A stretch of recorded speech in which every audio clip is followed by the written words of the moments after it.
Chapter 1. "He won't get out of there, I'm telling ya," the pockmarked man said, shaking his head with conviction. "It's been an hour and a quarter since he went down. That's the end of him." The townspeople, crammed among the ruins, stared in silence at the black hole gaping in the debris, at the rubble-strewn opening. A fat man in a yellow jerkin shifted from one foot to the other, cleared his throat, and took off his crumpled biretta. "Let's wait a little longer," he said, wiping the sweat from his thinning eyebrows. "For what?" the spotty-faced man snarled. "Have you forgotten, Alderman, that a basilisk is lurking in that there dungeon? No one who goes in there comes out. Haven't enough people perished? Why wait?" "But we struck a deal," the fat man muttered hesitantly. "This just isn't right." "We made a deal with a living man, Alderman," said the spotty-faced man's companion, a giant in a leather butcher's apron. "And now he's dead, sure as eggs is eggs. It was plain from the start he was headed to his doom, just like the others. Why, he even went in without a looking-glass, taking only a sword, and you can't kill a basilisk without a looking-glass, everyone knows that." "You saved yourself a shilling, Alderman," the spotty-faced man added, "for there is no one to pay for the basilisk. So, get off home nice and easy, and we'll take the sorcerer's horse and chattels. Shame to let goods go to waste." "Aye," the butcher said. "A sturdy mare and saddlebags, nicely stuffed. Let's take a peek at what's inside." "This isn't right. What are you doing?" "Quiet, Alderman, and stay out of this, or you're in for a hiding," the spotty-faced man warned. "Sturdy mare," the butcher repeated. "Leave that horse alone, comrade." The butcher turned slowly towards the newcomer, who had appeared from a recess in the wall, and the people gathered around the entrance to the dungeon. The stranger had thick, curly chestnut hair. He was wearing a dark brown tunic over a padded coat and high riding boots, and he was not carrying a weapon. "Move away from the horse," he repeated, smiling venomously. "What is this? Another man's horse, saddlebags and property, and you can't take your watery little eyes off them? Can't wait to get your scabby mitts on them? Is that fitting behaviour?" The spotty-faced man, slowly sliding a hand under his coat, glanced at the butcher. The butcher nodded and beckoned towards a part of the crowd from which stepped two stocky men with close-cropped hair. They were holding clubs of the kind used to stun animals in a slaughterhouse. "Who are you?" the spotty-faced man asked, still holding his hand inside his coat, "to tell us what is right and what is not?" "That is not your concern, comrade." "You carry no weapon?" "'Tis true." The stranger smiled even more venomously. "I do not." "That's too bad." The spotty-faced man removed his hand, and with it a long knife from inside his coat. "It is very unfortunate that you do not." The butcher also drew a knife as long as a cutlass. The other two men stepped forward, raising their clubs. "I have no need," the stranger said, remaining where he stood. "My weapons follow me." Two young women came out from behind the ruins, treading with soft, sure steps. The crowd immediately parted, then stepped back and thinned out. The two women grinned, flashing their teeth and narrowing their eyes, from whose corners broad tattooed stripes ran towards their ears. The muscles of their powerful thighs were visible beneath lynx skins wrapped around their hips and on their sinuous arms, naked above their mail gloves. Saber hilts stuck up behind their shoulders, which were also protected by chainmail. Slowly, very slowly, the spotty-faced man bent his knees and dropped his knife on the ground. A rattle of stones and a scraping sound echoed from the hole in the rubble, and then two hands, clinging to the jagged edge of the wall, emerged from the darkness. After the hands then appeared, in turn, a head of white hair streaked with brick dust, a pale face and a sword hilt projecting above the shoulders. The crowd murmured. The white-haired man reached down to haul a grotesque shape from the hole, a bizarre bulk smeared in blood-soaked dust. Holding the creature by its long reptilian tail, He threw it without a word at the fat alderman's feet. He sprang back, tripping against a collapsed fragment of wall, and looked at the curved, bird-like beak, webbed wings, and the hooked talons on the scaly feet. At the swollen dewlap, once crimson, now a dirty russet, and at the glazed, sunken eyes. "There's your basilisk," the white-haired man said, brushing the dust from his trousers. "As agreed. Now, my 200 lintars, if you please. Honest lintars, not too clipped. I'll check them, you can count on it." The alderman drew out a pouch with trembling hands. The white-haired man looked around and then fixed his gaze for a moment on the spotty-faced man and the knife lying by his foot. He looked at the man in the dark brown tunic and at the young women in the lynx skins. "As usual," he said, taking the pouch from the alderman's trembling hands. "I risk my neck for you for a paltry sum, and in the meantime you go after my things. You never change. A pox on the lot of you." "Haven't been touched," the butcher muttered, moving back. The men with the clubs had melted into the crowd long before. "Your things haven't been touched, sir." "That pleases me greatly," the white-haired man smiled. At the sight of the smile burgeoning on his pale face like a wound bursting, the small crowd began to quickly disperse. "And for that reason, friend, you shall also remain untouched. Go in peace, but make haste." The spotty-faced man was also retreating. The spots on his white face were unpleasantly conspicuous. "Hey, stop there," the man in the dark brown tunic said to him. "You've forgotten something." "What is that, sir?" "You drew a knife on me." The taller of the women suddenly swayed, legs planted widely apart, and twisted her hips. Her sabre, which no one saw her draw, hissed sharply through the air. The spotty-faced man's head flew upwards in an arc and fell into the gaping opening to the dungeon. His body toppled stiffly and heavily, like a tree being felled among the crushed bricks. The crowd let out a scream. The second woman, hand on her sword hilt, whirled around nimbly, protecting her partner's back. Needlessly. The crowd, stumbling and falling over on the rubble, fled towards the town as fast as they could.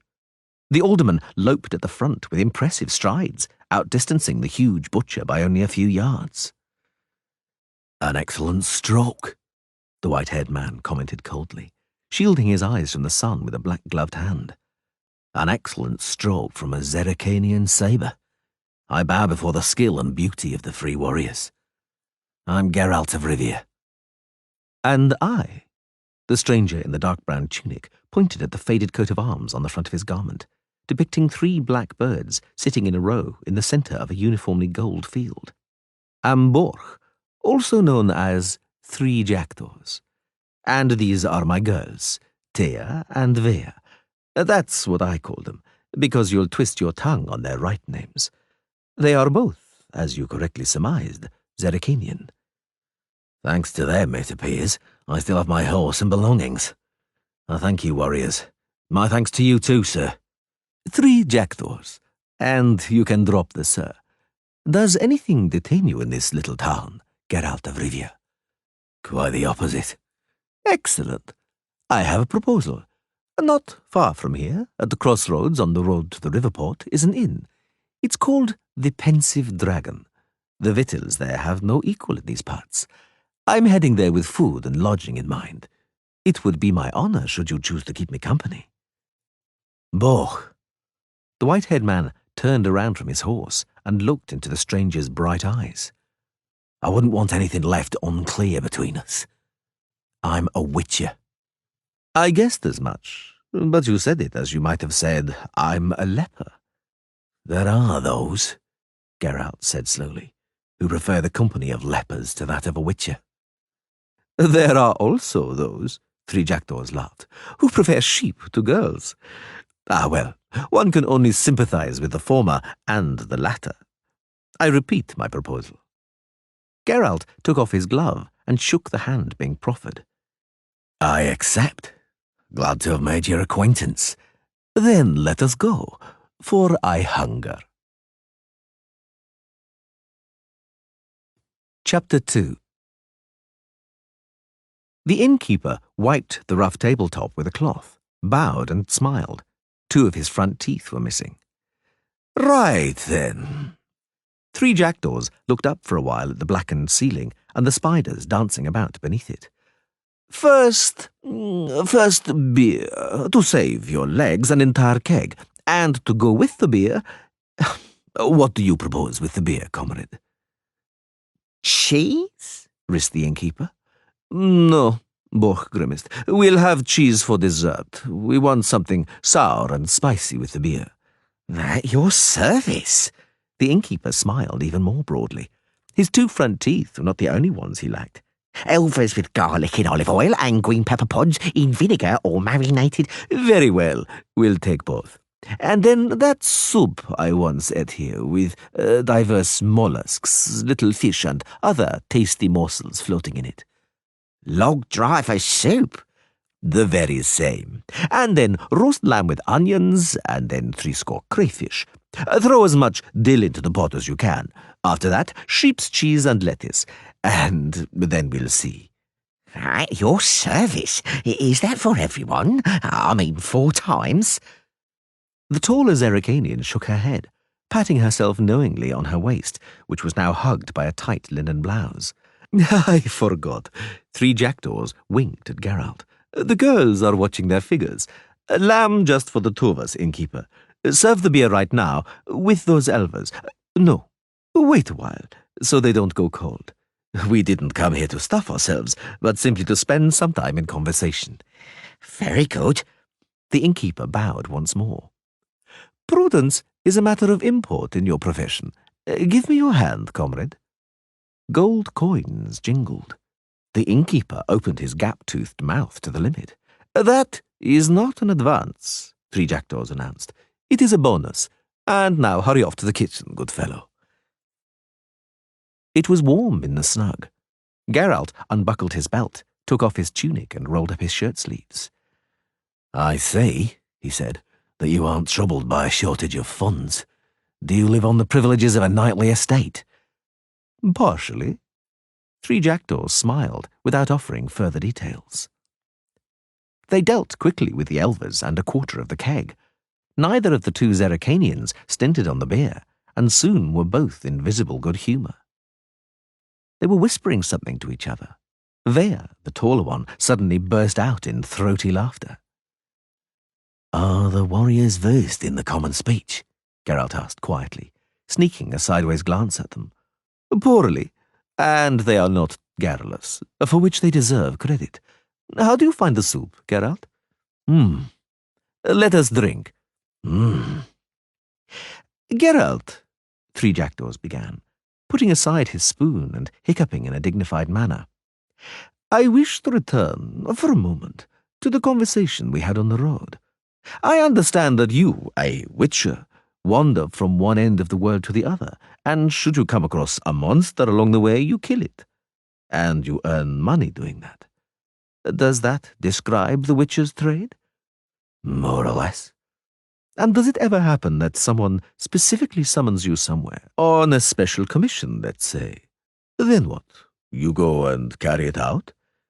"That depends on who asks me and why." "And for how much?" "That too." The witcher shrugged. "Prices are going up, and one has to live, as a sorcerer's acquaintance of mine used to say." "Quite a selective approach. Very practical, I'd say. But at the root of it lies some idea, Geralt. The conflict between the forces of order and the forces of chaos, as a sorcerer acquaintance of mine used to say. I imagine that you carry out your mission, defending people from evil, always and everywhere, without distinction. You stand on a clearly defined side of the palisade." "The forces of order, the forces of chaos. Awfully high-flown words, Bo." You desperately want to position me on one side of the palisade in a conflict which is generally thought to be perennial, began long before us, and will endure long after we've gone. On which side does the farrier shoeing horses stand? Or our innkeeper, hurrying here with a cauldron of lamb?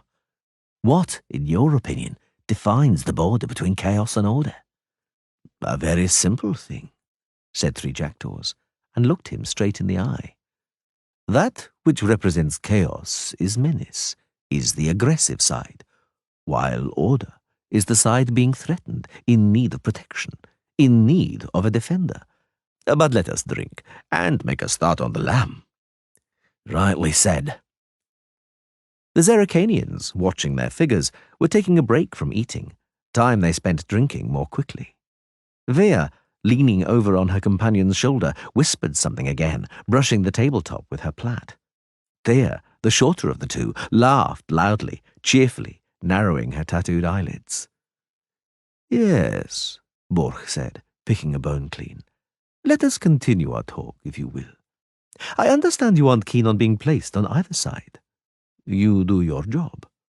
That's correct. But you cannot escape the conflict between chaos and order. Although it was your comparison, you are not a farrier. I've seen you work. You go down into a dungeon among some ruins and come out with a slaughtered basilisk. There is, comrade, a difference between shoeing horses and killing basilisks. You said that if the payment is fair, you'll hurry to the end of the world and dispatch the monster you're asked to. Let's say a fierce dragon is wreaking havoc on a bad example, Geralt interrupted. You see, right away, you've mixed up chaos and order, because I do not kill dragons, and they, without doubt, represent chaos. How so? Three Jackdaws licked his fingers. Well, I never.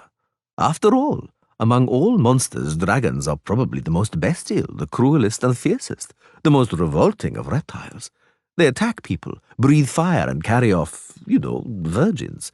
There's no shortage of tales like that. It can't be that you, a witcher, don't have a few dragons on your trophy list. I don't hunt dragons, Geralt said dryly. I hunt folk tales for sure, and draco lizards, and flying drakes, but not true dragons, the green, the black, or the red. Take note, please. You astonish me, Three Jackdaws said. Very well, I've taken note. In any case, that's enough about dragons for the moment. I see something red on the horizon, and it is surely a crayfish. Let us drink. Their teeth crunched through the red shells, and they sucked out the white flesh. The salt water, stinging painfully, trickled down over their wrists.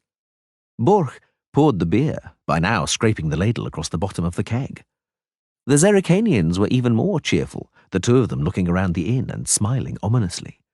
The Witcher was convinced they were searching out an opportunity for a brawl. Three Jackdaws must also have noticed, because he suddenly shook a crayfish he was holding by the tail at them. The women giggled, and Tia pouted her lips for a kiss and winked. Combined with her tattooed face, this made for a gruesome sight. They are as savage as wildcats, Three Jackdaws murmured to Geralt.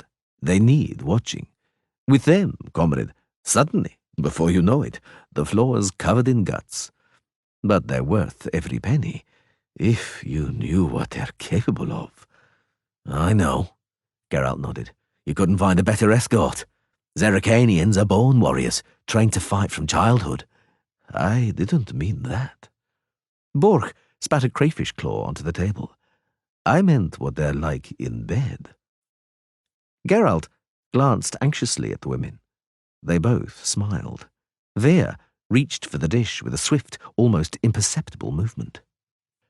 Looking at the Witcher through narrowed eyes, she bit open a shell with a crack. Her lips glistened with the salt water. Three Jackdaws belched loudly.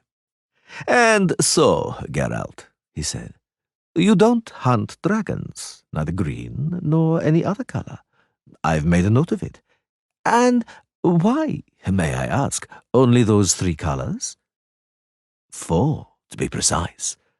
You mentioned 3. Dragons interest you, Borch. For any particular reason? No, pure curiosity. Well, about those colours, it's customary to define true dragons like that, although they're not precise terms. Green dragons, the most common, are actually greyish, like ordinary draco lizards. Red dragons are in fact reddish or brick red. It's customary to call the large dark brown ones black. White dragons are the rarest. I've never seen one.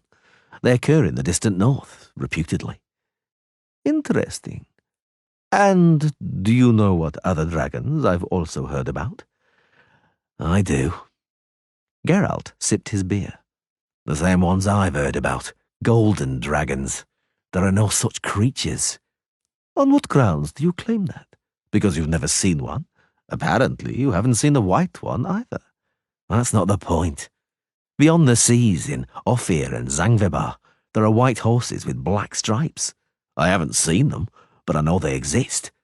But golden dragons are mythical creatures, fabled. Like the phoenix, let's say. There are no phoenixes or golden dragons. Vea, leaning on her elbows, looked at him curiously. You must know what you're talking about. You're a witcher. Borch ladled beer from the keg. But I think that every myth, every fable must have some roots. Something lies among those roots. It does, Geralt confirmed. Most often a dream, a wish, a desire, a yearning. Faith that there are no limits to possibility, and occasionally chance. Precisely. Chance. Perhaps there once was a golden dragon, an accidental, unique mutation. If there were, it met the fate of all mutants. The Witcher turned his head away. It differed too much to endure. Ha! Three Jackdaws said. Now you are denying the laws of nature, Geralt.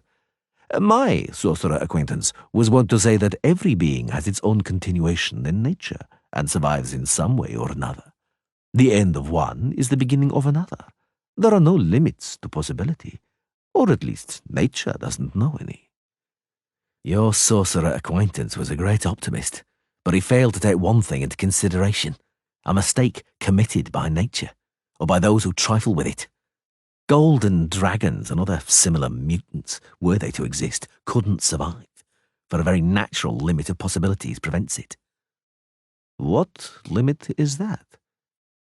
Mutants. The muscles in Geralt's jaw twitched violently.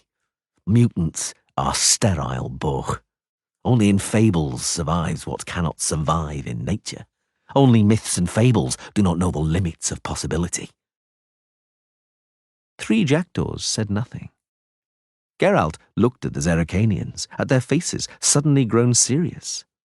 Vea unexpectedly leant over towards him and put a hard, muscular arm around his neck. He felt her lips wet from beer on his cheek. They like you, Three Jackdaws said slowly. Well, I'll be damned. They like you. What's strange about that? The Witcher smiled sadly. Nothing, but we must drink to it. Innkeeper, another keg. Take it easy. A pitcher at most. 2 pitchers, Three Jackdaws yelled. Thea, I have to go out for a while. The Zerrikanian stood up, took her sabre from the bench, and swept the room with a wistful gaze. Although previously, as the Witcher had observed, several pairs of eyes had lit up greedily at the sight of Borch's bulging purse, no one seemed in a hurry to go after him as he staggered slightly towards the door to the courtyard. Tyr shrugged, following her employer. What is your real name? Geralt asked the one who had remained at the table. Vea flashed her white teeth. Her blouse was very loosely laced, almost to the limits of possibility. The Witcher had no doubt it was intentionally provocative. Alvirnirli. Pretty. The Witcher was sure the Zerrikanian would purse her lips and wink at him. He was not mistaken. Vea? Why do you ride with Borch, you free warriors? Would you mind telling me? What? He is... The Zerrikanian, frowning, searched for the words. He is the most beautiful. The Witcher nodded. Not for the first time, the criteria by which women judged the attractiveness of men remained a mystery to him. Three Jackdaws lurched back into the snug, fastening his trousers, and issued loud instructions to the innkeeper. Tyr, walking 2 steps behind him, feigning boredom, looked around the inn, and the merchants and log drivers carefully avoided her gaze. Vea was sucking the contents from another crayfish and continually throwing the Witcher meaningful glances. "I've ordered us an eel each, baked this time." Three Jackdaws sat down heavily, his unfastened belt clinking. "I struggled with those crayfish and seem to have worked up an appetite. And I've organized a bed for you, Geralt. There's no sense in you roaming around tonight. We can still amuse ourselves. Here's to you, girls." "Vesechial," Thea said, saluting him with her beaker. Thea winked and stretched, and her bosom, contrary to Geralt's expectations, did not split the front of her blouse. "Let's make merry." Three Jackdaws leant across the table and slapped Thea on the backside. "Let's make merry, Witcher. Hey, a landlord, over here." The innkeeper scuttled briskly over, wiping his hands on his apron. "Could you lay your hands on a tub, the kind you launder clothes in, sturdy and large?" "How large, sir?" "For 4 people." "For 4? The innkeeper opened his mouth. "For 4?" Three Jackdaws confirmed, drawing a full purse from his pocket. "I could." The innkeeper licked his lips. "Splendid," Borch laughed. "Have it carried upstairs to my room and filled with hot water. With all speed, comrade. And have beer brought there too. 3 pitchers." The Zeracanians giggled and winked at the same time. "Which one do you prefer?" Three Jackdaws asked. "Eh, Geralt?" The Witcher scratched the back of his head. "I know, it's difficult to choose," said Three Jackdaws understandingly. "I occasionally have difficulty myself. Never mind, we'll give it some thought in the tub. Hey, girls, help me up the stairs." Chapter 3. There was a barrier on the bridge. The way was barred by a long, solid beam set on wooden trestles. In front and behind it stood halberdiers in studded leather coats and mail hoods. A purple banner bearing the emblem of a silver griffin fluttered lazily above the barrier. "What the devil?" Three Jackdaws said in surprise, approaching at a walk. "Is there no way through?" "Got a safe conduct?" the nearest halberdier asked, without taking the stick he was chewing, either from hunger or to kill time, from his mouth. "Safe conduct? What is it? The plague? Or war, perhaps? On whose orders do you obstruct the way?" "Those of King Nidamir, Lord of Cairngorm," the guardsman replied, shifting the stick to the other side of his mouth and pointing at the banner. "Without a safe conduct, you can't go up." "Some sort of idiocy," Geralt said in a tired voice. "This isn't Cairngorm, but Bearfield's territory. Bearfield, not Cairngorm, levies tolls from the bridges on the Brae.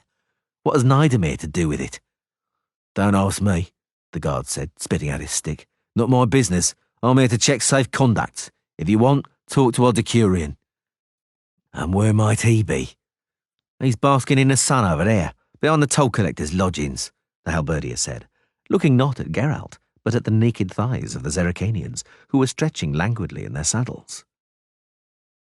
Behind the toll collector's cottage sat a guard on a pile of dry logs, drawing a woman in the sand with the end of his halberd.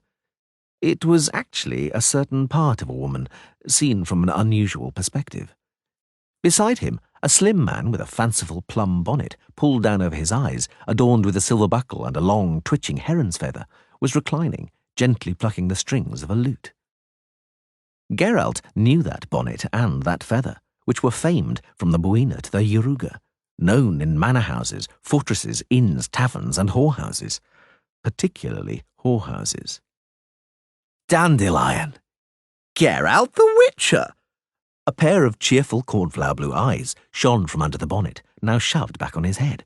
"Well, I never! You're here too? You don't have a safe conduct by any chance?" "What's everyone's problem with this safe conduct?" The Witcher dismounted. "What's happening here, Dandelion? We wanted to cross the Brae, myself and this knight, Borch, Three Jackdaws, and our escort, and we cannot, it appears." "I can't either." Dandelion stood up, took off his bonnet, and bowed to the Zeracanians with exaggerated courtesy. "They don't want to let me cross either. This decurion here won't let me, Dandelion, the most celebrated minstrel and poet within 1,000 miles, through, although he's also an artist, as you can see." "I won't let anyone cross without a safe conduct," the Decurion said resolutely, at which he completed his drawing with a final detail, prodding the end of his halberd shaft in the sand. No matter, the Witcher said. We'll ride along the left bank. The road to Hengfors is longer that way, but needs must. To Hengfors? The bard said, surprised. Aren't you following Nidemir, Geralt, and the dragon? What dragon? Three Jackdaws asked with interest. You don't know? You really don't know? Oh, I shall have to tell you everything, gentlemen. I'm waiting here in any case. Perhaps someone who knows me will come with a safe conduct and let me join them. Please be seated. Just a moment, Three Jackdaws said. The sun is almost a quarter to the noontide, and I have an awful thirst. We cannot talk on an empty stomach. There, head back to the town at a trot and buy a cake. I like the cut of your jib, sire. Borch, also known as Three Jackdaws. Dandelion, also known as the Unparalleled, by certain girls. Talk, Dandelion, the Witcher said impatiently. We aren't going to loiter around here till evening. The bard seized the fingerboard of his lute and plucked the strings vigorously. How would you prefer it, in verse or in normal speech? Normal speech. As you please, Dandelion said, not putting his lute down. Listen then, noble gentlemen, to what occurred a week ago near the free town of Bearfield. 'Twas thus that at the crack of dawn, when the rising sun had barely tinged pink the shrouds of mist hanging pendant above the meadows, it was supposed to be normal speech, Geralt reminded him. Isn't it? Oh, very well, very well. I understand. Concise, without metaphors. A dragon alighted on the pastures outside Bearfield. Oh, come on, the Witcher said. It doesn't seem very likely to me.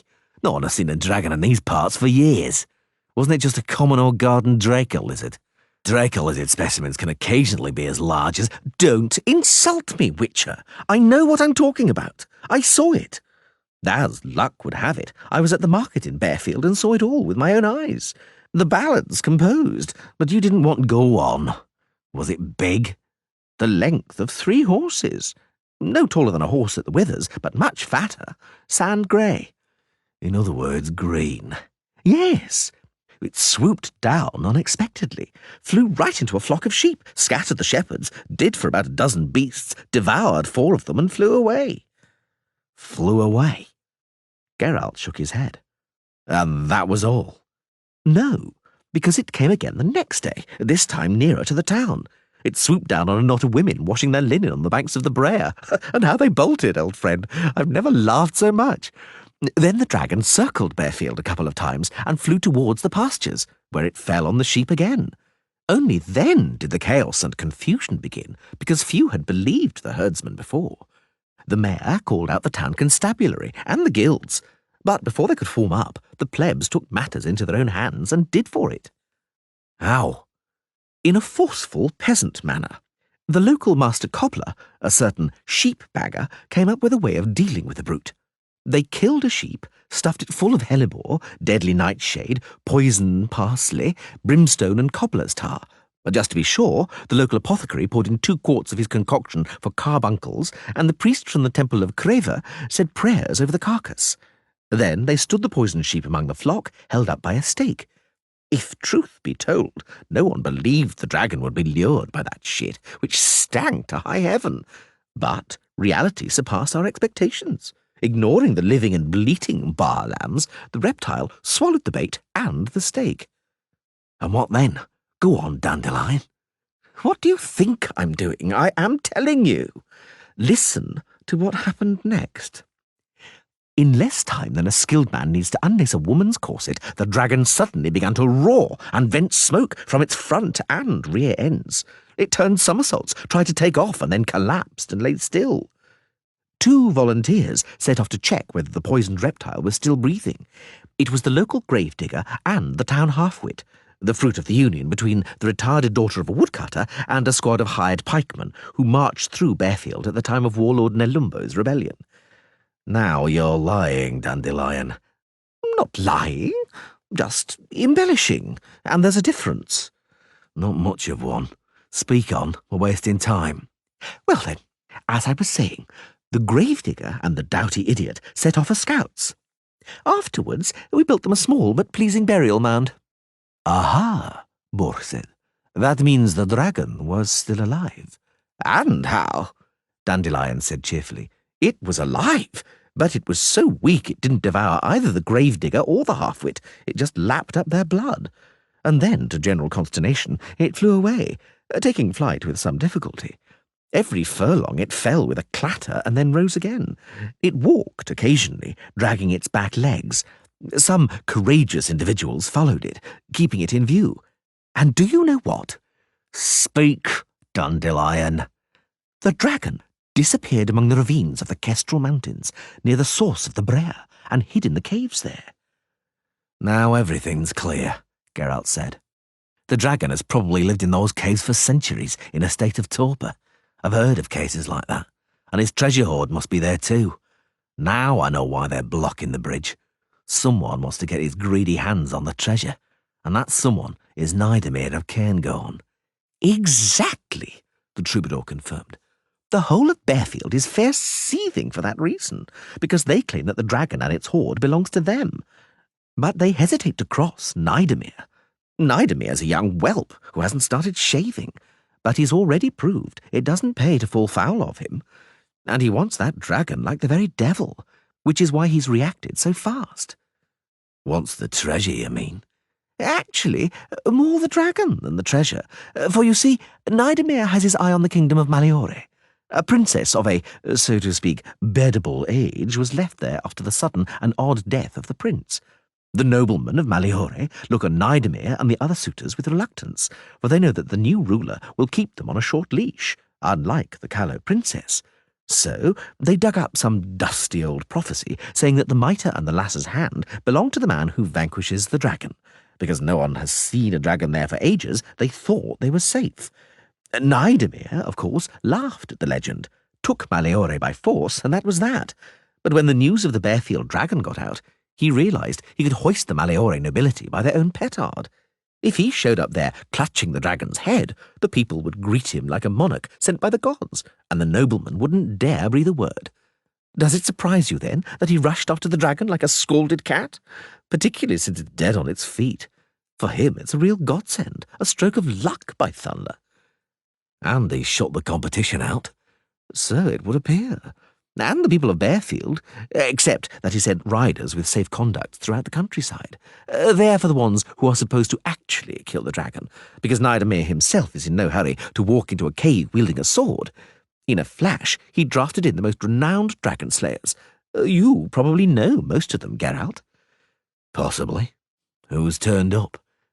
Ike of Denisla, to begin with. Damn. The Witcher whistled softly. The pious and virtuous Ike, an Ike without flaw or blemish in person. Do you know him, Geralt? Borch asked. Is he really the scourge of dragons? Not just dragons. Ike is a match for any monster.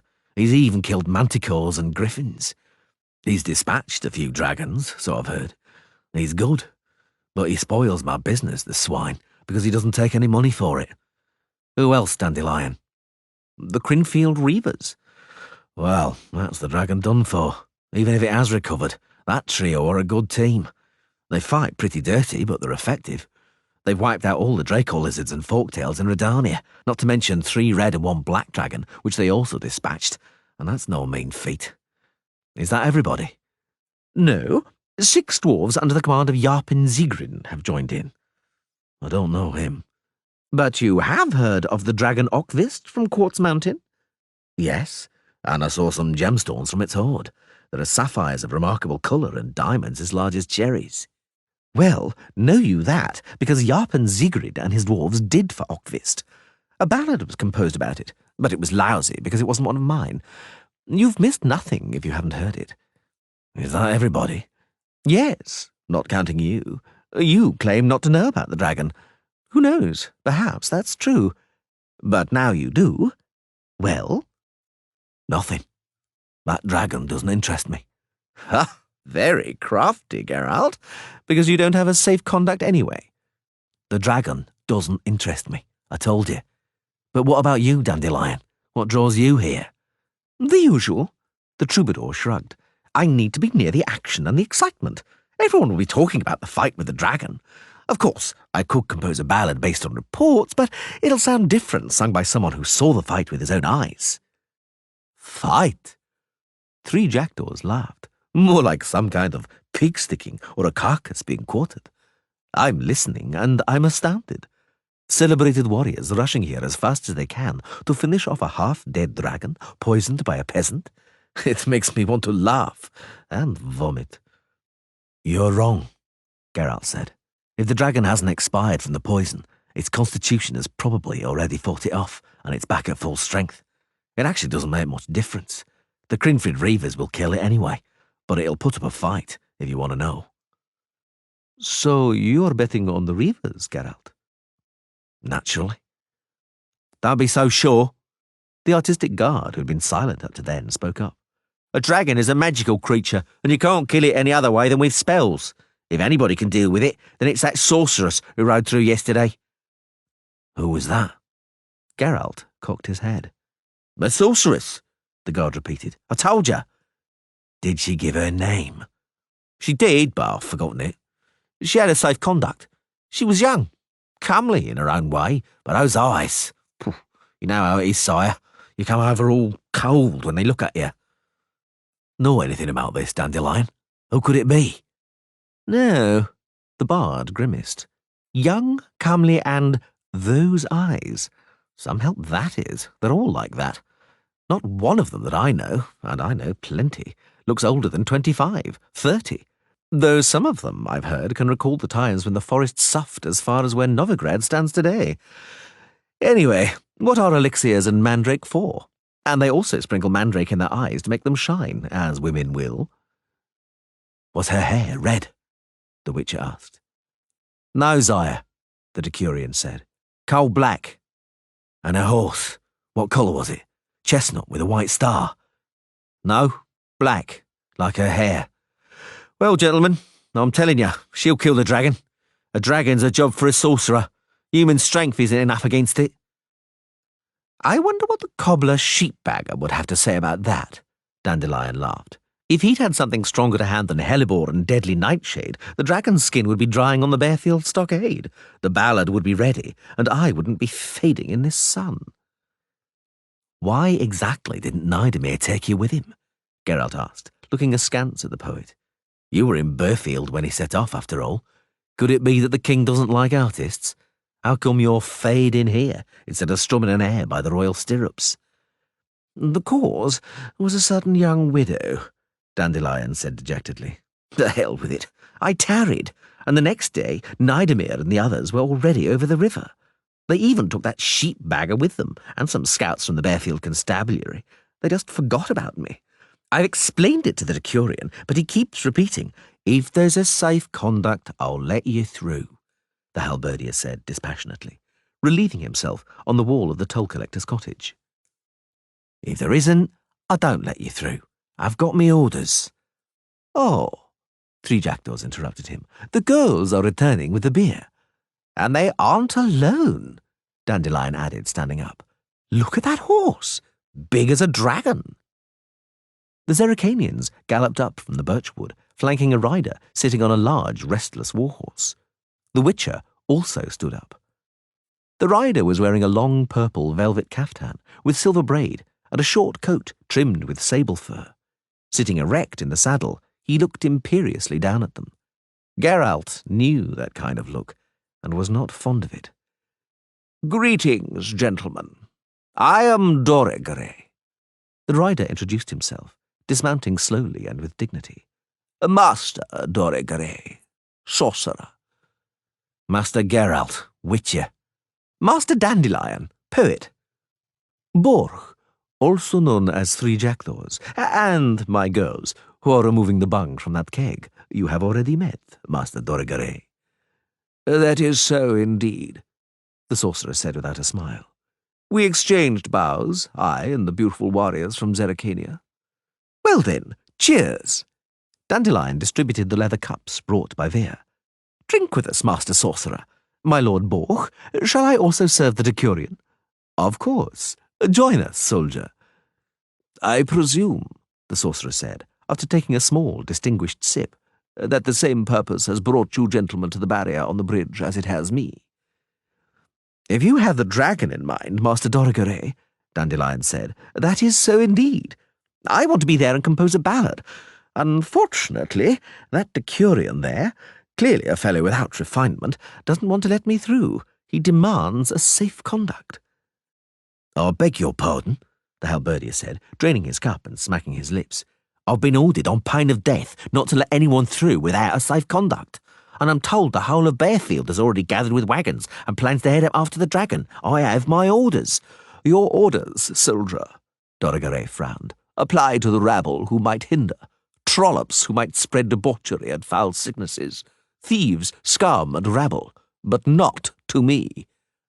"I won't let anyone through without a safe conduct," the Decurion glowered. "I swear—" "Don't swear," 3 jackdaws interrupted him. "Better to have another drink.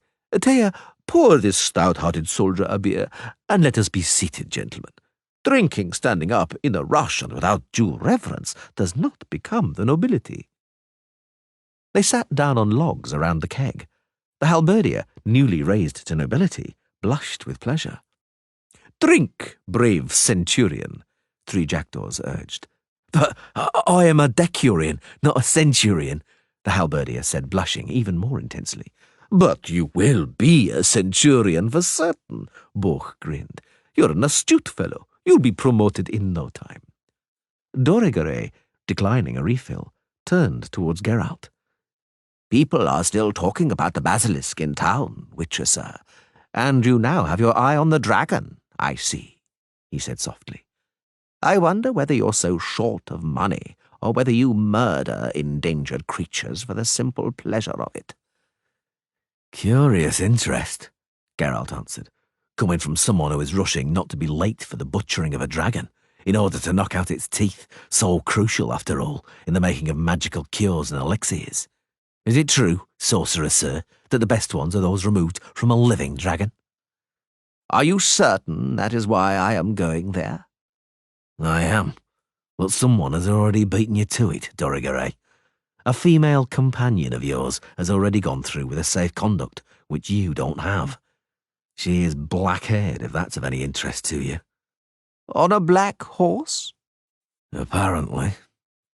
"Yennefer," Dorigere said glumly. Unnoticed by anybody, the Witcher twitched. A silence fell, broken only by the belching of the future centurion.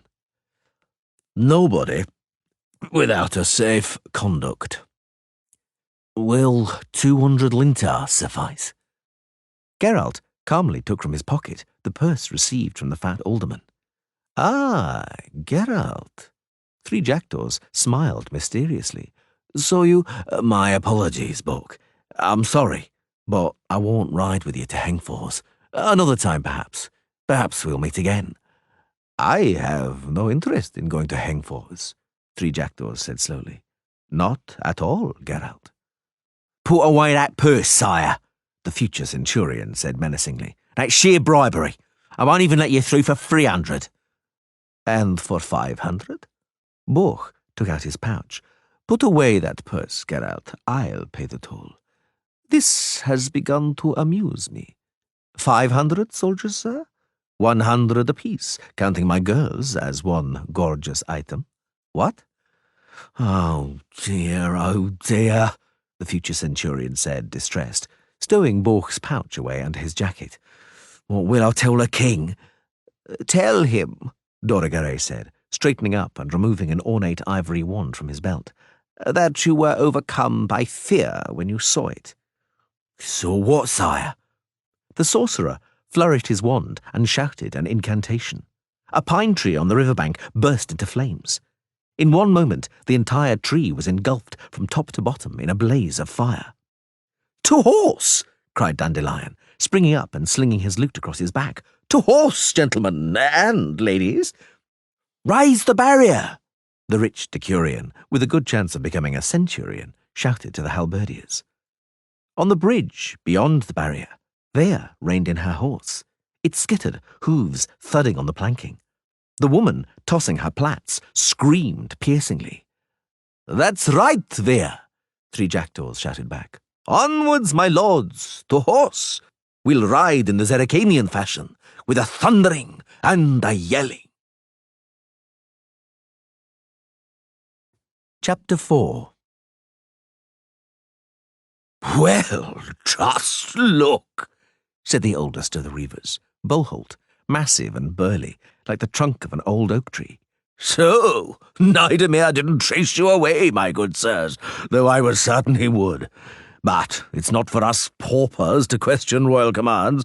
Join us by the campfire. Make yourselves a pallet, boys. And between you and me, Witcher, what did you talk to the king about? About nothing, Geralt said, making himself comfortable by leaning back against his saddle, which he had dragged over beside the fire. He didn't even come out of his tent to talk to us. He just sent that flunky of his. What's his name? Gillenstern, said Jarpen Zigrin, a stocky, bearded dwarf who was rolling a huge resinous tree stump he had dragged from the undergrowth into the fire. Pompous upstart, fat hog.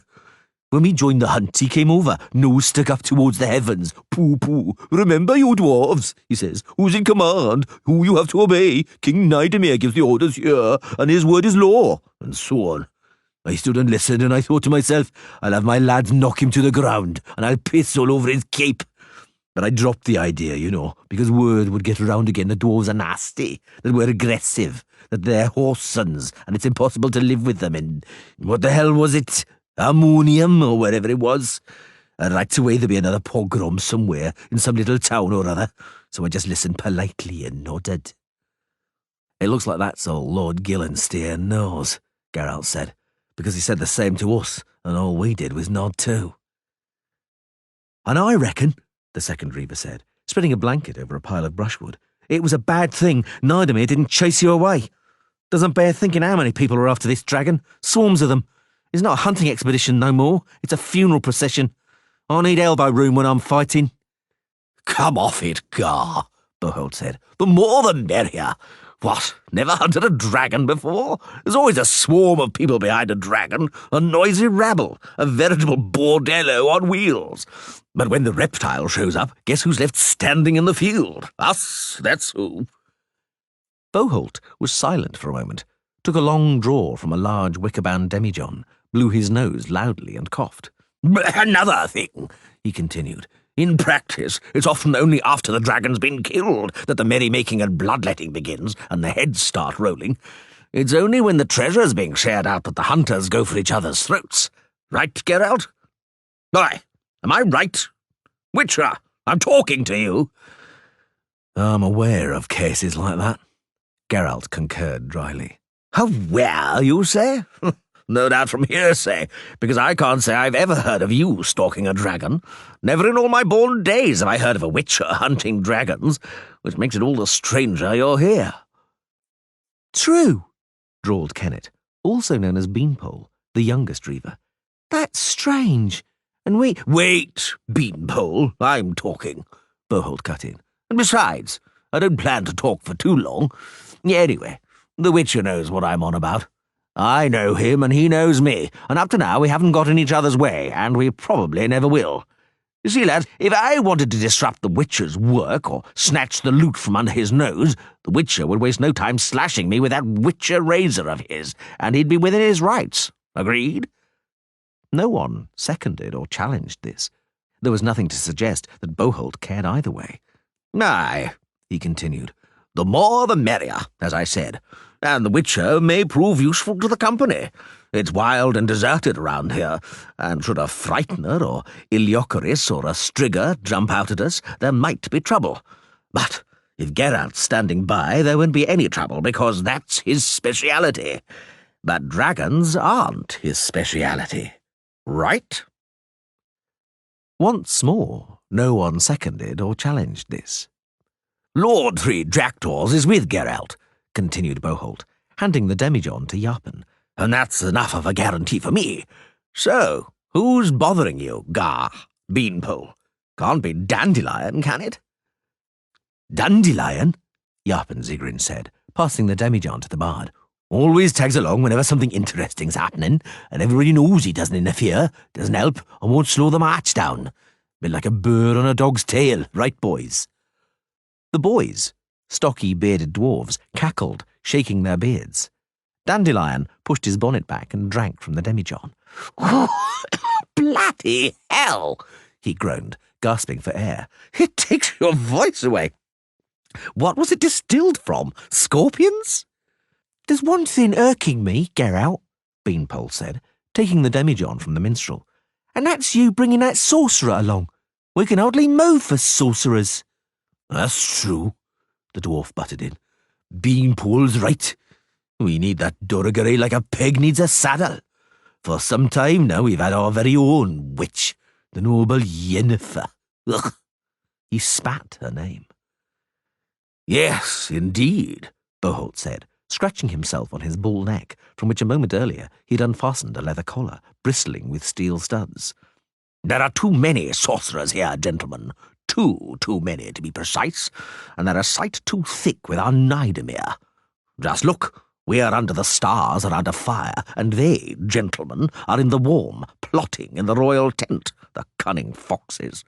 Nidemere, the witch, the wizard, and Gillenstern. And Yennefer's the worst. And do you want to know what they're plotting?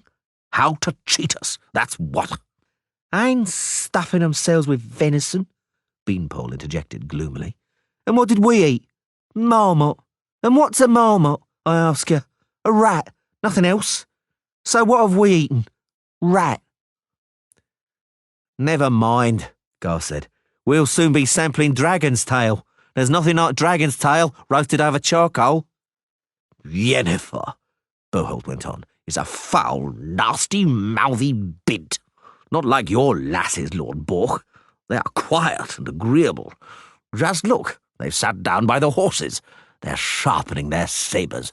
I walked past, said something witty. They smiled and showed their little teeth. Yes, I'm glad they're here, not like Yennefer.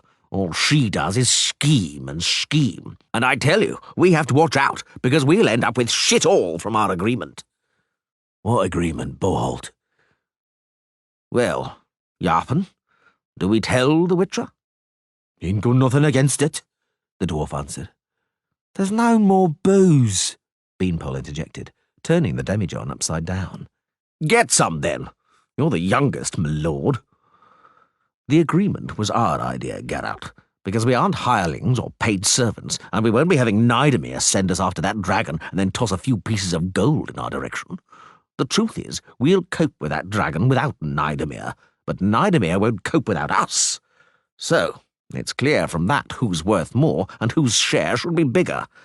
And we put the case fairly. Whoever takes on the dragon in mortal combat and bests it takes half of the treasure hoard. Nidemere, by virtue of his birthright and title, takes a quarter in any event. And the rest, provided they help, will share the remaining quarter between themselves equally. What do you think about that?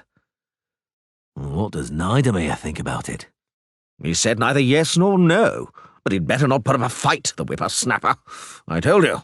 He won't take on the dragon himself. He has to count on experts, which means us, the Reavers, and Yarpen and his lads. We and no one else will beat the dragon at a sword's length. The rest, including the sorcerers, if they give honest assistance, will share a quarter of the treasure among themselves. Who do you include in the rest, apart from the sorcerers? Dandelion asked with interest. Certainly not buskers and poetistas, Yarp and Zigrin cackled. We include those who put in some work with a battle-axe, not a lute. Aha, Three Jackdaws said, looking up at the starry sky. And how will the cobbler Sheepbagger and his rabble be contributing? Yarpin Zigrin spat into the campfire, muttering something in Dwarven. The constabulary from Bearfield know these bloody mountains and will act as guides, Boholt said softly.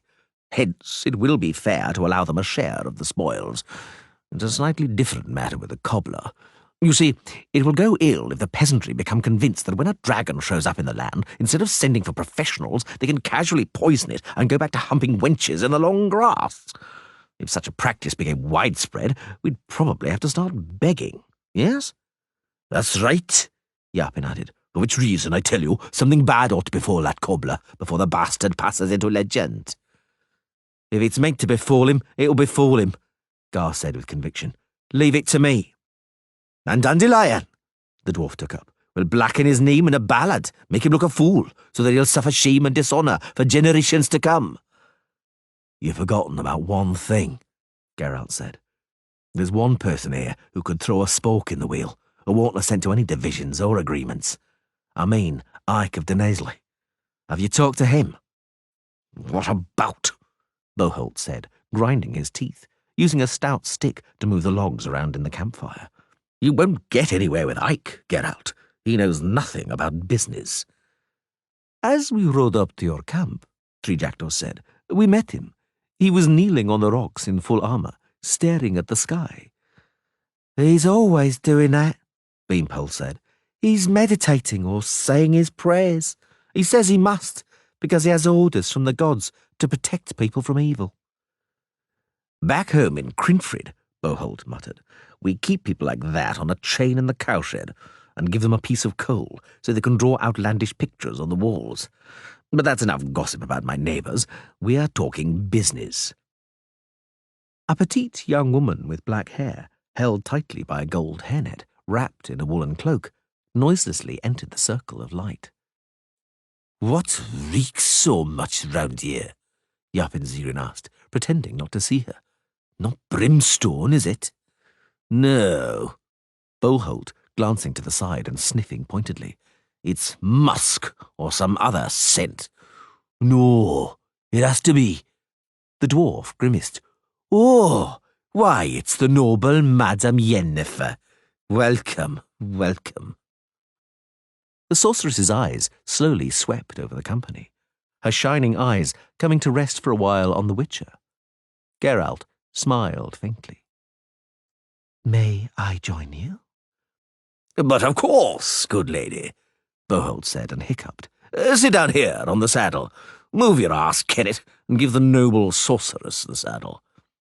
From what I hear, you're talking business, gentlemen. Yennefer sat down, stretching out her shapely black-stockinged legs in front of her. Without me? We didn't dare, Yapinzirin said. Trouble such an important personage. It would be better, Yapin. Yennefer narrowed her eyes, turning her head towards the dwarf. If you kept quiet. From the very first day, you've been treating me as if I were nothing but air. So please continue. Don't let me bother you, because it doesn't bother me either. Really, my lady? Yapin's smile revealed uneven teeth. May I be infested by ticks if I haven't been treating you better than the air? I've been known, for example, to spoil the air, which there's no way I dare to do in your presence.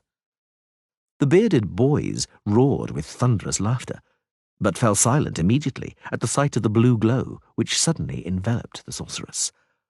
One more word, and you'll end as spoiled air, Yapin, Yennefer said, in a voice with a metallic edge, and a black stain on the grass. Indeed. Boholt cleared his throat, relieving the silence that had fallen. Quiet, Zigrin. Let's hear what Madame Yennefer has to say to us. She just complained that we're talking about business without her, from which I conclude she has some kind of offer for us. Let's hear, my lords, what kind of offer it is, as long as she doesn't suggest killing the dragon by herself using spells. And what if I do? Yennefer raised her head. Don't think it's possible, Boholt. It might be possible, but it's not profitable, because you'd be certain to demand half the dragon's hoard.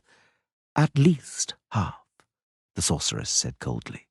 Well, you see for yourself there's no profit in it for us. We, my lady, are poor warriors, and if the loot passes us by, hunger will come beckoning. We live on sorrel and pigweed. Only once in a blue moon do we manage to catch a marmot. Yapinzigrin interrupted in a sombre voice. We drink spring water. Boholt took a swig from the demijohn and shuddered slightly. There's no choice for us, Madame Yennefer. It's either loot or freeze to death in the winter huddled against a fence, for inns cost money. Beer does too, Gar added. And dirty strumpets, Beanpole said, daydreaming. Which is why, Boholt said, looking up at the sky, we will kill the dragon by ourselves, without spells and without your help. Are you certain about that? Just remember, there are limits to what is possible, Boholt. Perhaps there are, but I've never come across them. No, my lady, I repeat, we'll kill the dragon ourselves without any spells. Particularly, Yapin Zigrin added, since spells surely have their own limits, which, unlike our own, we don't know. Did you come up with that yourself? Yennefer asked slowly. Or did someone put you up to it? Does the presence of the Witcher in this select company give you the right to such brazenness? No, Boholt replied, looking at Geralt, who seemed to be dozing, stretched out lazily on a blanket with his saddle beneath his head. The Witcher has nothing to do with it. Listen, noble Yennefer, we put forward a proposition to the king, but he hasn't honoured us with an answer. We're patient. We'll wait till the morning. Should the king agree to a settlement, we ride on together. If not, we go back. Must you? The dwarf snarled. There won't be any bargaining, Boholt continued. Take it or leave it. Repeat our words to Nidomir, Madam Yennefer, and I'll tell you a deal's also good for you and for Dorogere, if you come to an agreement with him. We don't need the dragon's carcass, mark you. We'll take but the tail, and the rest is yours. You can have whatever you want. We won't stint you with the teeth or the brain. We'll keep nothing that you need for sorcery. Of course, Yapin Zigrin added, chuckling. The carrion will be for you sorcerers. No one will take it from you, unless some other vultures do. Yennefer stood up, throwing her cloak over her shoulder. Nidomir won't wait until morning, she said sharply. He has agreed to your conditions already, against mine and Dorogere's advice, mark you. Nidomir, Boholt slowly drawled, is displaying astonishing wisdom for one so young. To me, Madam Yennefer, wisdom includes the ability to turn a deaf ear to foolish or insincere advice. Yapin Zigrin snorted into his beard. You'll be singing a different tune. The sorceress put her hands on her hips. When the dragon lacerates and perforates you and shatters your shin bones, you'll be licking my shoes and begging for help, as usual. How well, oh, how very well, do I know your sort. I know you so well it makes me sick. She turned away and disappeared into the gloom without saying goodbye. In my day, Yapin Zigrin said, sorceresses stayed in their towers, read learned books and stirred cauldrons. They didn't get under warriors' feet, didn't interfere in our business, and didn't wiggle their bottoms in front of a fellow. Frankly speaking, she can wiggle all she likes, Dandelion said, tuning his lute. Right, Geralt? Geralt? Hey, where's the Witcher? What do we care? Boholt muttered, throwing another log on the fire. He went somewhere. Perhaps he had to relieve himself, my lord. It's his business. That's right, the bard agreed, and strummed the strings. Shall I sing you something?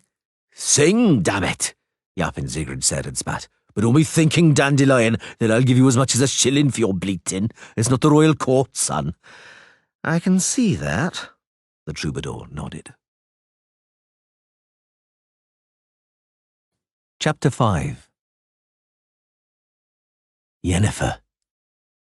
She turned around as though surprised, though the Witcher was in no doubt she had heard his steps well before. She placed a small wooden pail on the floor, straightened up and brushed aside some hair, which had freed itself from her golden hairnet and fell in curls onto her shoulders. Geralt?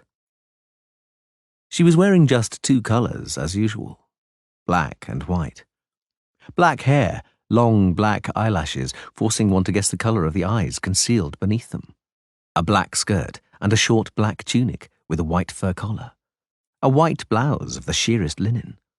On her neck, a black velvet ribbon adorned with an obsidian star bestrewn with tiny diamonds.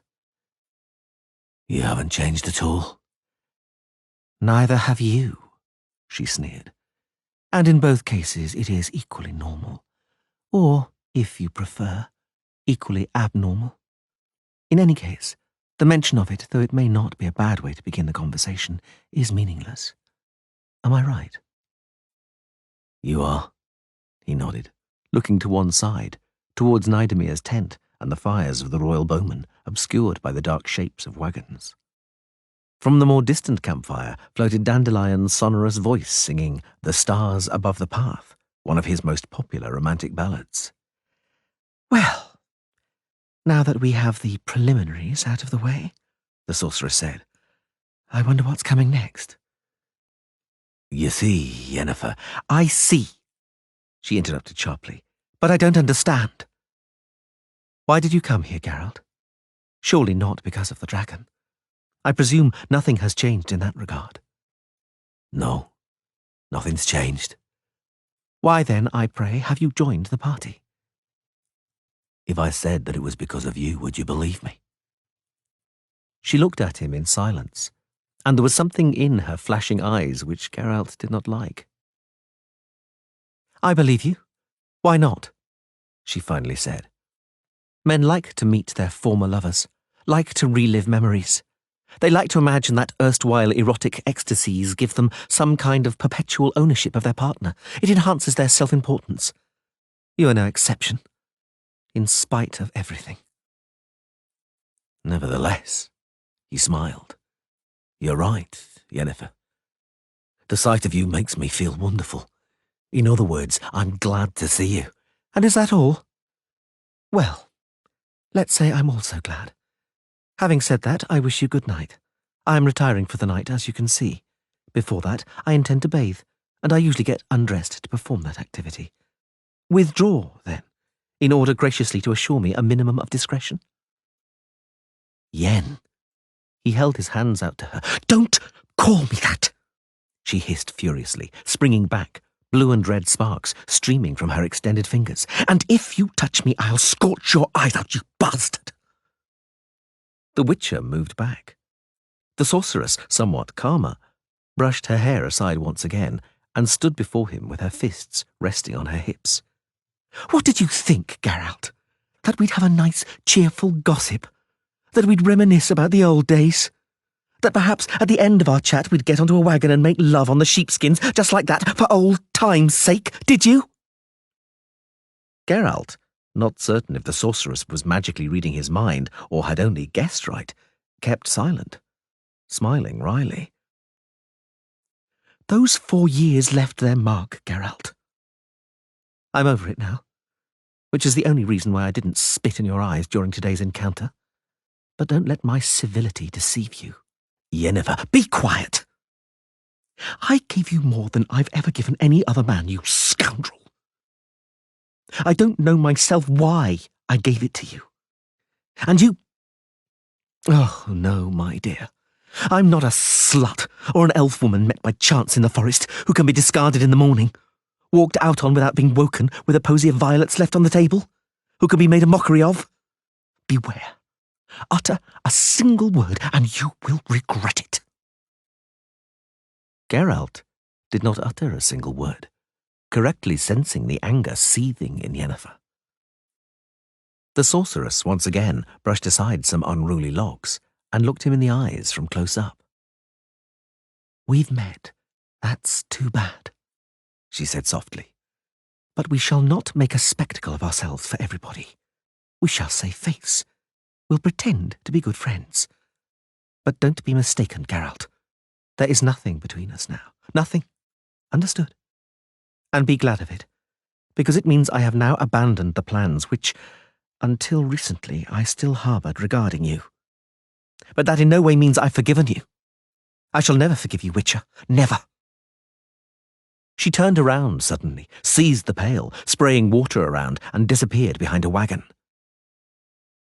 Geralt chased away a mosquito whining above his ear, and slowly walked back towards the campfire, where Dandelion's performance was being rewarded with half-hearted applause. He looked up at the dark blue sky above the black, serrated saw blade of the mountain peaks. He felt like bursting out laughing. He did not know why. Chapter 6. "Careful up there! Take heed!" Berholt called, turning around on the coachman's seat to look back towards the column. "Closer to the rocks! Take heed!" The wagons trundled along, bouncing on stones. The wagoners swore, lashing the horses with their reins and leaning out. They glanced anxiously to see if the wheels were sufficiently far from the edge of the ravine, along which ran a narrow, uneven road. Below, at the bottom of the chasm, the waters of the River Brea foamed white among the boulders. Geralt reined back his horse, pressing himself against the rock wall, which was covered with sparse brown moss and white lichen. He let the Reaver's wagon overtake him. Beanpole galloped up from the head of the column where he'd been leading the cavalcade with the Bearfield scouts. "Right," he shouted. "With a will! It widens out up ahead." King Nidemir and Gillenstein, both on horseback, accompanied by several mounted bowmen, came alongside Geralt. Behind them rattled the wagons of the royal caravan. Even further back trundled the dwarves' wagon, driven by Japp and Zigrin, who was yelling relentlessly. Nidemir, a very thin, freckled youngster in a white sheepskin jacket, passed the Witcher, casting him a haughty, though distinctly bored look. Gillenstein straightened up and reined in his horse. "Over here, Witcher, sir," he said overbearingly. "Yes?" Geralt jabbed his mare with his heels and rode slowly over to the Chancellor behind the caravan. He was astonished that, in spite of having such an impressive paunch, Gillenstein preferred horseback to a comfortable ride in a wagon. "Yesterday," Gillenstein said, gently tugging his gold-studded reins and throwing a turquoise cape off his shoulder. "Yesterday you said the dragon does not interest you. What does interest you then, Witcher, sir? Why do you ride with us?" "It's a free country, Chancellor." "For the moment. But in this cortege, my dear Geralt, everyone should know his place, and the role he's to fulfill, according to the will of King Nidemir. Do you comprehend that?" "What are you driving at, my dear Gillenstein?" "I shall tell you. I've heard that it has recently become tiresome to negotiate with you witchers. The thing is that whenever a witcher is shown a monster to be killed, the witcher, rather than take his sword and slaughter it, begins to ponder whether it is right, whether it is transgressing the limits of what is possible, whether it is not contrary to the code, and whether the monster really is a monster, as though it wasn't clear at first glance. It seems to me that you are simply doing too well. In my day, witches didn't have 2 pennies to rub together, just 2 stinking boots. They didn't question, they slaughtered what they were ordered to, whether it was a werewolf, a dragon, or a tax collector. All that counted was a clean cut. So, Geralt?" "Do you have a job for me, Gillenstein?" the Witcher asked coldly. "If so, tell me what. I'll think it over. But if you don't, there's no sense wasting our breath, is there?" "Job?" the Chancellor sighed. "No, I don't. This all concerns a dragon, and that clearly transgresses your limits, Witcher. So I prefer the Reavers. I merely wanted to alert you, warn you.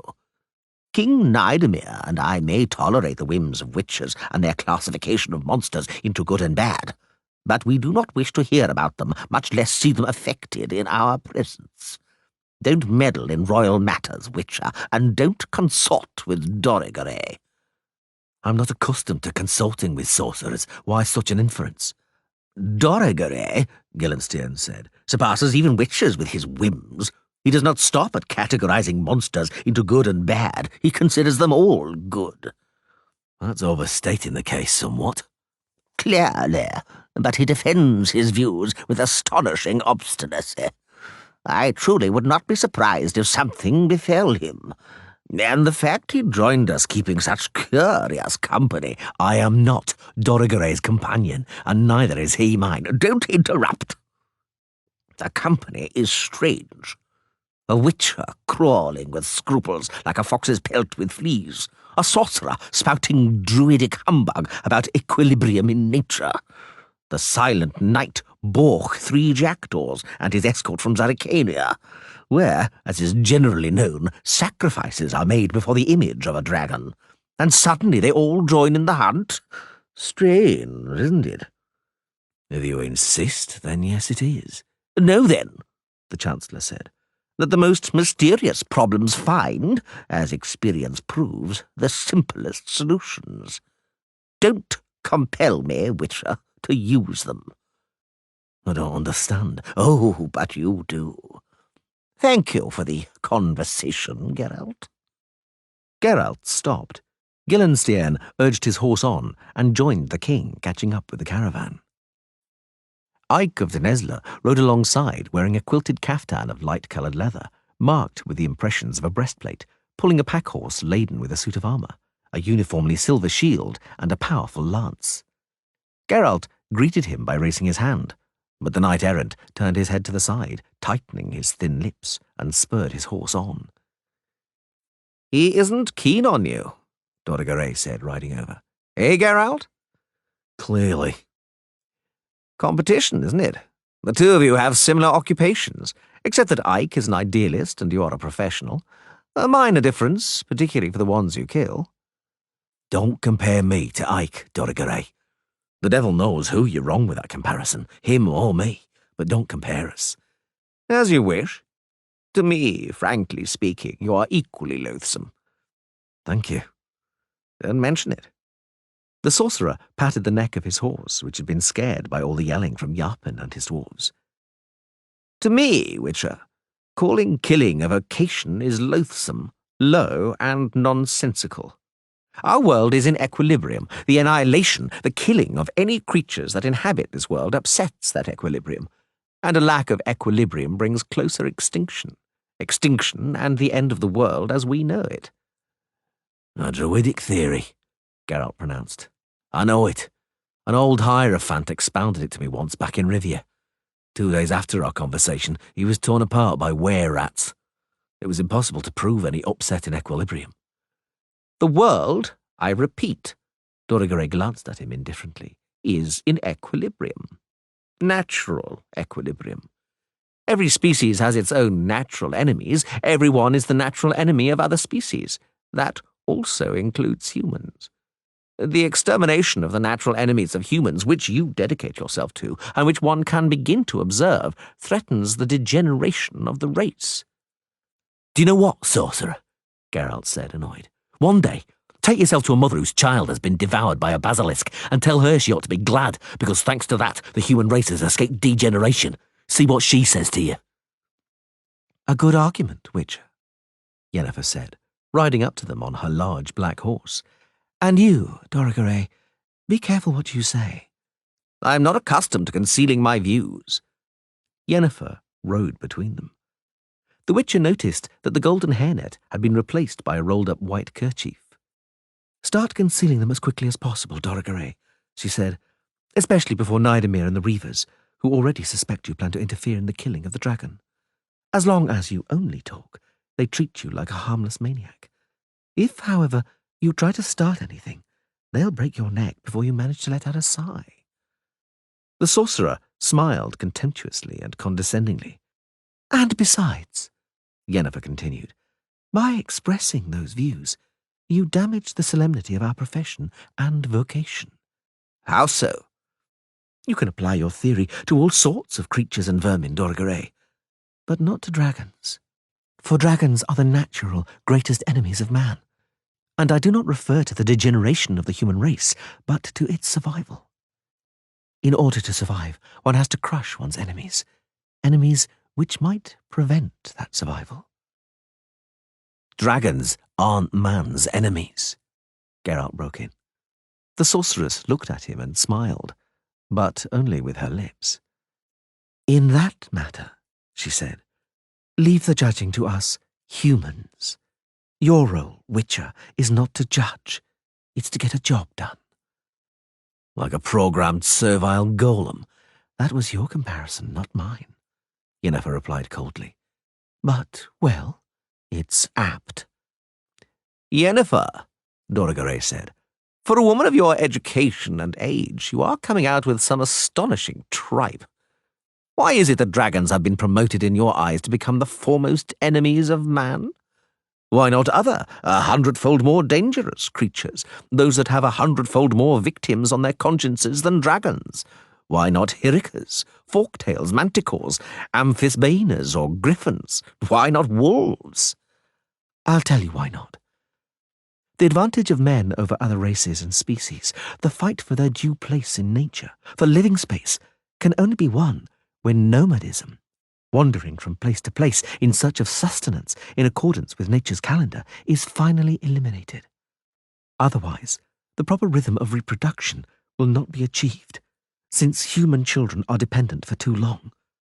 Only a woman, safe and secure behind town walls or in a stronghold, can bear children according to the proper rhythm, which means once a year. Fecundity, Dorigere, is growth, is the condition for survival and domination. And now we come to dragons. Only a dragon, and no other monster, can threaten a town or stronghold. Were dragons not to be wiped out, people would, for their own safety, disperse instead of cleaving together, because dragon's fire in a densely populated settlement is a nightmare, means hundreds of victims and terrible destruction. That is why dragons must be utterly wiped out, Dorigere. Dorigere looked at her with a strange smile on his face. Do you know what, Yennefer? I wouldn't like to see the day your idea of the dominance of man comes about, when people like you will occupy their due place in nature. Fortunately, it will never come to that. You would rather poison or slaughter each other, expire from typhoid fever and typhus, because it is filth and lice, and not dragons, which threaten your splendid cities, where women are delivered of children once a year, but where only one newborn baby in 10 lives longer than 10 days. Yes, Yennefer, fecundity, and once again, fecundity. So, take up bearing children, my dear. It's the most natural pursuit for you. It will occupy the time you are currently fruitlessly wasting on dreaming up nonsense. Farewell. Urging on his horse, the sorcerer galloped off towards the head of the column. Geralt, having glanced at Yennefer's pale, furiously twisted face, began to feel sorry for him in advance. He knew what this was about. Yennefer, like most sorceresses, was barren. But unlike most sorceresses, she bemoaned the fact, and reacted with genuine rage at the mention of it. Dorigere certainly knew that, but he probably did not know how vengeful she was. He's in trouble, she hissed. Oh, yes. Beware, Geralt. Don't think that when the time comes and you don't show good sense, I'll protect you. Never fear, he smiled. We, and I mean witches and servile golems, always act sensibly, since the limits within which we operate are clearly and explicitly demarcated. Well, I never, Yennefer said, looking at him, still pale. You're taking umbrage like a tart whose lack of chastity has been pointed out to her. You're a witcher. You can't change that. Your vocation, that's enough about vocations, Yen, because it's beginning to make me queasy. I told you not to call me that. And I'm not especially bothered about your queasiness, nor any other reactions in your limited witcher's range of reactions. Nevertheless, you'll see some of them if you don't stop plying me with tales about lofty missions in the fight between good and evil, and about dragons, the dreadful enemies of the human tribe. I know better. Oh, yes. The sorceress narrowed her eyes. And what do you know, Witcher? Only, Geralt said, ignoring the sudden warning vibration of the medallion around his neck, that if dragons didn't have treasure hoards, not a soul would be interested in them, and certainly not sorcerers. Isn't it interesting that whenever a dragon is being hunted, some sorcerer closely linked to the Goldsmiths Guild is always hanging around? Just like you. And later, although a deal of gemstones ought to end up on the market, it never happens, and their price doesn't go down. So don't talk to me about vocation and the fight for the survival of the race. I know you too well. I've known you too long. Too long, she repeated, sneering malevolently. Unfortunately. But don't think you know me well, you whore's son. Damn it, how stupid I've been. Oh, go to hell. I can't stand the sight of you. She screamed, yanked her horse's reins, and galloped fiercely ahead. The Witcher reined back his mount, and let through the wagon of dwarves, yelling, cursing, and whistling through bone pipes. Among them, sprawled on some sacks of oats, lay Dandelion, plucking his lute. "Hey!" roared Yap and Zigrin, who was sitting on the box, pointing at Yennefer. "There's something black on the trail. I wonder what it is. It looks like a nag." "Without doubt," Dandelion shouted, shoving his plum bonnet back. "It's a nag riding a gelding. Astounding!" The beards of Yarpen's boys shook in general laughter. Yennefer pretended not to hear. Geralt reined back his horse again and let Nidamir's mounted bowman through. Borch was riding slowly some distance beyond them, and the Zerrikanians brought up the rear just behind him.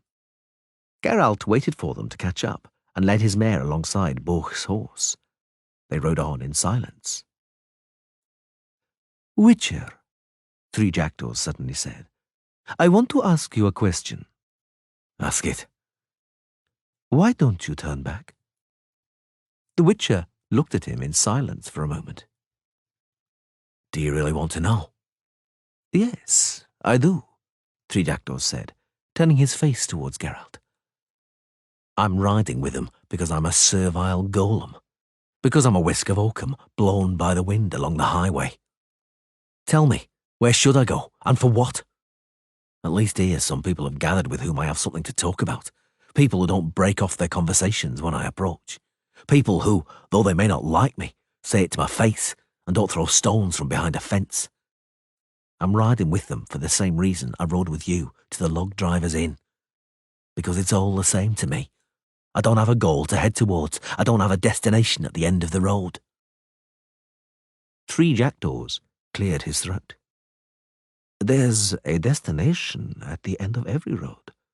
Everybody has one, even you, although you like to think you're somehow different.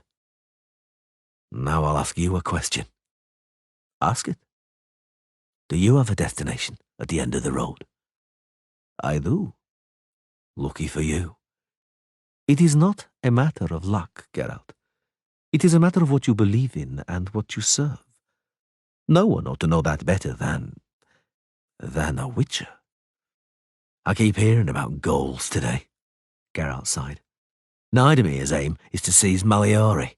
Ike of Dennesley's calling is to protect people from dragons. Dorigeray feels obligated to something quite the opposite. Yennefer, by virtue of certain changes which her body was subjected to, cannot fulfill her wishes and is terribly undecided. Damn it, only the Reavers and the Dwarves don't feel a calling and simply want to line their pockets. Perhaps that's why I'm so drawn to them." "You aren't drawn to them, Geralt of Rivia. I'm neither blind nor deaf. It wasn't at the sound of their name you pulled out that pouch. But I surmise there's no need to surmise," the Witcher said, without anger. "I apologize." "There's no need to apologize." They reined back their horses just in time, in order not to ride into the column of bowmen from Cairngorm, which had suddenly been called to a halt. "What has happened?" Geralt stood up in his stirrups. "Why have we stopped?" "I don't know." Borch turned his head away. Vea, her face strangely contorted, uttered a few quick words. "I'll ride up to the front," the Witcher said, "to see what's going on." "Stay here." "Why?" Three Jackdaws was silent for a moment, eyes fixed on the ground. "Why?" Geralt repeated. "Go," Borch said. "Perhaps it'll be better that way." "What'll be better?" "Go." The bridge connecting the two edges of the chasm looked sound. It was built from thick pine timbers and supported on a quadrangular pier, against which the current crashed and roared in long strands of foam. "Hey, Beanpole!" yelled Boholt, who was driving the wagon. "Why have you stopped?" "I don't know if the bridge will hold." Why are we taking this road? Gillenstein asked, riding over. It's not to my liking to take the wagons across the bridge. Nay, a cobbler! Why you're leading us this way and not by the trail? The trail continues on towards the west, doesn't it?" The heroic poisoner of Bearfield approached, removing his sheepskin cap. He looked ridiculous, dressed up in an old-fashioned half-armour, probably hammered out during the reign of King Sambuk, pulled down tightly over a shepherd's smock. "The road's shorter this way, Your Majesty," he said, not to the Chancellor, but directly to Nidomir, whose face still expressed thoroughly excruciated boredom. "How is that?" Gillenstiern asked, frowning. Nidomir did not even grace the cobbler with a more attentive glance. "Them's," Sheepbagger said, indicating the three-notched peaks towering over the surrounding area, "is Kiava, Great Kestrel, and Harbinger's Fang. The trail leads down towards the ruins of the old stronghold and skirts around Kiava from the north, beyond the river's source. But we can shorten the way by taking the bridge. We'll pass through the gorge and onto the plain between the mountains. And if we don't find no sign of the dragon there, we'll continue on eastwards. We'll search the ravines. And even further eastward, there are flat pastures where there's a straight road to Cairngorm towards your land, sire." "And where, Sheepbagger, did you acquire such knowledge about these mountains?" Boholt asked. "At your cobbler's last?" "No, sir. I herded sheep here as a young'un." "And that bridge won't give way?" Boholt stood up on the box and looked downwards at the foaming river. "That must be a drop of 40 fathoms. "Little old, sir." "What's a bridge doing in this wilderness, anyhow?" "That there bridge," Sheepbagger said, "was built by trolls in the olden days, and whoever came this way had to pay them a pretty penny. But since folks seldom came this way, the trolls were reduced to beggary. But the bridge remains." "I repeat," Gillenstiern said irately, "we have wagons with tackle and provender, and we may become bogged down in the wilderness. Is it not better to take the trail?" "We could take the trail," the cobbler shrugged, "but it's longer that way, and the king said he'd give his ear teeth to get that dragon soon." "Eye teeth," the Chancellor corrected him. "Have it your way, eye teeth," Sheepbagger agreed, "but it's still quicker by the bridge." "Right, let's go, Sheepbagger," Boholt decided. "Forge ahead, you and your men. We have a custom of letting the most valiant through first." "No more than one wagon at a time," Gillenstiern warned. "Right." Boholt lashed his horses, and the wagon rumbled onto the bridge's timbers. "Follow us, Beanpole. Make sure the wheels are rolling smoothly." Geralt reined back his horse, his way barred by Nidomir's bowmen in their purple and gold tunics, crowded on the stone bridgehead. The witch's mare snorted. The earth shuddered. The mountains trembled. The jagged edge of the rock wall beside them became blurred against the sky, and the wall itself suddenly spoke with a dull but audible rumbling. "Look out!" Boholt yelled, now on the other side of the bridge. "Look out there!" The first small stones pattered and rattled down the spasmodically shuddering rock wall.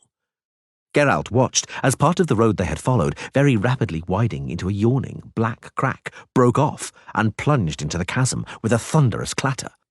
"To horse!" Gillenstiern yelled. "Your Majesty, to the other side!" Nidomir, head buried in his horse's mane, charged onto the bridge, and Gillenstiern and several bowmen leapt after him. Behind them, the royal wagon with its flapping griffin banner rumbled onto the creaking timbers. "It's a landslide! Get out of the way!" Yop and Zigrin bellowed from behind, lashing his horse's rumps, overtaking Nidomir's second wagon and jostling the bowmen. "Out of the way! Witcher, out of the way!" Ike of Denesla, stiff and erect, galloped beside the dwarf's wagon. Were it not for his deathly pale face and mouth contorted in a quivering grimace, one might have thought the knight-errant had not noticed the stones and boulders falling onto the trail. Further back, someone in the group of bowmen screamed wildly, and horses whinnied. Geralt tugged at the reins and spurred his horse, as right in front of him the earth boiled from the boulders cascading down. The dwarf's wagon rattled over the stones. Just before the bridge, it jumped up and landed with a crack on its side onto a broken axle. A wheel bounced off the railing and plunged downwards into the spume. The witch's mare, lacerated by sharp shards of stone, reared up. Geralt tried to dismount, but caught his boot buckle in the stirrup and fell to the side onto the trail. His mare neighed and dashed ahead, straight towards the bridge, dancing over the chasm. The dwarves ran across the bridge, yelling and cursing. "Hurry, Geralt!" Dandelion yelled, running behind him and looking back. "Jump on, Witcher!" Dorigeray called, thrashing about in the saddle, struggling to control his terrified horse. Further back, behind them, The entire road was engulfed in a cloud of dust stirred up by falling rocks, shattering Nidemir's wagons. The Witcher seized the straps of the sorcerer's saddlebags. He heard a cry. Yennefer had fallen with her horse, rolled to the side, away from the wildly kicking hooves, and flattened herself to the ground, shielding her head with her arms. The Witcher let go of the saddle, ran towards her, diving into the deluge of stones and leaping across the rift opening under his feet. Yennefer, yanked by the arm, got up onto her knees. Her eyes were wide open, and the trickle of blood running down from her cut brow had already reached her ear. "Stand up, Yen!" "Geralt, look out!" An enormous, flat block of stone, scraping against the side of the rock wall with a grinding, clattering sound, slid down and plummeted towards them.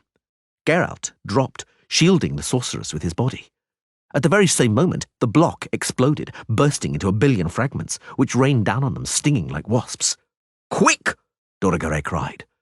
Brandishing his wand atop the skittering horse, he blasted more boulders, which were tumbling down from the cliff into dust. "Onto the bridge, Witcher!" Yennefer waved a hand, bending her fingers and shrieking incomprehensibly. As the stones came into contact with the bluish hemisphere which had suddenly materialized above their heads, they vaporized like drops of water falling on red-hot metal. "Onto the bridge, Geralt!" the sorceress yelled. "Stay close to me!" They ran, following Dorogare and several fleeing bowmen. The bridge rocked and creaked, the timbers bending in all directions as it flung them from railing to railing. "Quick!" The bridge suddenly slumped with a piercing, penetrating crack, and the half they had just crossed broke off, tumbling with a clatter into the gulf, taking the dwarves' wagon with it, which shattered against the rocky teeth to the sound of the horses' frantic whinnying. The part they were now standing on was still intact, but Geralt suddenly realized they were now running upwards across a rapidly tilting slope. Yennefer panted a curse. "Get down, Yen! Hang on!" The rest of the bridge grated, cracked and sagged into a ramp. They fell with it, digging their fingers into the cracks between the timbers. Yennefer could not hold on. She squealed like a little girl and dropped. Geralt, hanging on with one hand, drew a dagger, plunged the blade between the timbers, and seized the haft in both hands. His elbow joints creaked as Yennefer tugged him down, suspended by the belt and scabbard slung across his back. The bridge made a cracking noise again and tilted even more, almost vertically. "Yen," the Witcher grunted, "do something. Cast a bloody spell." "How can I?" He heard a furious, muffled snarl. "I'm hanging on." "Free one of your hands." "I can't." "Hey!" Dandelion yelled from above. "Can you hold on? Hey!" Geralt did not deign to reply. "Throw down a rope!" Dandelion bellowed. "Quickly, damn it!" The Reavers, the dwarves, and Gillenstiern appeared beside the troubadour. Geralt heard Boholt's quiet words. "Wait, Busker. She'll soon fall. Then we'll pull the Witcher up." Yennefer hissed like a viper, writhing and suspended from Geralt's back. His belt dug painfully into his chest. "Yen, can you find a hold? Using your legs, can you do anything with your legs?" "Yes," she groaned. "Swing them around." Geralt looked down at the river, seething and swirling among the sharp rocks, against which some bridge timbers, a horse and a body in the bright colours of cairngorn, were bumping. Beyond the rocks, in the emerald, transparent maelstrom, he saw the tapered bodies of large trout, languidly moving in the current. "Can you hold on, Yen?" "Just about. Yes." "Heave yourself up. You have to get a foothold." "I can't." "Throw down a rope!" Dandelion yelled. "Have you all gone mad? They'll both fall." "Perhaps that's not so bad," Gillenstiern wondered, out of sight. The bridge creaked and sagged even more. Geralt's fingers, gripping the hilt of his dagger, began to go numb. "Yen, shut up! And stop wriggling about." "Yen, don't call me that." "Can you hold on?" "No," she said coldly. She was no longer struggling, but simply hanging from his back, a lifeless, inert weight. "Yen, shut up! Yen." "Forgive me." "No, never." Something crept downwards over the timbers. Swiftly, like a snake. A rope, emanating with a cold glow, twisting and curling as though alive, searched for and found Geralt's neck with its moving tip. slid under his armpits and ravelled itself into a loose knot. The sorceress beneath him moaned, sucking in air. He was certain she would start sobbing. He was mistaken. "Careful!" Dandelion shouted from above. "We're pulling you up!" "Gar? Kennet, pull them up! Heave!" A tug, the painful, constricting tension of the taut rope. Yennefer sighed heavily. They quickly travelled upwards, bellies scraping against the coarse timbers. At the top, Yennefer was the first to stand up. Chapter 7. "We saved but one wagon from the entire caravan, Your Majesty," Gillenstiern said, "not counting the Reaver's wagon. 7 bowmen remain from the troop. There's no longer a road on the far side of the chasm, just scree and a smooth wall as far as the bridge permits one to look. We know not if anyone survived of those who remained when the bridge collapsed." Nidomir did not answer. Ike of Denesla, standing erect, stood before the king, staring at him with shining, feverish eyes. "The ire of the gods is hounding us," he said, raising his arms. "We have sinned, King Nidomir. It was a sacred expedition, an expedition against evil. For the dragon is evil. Yes, each dragon is evil incarnate. I do not pass by evil indifferently. I crush it beneath my foot, annihilate it, just as the gods and the holy book demand." "What is he drivelling on about?" Behold asked, frowning. "I don't know," Geralt said, adjusting his mare's harness. "I didn't understand a single word." "Be quiet," Dandelion said. "I'm trying to remember it. Perhaps I'll be able to use it if I can get it to rhyme." "The holy book says," Ike said, now yelling loudly, "that the serpent, the foul dragon with 7 heads and 10 horns, will come forth from the abyss, and on his back will sit a woman in purple and scarlet, and a golden goblet will be in her hand, and on her forehead will be written the sign of all and ultimate whoredom." "I know her," Dandelion said, delighted. "It's Cilia, the wife of the alderman of Somholder." "Quieten down, poet sir," Gillenstiern said. "And you, O knight from Denesli, speak more plainly, if you would." "One should act against evil, O king," Ike called, "and with a pure heart and conscience, with head raised. But who do we see here? Dwarves who are pagans, are born in the darkness and bow down before dark forces. Blasphemous sorcerers, usurping divine laws, powers, and privileges. A witcher, who is an odious aberration, an accursed unnatural creature. Are you surprised that a punishment has befallen us, King Nidomir? We have reached the limits of possibility. Divine grace is being sorely tested. I call you, king, to purge the filth from our ranks before—" "Not a word about me," Dandelion interjected woefully. "Not a mention of poets, and I try so hard." Geralt smiled at Yarpen Zigrin, who, with slow movements, was stroking the blade of his battle-axe, which was stuck into his belt. The dwarf, amused, grinned. Yennefer turned away ostentatiously, pretending that her skirt, torn up to her hip, distressed her more than Ike's words. "I think you are exaggerating a little, Sir Ike," Dorigeray said sharply, "although no doubt for noble reasons. I regard the making known of your views about sorcerers, dwarves, and witches as quite unnecessary. Although I think we have all become accustomed to such opinions, it is neither polite nor chivalrous, Sir Ike. And it is utterly incomprehensible after you and no one else ran and used a magical elven rope to save a witcher and a sorceress whose lives were in danger. I conclude from what you say that you should rather have been praying for them to fall." "Damn it," Geralt whispered to Dandelion. "Did he throw us that rope? Ike, not Dorigeray?" "No," the bard muttered. "Ike it was, indeed." Geralt shook his head in disbelief. Yennefer cursed under her breath and straightened up.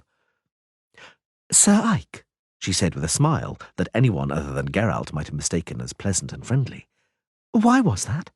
I'm blasphemous, but you saved my life." "You are a lady, Madam Yennefer."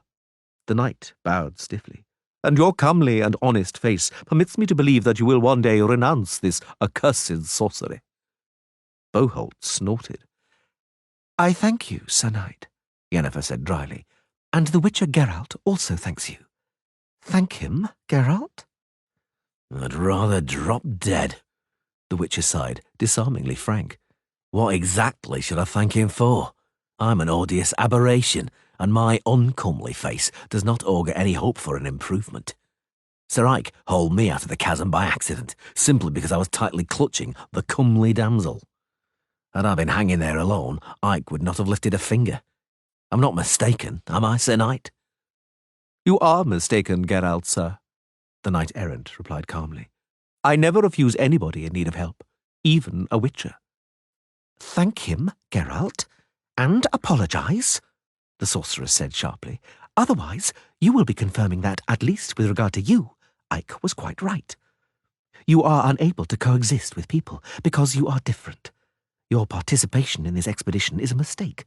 A nonsensical purpose brought you here. Thus it would be sensible to leave the party. I think you understand that now, and if not, it's time you did. What purpose are you talking about, madam?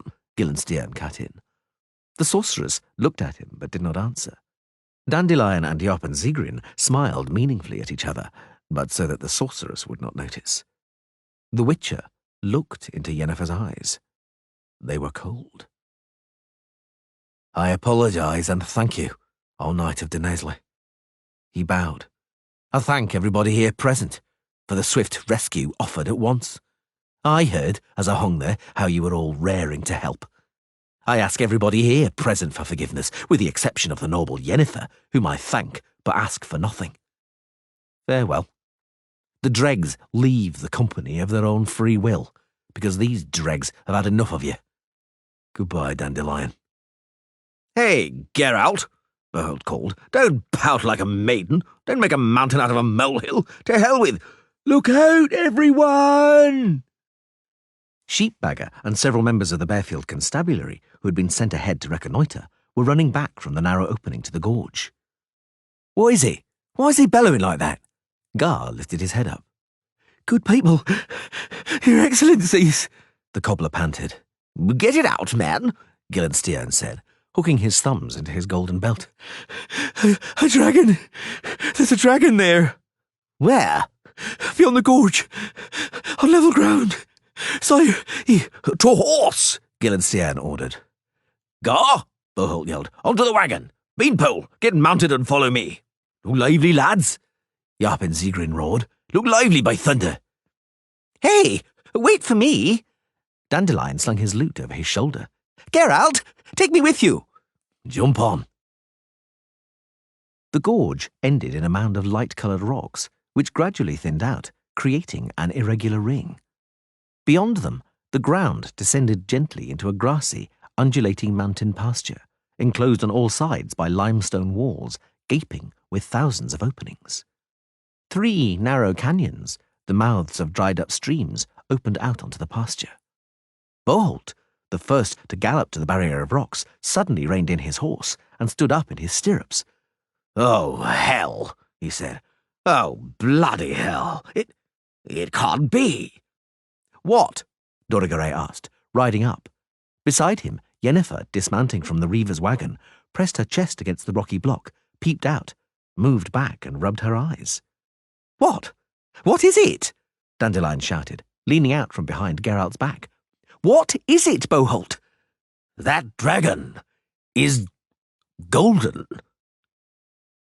No further than 100 paces from the gorge's rocky entrance from which they had emerged on the road to the northward leading canyon, on a gently curving low hill, sat the creature.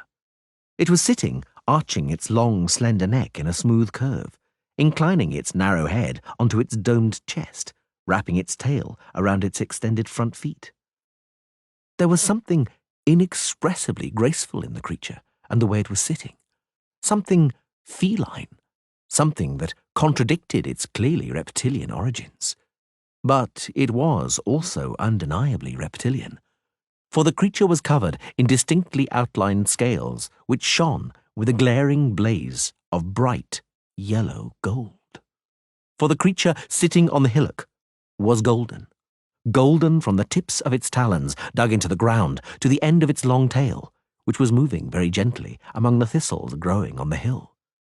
Looking at them, with its large golden eyes, The creature unfurled its broad, golden, bat-like wings and remained motionless, demanding to be admired. A golden dragon, Dorigere whispered. It's impossible.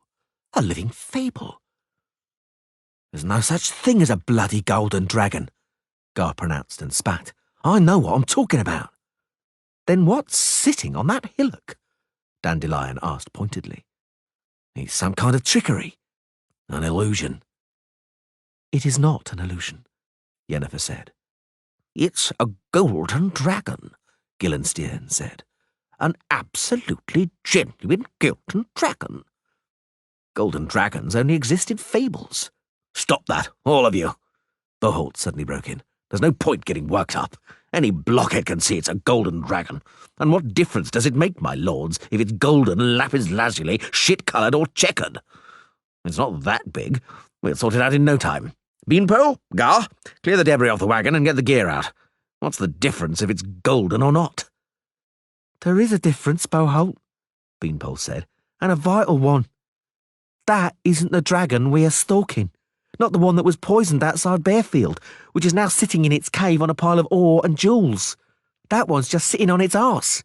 What bloody use is it to us? That dragon is golden, Kenneth, Yarp and Zigrin snarled. Have you ever seen anything like it? Don't you understand? We'll get more for its hide than we would for a normal treasure hoard. And without flooding the market with precious stones, Yennefer added, smiling unpleasantly. Yarpen's right. The agreement is still binding. Quite something to divide up, isn't it? Hey, Boholt, Gar shouted from the wagon, where he was clattering amongst the tackle. What shall we equip ourselves and the horses with? What could that golden reptile belch, eh? Fire? Acid? Steam? I haven't got an effing clue, Boholt said, sounding worried. Hey, sorcerers, anything in the fables about golden dragons, about how to kill them? How do you kill them? The usual way, Sheepbagger suddenly shouted. No point pondering. Give us an animal, we'll stuff it full of something poisonous, and feed it to the reptile and good riddance. Dorigere looked askance at the cobbler. Boholt spat, and Dandelion turned his head away with a grimace of disgust. Yarpin Zigrin smiled repulsively, hands on hips. What are you looking at? Sheepbagger asked. Let's get to work. We have to decide what to stuff the carcass with so the reptile quickly perishes. It has to be something which is extremely toxic, poisonous, or rotten. Aha! The dwarf spoke, still smiling. Well, what's poisonous, foul, and stinks? Do you know what, Sheepbagger? Looks like it's you. What? You bloody herd? Get lost, bodger, out of my sight. Lord Dorigere, Boholt said, walking over to the sorcerer. Make yourself useful. Call to mind some fables and tales. What do you know about golden dragons? The sorcerer smiled, straightening up self-importantly. What do I know about golden dragons, you ask? Not much, but enough. We're listening. Then listen, and listen attentively. Over there before us sits a golden dragon, a living legend, possibly the last and only creature of its kind to have survived your murderous frenzy. One doesn't kill legends. I, Dorigere, will not allow you to touch that dragon. Is that understood? You can get packed, fasten your saddlebags, and go home. Geralt was convinced an uproar would ensue. He was mistaken. Noble sorcerer, sir, Gillenstiern's voice interrupted the silence. Heed what and whom you speak. King Nidemir may order you, Dorigere, to fasten your saddlebags and go to hell, but not the other way round. Is that clear? No, the sorcerer said proudly. It is not, for I am Master Dorigere, and will not be ordered around by someone whose kingdom encompasses an area visible from the height of the palisade on a mangy, filthy, stinking stronghold. Do you know, Lord Gillenstiern, that were I to speak a charm and wave my hand, you would change into a cowpat, and your underage king into something ineffably worse? Is that clear? Gillenstiern did not manage to answer, for Boholt walked up to Dorigere, caught him by the shoulder, and pulled him around to face him. Gar and Beanpole, silent and grim, appeared from behind Boholt. Just listen, magician, sir, the enormous Reaver said. Before you wave that hand, listen to me. I could spend a long time explaining what I would do with your prohibitions, your fables, and your foolish chatter, but I have no wish to. Let this suffice as my answer." Boholt placed a finger against his nose and from a short distance ejected the contents onto the toes of the sorcerer's boots.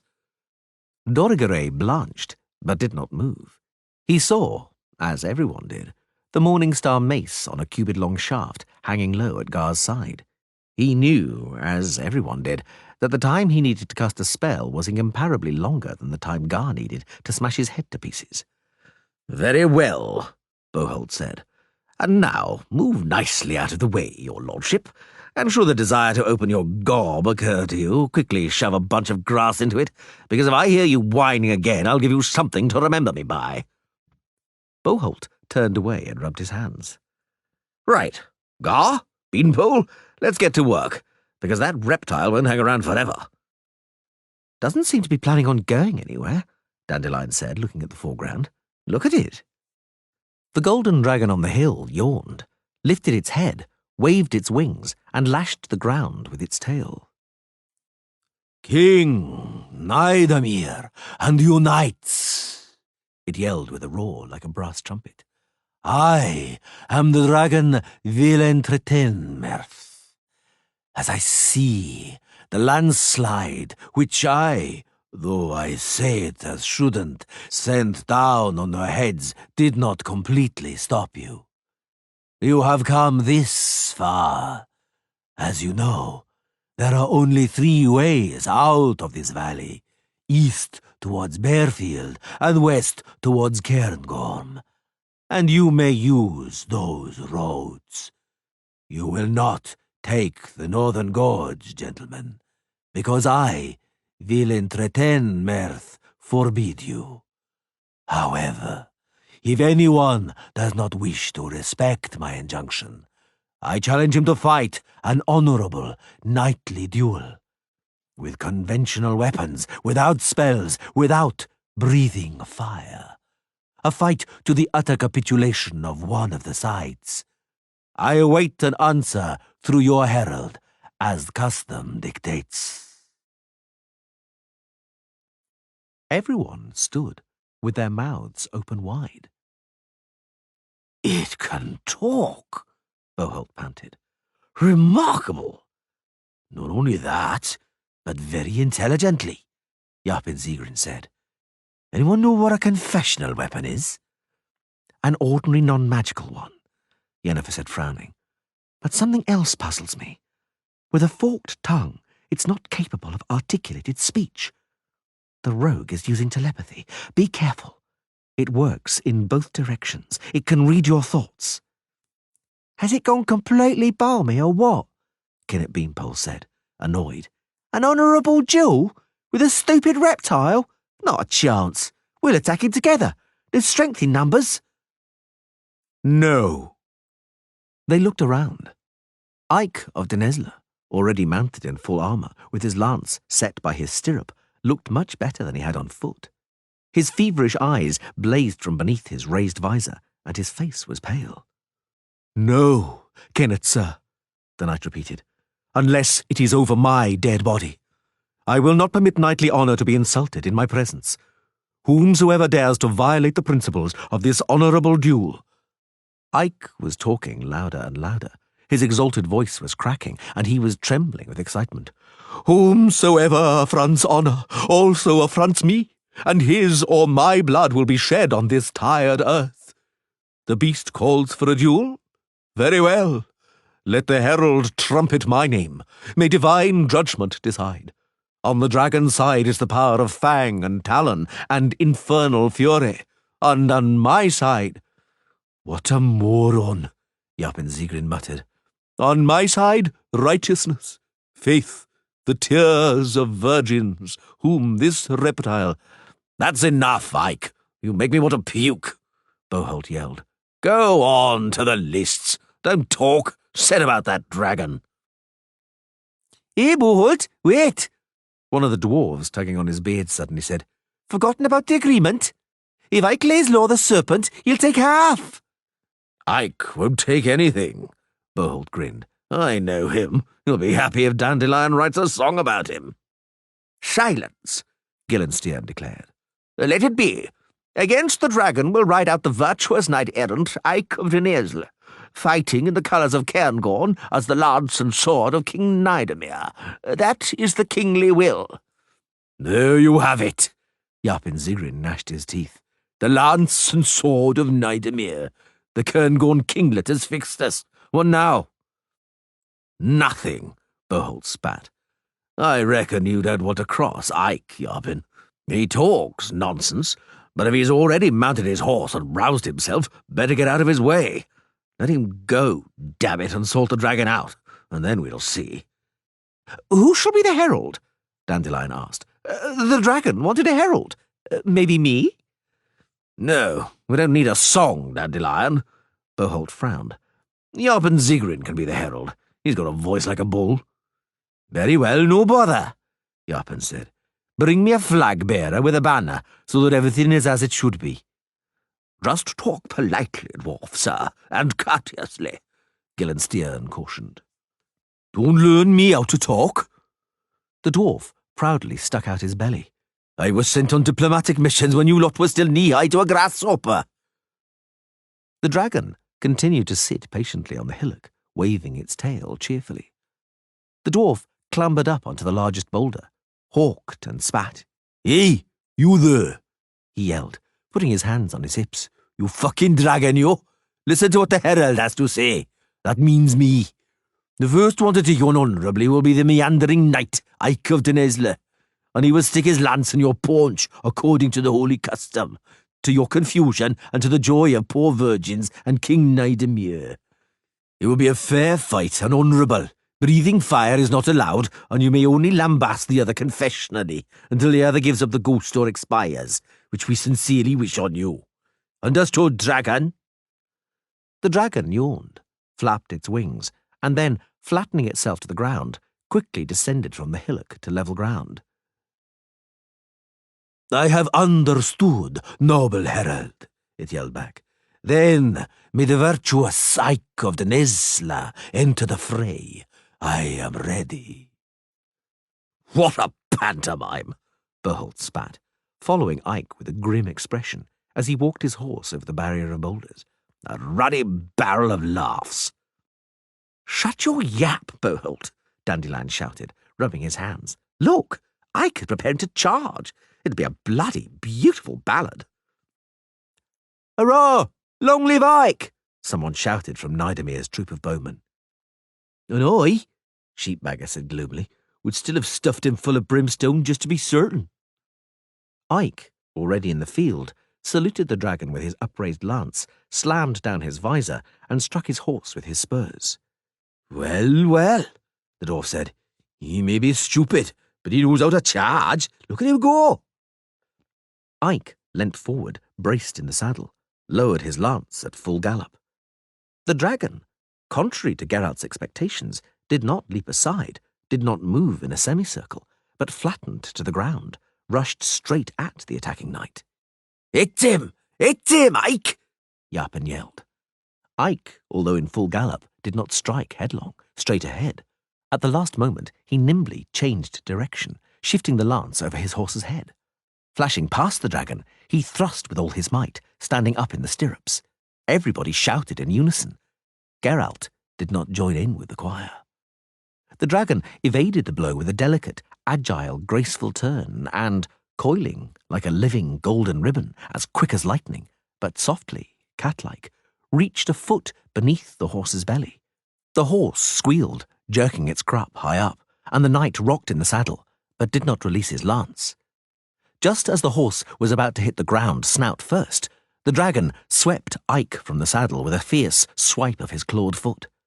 Everybody saw his breastplate spinning upwards, and everybody heard the clanking and thudding with which the knight fell onto the ground.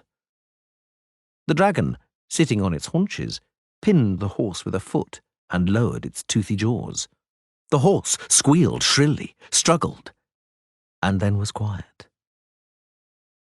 In the silence that fell, everybody heard the deep voice of the dragon, Vilentratenmeth.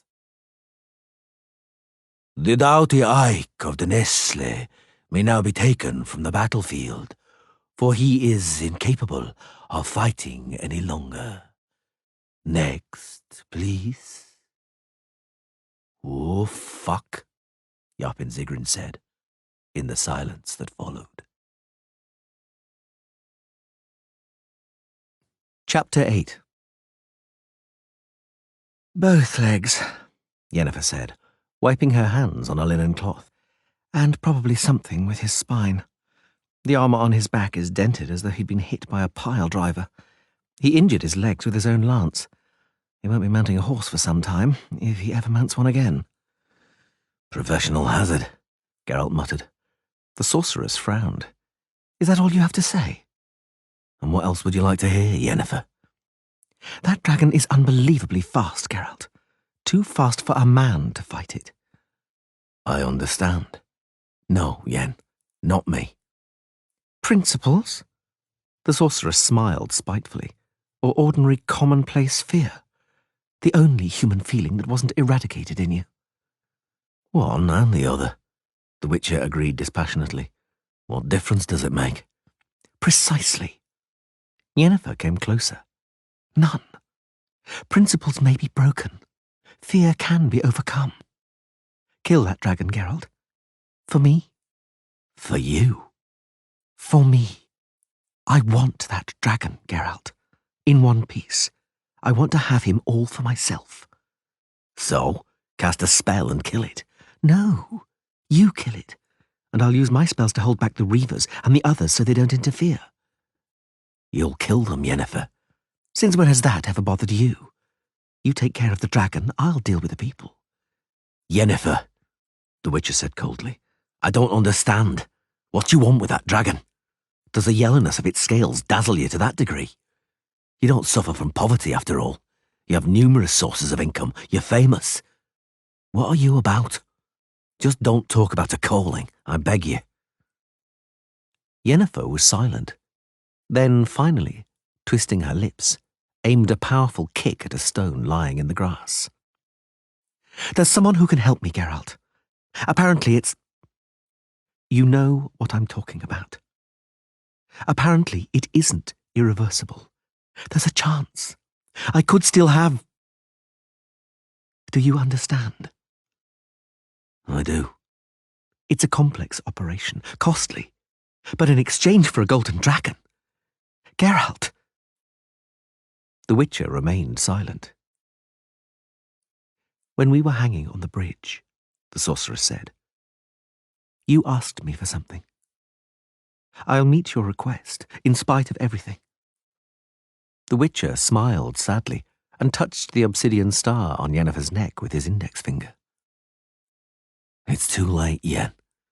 We aren't hanging now.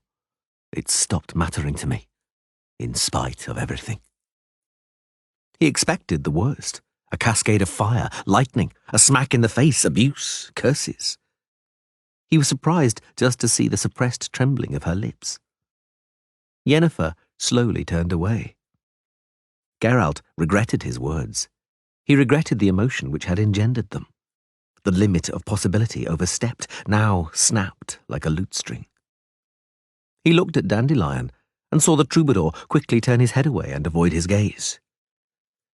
Well, we've got the issue of knightly honour out of the way, my lords, Boholt called, now dressed in armour and standing before Nidomir, who was still sitting on a stone with an unvarying expression of boredom on his face. Knightly honour is lying there groaning softly. It was a lousy idea, Lord Gillenstiern, to send out Ike as your knight and vassal. I wouldn't dream of pointing the finger, but I know whom Ike can thank for his broken pins. Yes, I swear we've killed 2 birds with 1 stone. One was a lunatic, insanely reviving the legends of how a bold knight defeats a dragon in a duel, and the other, a swindler, who wanted to make money from it. Do you know who I'm talking about, Gillenstiern? What? Good. And now our move. Now the dragon is ours. Now we, the Reavers, will sort out that dragon, but by ourselves. And the agreement, Boholt? The Chancellor drawled. What about the agreement? I don't give a shit about the agreement. This is outrageous. This is lese-majesty. Gillenstiern stamped his foot. King Nidomir, what about the king? Boholt yelled, resting on an enormous two-handed sword. Perhaps the king will personally decide to take on the dragon by himself? Or perhaps you, his faithful chancellor, will squeeze your belly into a suit of armour and go into battle. Why not? Please do. We'll wait, my lord. You had your chance, Gillenstiern. Had Ike mortally lanced the dragon, you would have taken it in its entirety. Nothing would have been left to us, because we hadn't helped, not one golden scale on its back. But it's too late now. Open your eyes. There's no one to fight under Cairngorm's colours. You won't find another chump like Ike. That's not true, the cobbler sheepbagger said, hurrying to the king, who was still busy watching a point on the horizon of interest only to him. Oh, king, just wait a little, and our men from Bearfield will be arriving. They'll be here any moment. To hell with the cocksure nobility. Chase them away. You'll see who is really brave, who is strong indeed, and not just in word. Shut your trap, Boholt said calmly, wiping a spot of rust from his breastplate. Shut your trap, peasant, because if you don't, I'll shut it so hard I'll shove your teeth down your throat. Sheepbagger, seeing Kennet and Gar approaching, quickly backed away and hid among the Bearfield constables. King, Gillenstiern called. Oh, king, what do you command? The expression of boredom suddenly vanished from Nidomir's face. The underage monarch wrinkled his freckly nose and stood up. What do I command? He said in a shrill voice. You finally asked, Gillenstiern, rather than decide for me and speak for me and on my behalf. I'm very pleased, and may it thus remain, Gillenstiern. From this moment, you will be silent and listen to my orders. Here is the first of them. Muster the men and order Ike of Denesley to be placed on a wagon. We're going back to Cairngorm. But, sire, not a word, Gillenstiern. Madam Yennefer, noble lords, I bid you farewell. I've lost some time on this expedition, but have gained much. I have learned a great deal. Thank you for your words, Madam Yennefer, Master Dorigere, Sir Boholt, and thank you for your silence, Sir Geralt. Oh, king, Gillenstiern said. What do you mean? The dragon is in our grasp. It's there for the taking. King, your dream, my dream. Nidomir repeated pensively. I do not have it yet. And should I stay here, then I might never have it. But Mariore, and the hand of the princess? The Chancellor waved his arms, not giving up. And the throne, king. The people there will acknowledge you as... I don't give a shit about the people there, as Sir Boholt would say. Nidomir laughed. The throne of Maliore is mine anyway, because in Cairngorm I have 300 armoured troops and 1,500 foot soldiers against their 1,000 crappy spearmen. Do they acknowledge me? They will have to. I'll keep hanging, beheading and dismembering until they do. And their princess is a fat goose and to hell with her hand. I only need her womb. Let her bear me an heir, and then I'll poison her anyway, using Master Sheepbagger's method. That's enough chatter, Gillenstiern. Said about carrying out my orders. Indeed, Dandelion whispered to Geralt. He has learnt a great deal. A great deal, Geralt confirmed, looking at the hillock, where the golden dragon, with its triangular head lowered, was licking something grey-green, sitting in the grass beside it with its forked scarlet tongue. But I wouldn't like to be his subject, Dandelion. And what do you think will happen now? The Witcher looked calmly at the tiny grey-green creature, fluttering its bat-like wings beside the golden talons of the stooping dragon. And what's your opinion about all this, Dandelion? What do you think? What does it matter what I think? I'm a poet, Geralt. Does my opinion matter at all? Yes, it does. Well, I'll tell you then. When I see a reptile, Geralt, a viper, let's say, or some other serpent, it gives me the creeps. The vileness disgusts and terrifies me. But that dragon... Yeah? It's pretty, Geralt. Thank you, Dandelion. What for? Geralt turned his head away, and with a slow movement reached for the buckle of his belt, which crossed his chest diagonally and shortened it by 2 holes. He lifted his right hand to check if his sword hilt was positioned correctly. Dandelion looked on with eyes wide open. Geralt? Do you mean to... Yes, the Witcher said calmly. There is a limit to what I can accept as possible. I've had enough of all this. Are you going with Nidomir or staying, Dandelion? The troubadour leaned over, placed his lute beneath a stone cautiously and with great care, and then straightened up. I'm staying. What did you say? The limits of possibility? I'm bagging that as the title of a ballad. It could be your last one, Dandelion. Geralt? Don't kill it. Can you not? A sword is a sword, Dandelion. Once drawn. Please try. I will. Dorigere chuckled, turned towards Yennefer and the Reavers, and pointed at the receding royal caravan. Over there, he said, King Nidemir is leaving. He no longer gives orders through Gillenstiern's mouth. He is departing, having demonstrated good sense. I'm glad you're here, Dandelion. I suggest you begin composing a ballad. What about? About? The sorcerer drew his wand from his coat. Master Dorigere, sorcerer, chasing back home the rabble who wanted to use vulgar methods to kill the last golden dragon left in the world. Don't move, Boholt. Yarpen, hands off your battle-axe. Don't move a muscle, Yennefer. Off you go, good-for-nothings. Follow the king like good little boys. Be off. Mount your horses or wagons. I warn you that if anybody makes a false move, all that will remain of him will be a burning smell and a bit of fused sand. I am serious. Dorigere, Yennefer hissed. My lord sorcerer, Boholt said conciliatorily. Is this any way to act? Be quiet, Boholt. I told you not to touch that dragon. Fables are not to be killed. About turn and scram. Yennefer's hand suddenly shot forward, and the ground around Dorigere exploded in blue flame, seething in a dust cloud of torn turf and grit. The sorcerer staggered, encircled by fire. Gar leapt forward and struck him in the face with the heel of his hand. Dorigere fell to the ground, a bolt of red lightning shooting from his wand and harmlessly zapping out among the rocks. Beanpole sprang at him from the other side, kicked the sorcerer to the ground, and took a backswing to repeat the blow. Geralt fell among them, pushed Beanpole away, drew his sword and thrust flat, aiming between the breastplate and the spalder. He was thwarted by Boholt, who parried the blow with the broad blade of his two-handed sword. Dandelion tried to trip Gar, but ineffectively. Gar clung to the bard's rainbow-hued jerkin and thumped him between the eyes with his fist. Yarpen Zigrin, leaping from behind, tripped Dandelion, hitting him behind his knees with the haft of a hatchet. Geralt spun into a pirouette, evading Boholt's sword, and jabbed at the onrushing Beanpole, tearing off his iron bracer. Beanpole leapt back, tripped and fell over. Boholt grunted and whirled his sword like a scythe. Geralt jumped over the whistling blade, slammed the hilt of his sword into Boholt's breastplate, fended him off, and thrust, aiming for his cheek. Boholt, realizing he could not parry with his heavy sword, threw himself backwards, falling on his back. The Witcher leapt at him, and at that moment felt the earth fall away from under his rapidly numbing feet. He saw the horizon going from horizontal to vertical. Vainly trying to form a protective sign with his fingers, he fell heavily onto the ground on his side, his sword slipping from his numb hand. There was a pounding and a buzzing in his ears. Tie them up before the spell stops working, Yennefer said, somewhere above but very far away. All three of them.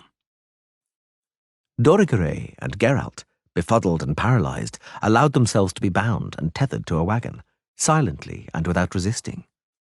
Dandelion fought and cursed, so he received a punch in the face before he was tied to the wagon. Why tie him up, traitors, sons of dogs, Sheepbagger said, walking over. They should be clubbed to death at once and be done with it. You're a son yourself and not a dog's, Yarpen Zigrin said. Don't insult dogs here. Scram, you heel. You're awfully brave, Sheepbagger snapped. We'll see if you're brave enough when my comrades arrive from Bearfield. They'll be here any moment. Yarpen, twisting with surprising agility, considering his build, whacked Sheepbagger over the head with his hatchet. Gar, standing alongside, gave him a kick for good measure. Sheepbagger flew a few feet through the air and fell nose first in the grass. You'll be sorry, he yelled, crawling on all fours. I'll fix... Lads, Yarpen Zigrin roared. Kick the cobbler in the cobblers. Grab him, Gar. Sheepbagger did not wait. He sprang up and dashed towards the eastern canyon. The Bearfield trackers followed him, cringing. The dwarves, cackling, sent a hail of stones after them. The air's freshened up already, Yarpen laughed. Right, Boholt, let's get down to the dragon. Hold on. Yennefer raised a hand. The only thing you're getting down to is the bottom of the valley. Begone, all of you." Excuse me? Boholt bent over, his eyes blazing ominously. What did you say, most honourable Madam Witch? "Follow that cobbler," Yennefer repeated. "All of you. I'll deal with the dragon myself, using unconventional weapons, and you can thank me as you leave. Had it not been for me, you would have tasted the witch's sword. Come now, quickly, Boholt, before I lose my temper. I warn you that I know a spell which can make you all geldings. I just have to raise my hand." Is that so? Boholt drawled. My patience has reached its limits. I won't be made a fool of. Beanpole, unhook the shaft from the cart. I feel I'll also be needing unconventional weapons. Someone is soon going to get a damn good thrashing, my lords. I won't point the finger, but a certain hideous witch is going to get a bloody sound hiding. Just try, Boholt. You'll brighten up my day. Why, Yennefer? The dwarf asked reproachfully. Perhaps I simply don't like sharing, Yarpin. Well now, Yarpin Zigrin smiled. That's profoundly human. So human it's almost dwarven. It's nice to see familiar qualities in a sorceress. But I don't like sharing either, Yennefer. He hunched into a short, very rapid backswing. A steel ball, appearing out of his pocket as if from nowhere, whirred through the air and smacked Yennefer right in the forehead. Before the sorceress had time to come to her senses, she was suspended in the air, being held up by Beanpole and Gar, and Yarpin was binding her ankles with twine. Yennefer screamed furiously, but one of Yarpin's boys threw the wagon's reins over her head from behind and pulled them tight, the leather strap digging into her open mouth, stifling her cries. Well, Yennefer, Boholt said as he walked over, how do you plan to turn me into a gelding now, when you can't move a hand? He tore the collar of her coat, and then ripped and wrenched open her blouse. Yennefer shrieked, choked by the reins. I don't have the time now, Boholt said, groping her shamelessly to the cackling of the dwarves. But wait a little while, witch. Once we've sorted out the dragon, we'll make merry. Tie her firmly to the wheel, boys. Both little hands to the rim, so she won't be able to lift a finger. And no one's to bloody touch her yet, my lords. We'll sort the order out, depending on who does a good job on the dragon. Beware, Boholt, Geralt, arms tied, said softly, calmly and ominously. I'll follow you to the ends of the world. You surprise me, the Reaver replied, just as calmly. In your place, I'd keep mum. I know you, and I know I have to take your threat seriously. I won't have a choice. You might not come out of this alive, Witcher. We'll return to this matter. Gar, Beanpole, to horse. What bad luck, Dandelion snapped. Why the hell did I get mixed up in this? Dorigere, lowering his head, watched the thick drops of blood slowly dripping from his nose onto his belly. Would you stop staring? The sorceress screamed at Geralt. She was writhing like a snake in her bonds, vainly trying to conceal her exposed charms. The Witcher obediently turned his head away. Dandelion did not. You must have used an entire barrel of mandrake elixir on what I can see, Yennefer, the bard laughed. Your skin's like a 16-year-old's, damn it. Shut your trap, whore son, the sorceress bellowed. How old are you actually, Yennefer? Dandelion asked, not giving up. 200? Well, 150, let's say. And you're behaving like...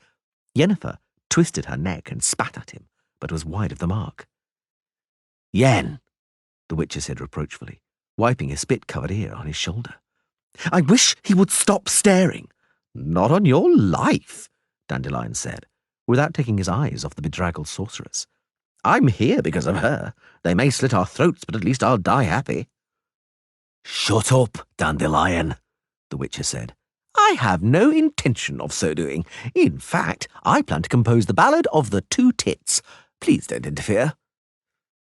Dandelion, Dorigere sniffed through his bloody nose. Be serious. I am being bloody serious. The dwarves heaved Boholt up into the saddle. He was heavy and squat from the armour and the leather pads he was wearing. Gar and Beanpole were already mounted, holding huge two-handed swords across their saddles. Right, Boholt rasped. Let's have at him. Oh, no, said a deep voice, sounding like a brass trumpet. I have come to you. From beyond the ring of boulders emerged a long snout shimmering with gold, a slender neck armed with a row of triangular serrated projections, and behind taloned feet. The evil reptilian eyes with their vertical pupils peered from beneath horned eyelids. I was tired of waiting in the open, the dragon Vilentretenmerth said, looking around. So I came myself. Fewer and fewer challenges, I see. Boholt held the reins in his teeth and a longsword two-handed. That's not, he said indistinctly, holding the strap in his teeth. Still fight, reptile. I am, the dragon said, arching its back and lifting its tail insultingly. Boholt looked around. Gar and Beanpole slowly, almost ostentatiously, calmly flanked the dragon. Yarpin Zigrin and his boys waited behind, holding battle-axes. Ah! Boholt roared, striking his horse hard with his heels and lifting his sword. The dragon curled up, flattened itself to the ground, and struck with its tail from above and behind, like a scorpion, hitting not Boholt but Gar, who was attacking from the side. Gar fell over with his horse amid a clanking, screaming, and neighing tumult. Boholt, charging at a gallop, struck with a terrible blow, but the dragon nimbly dodged the wide blade. The momentum of the gallop carried Boholt alongside the dragon's body.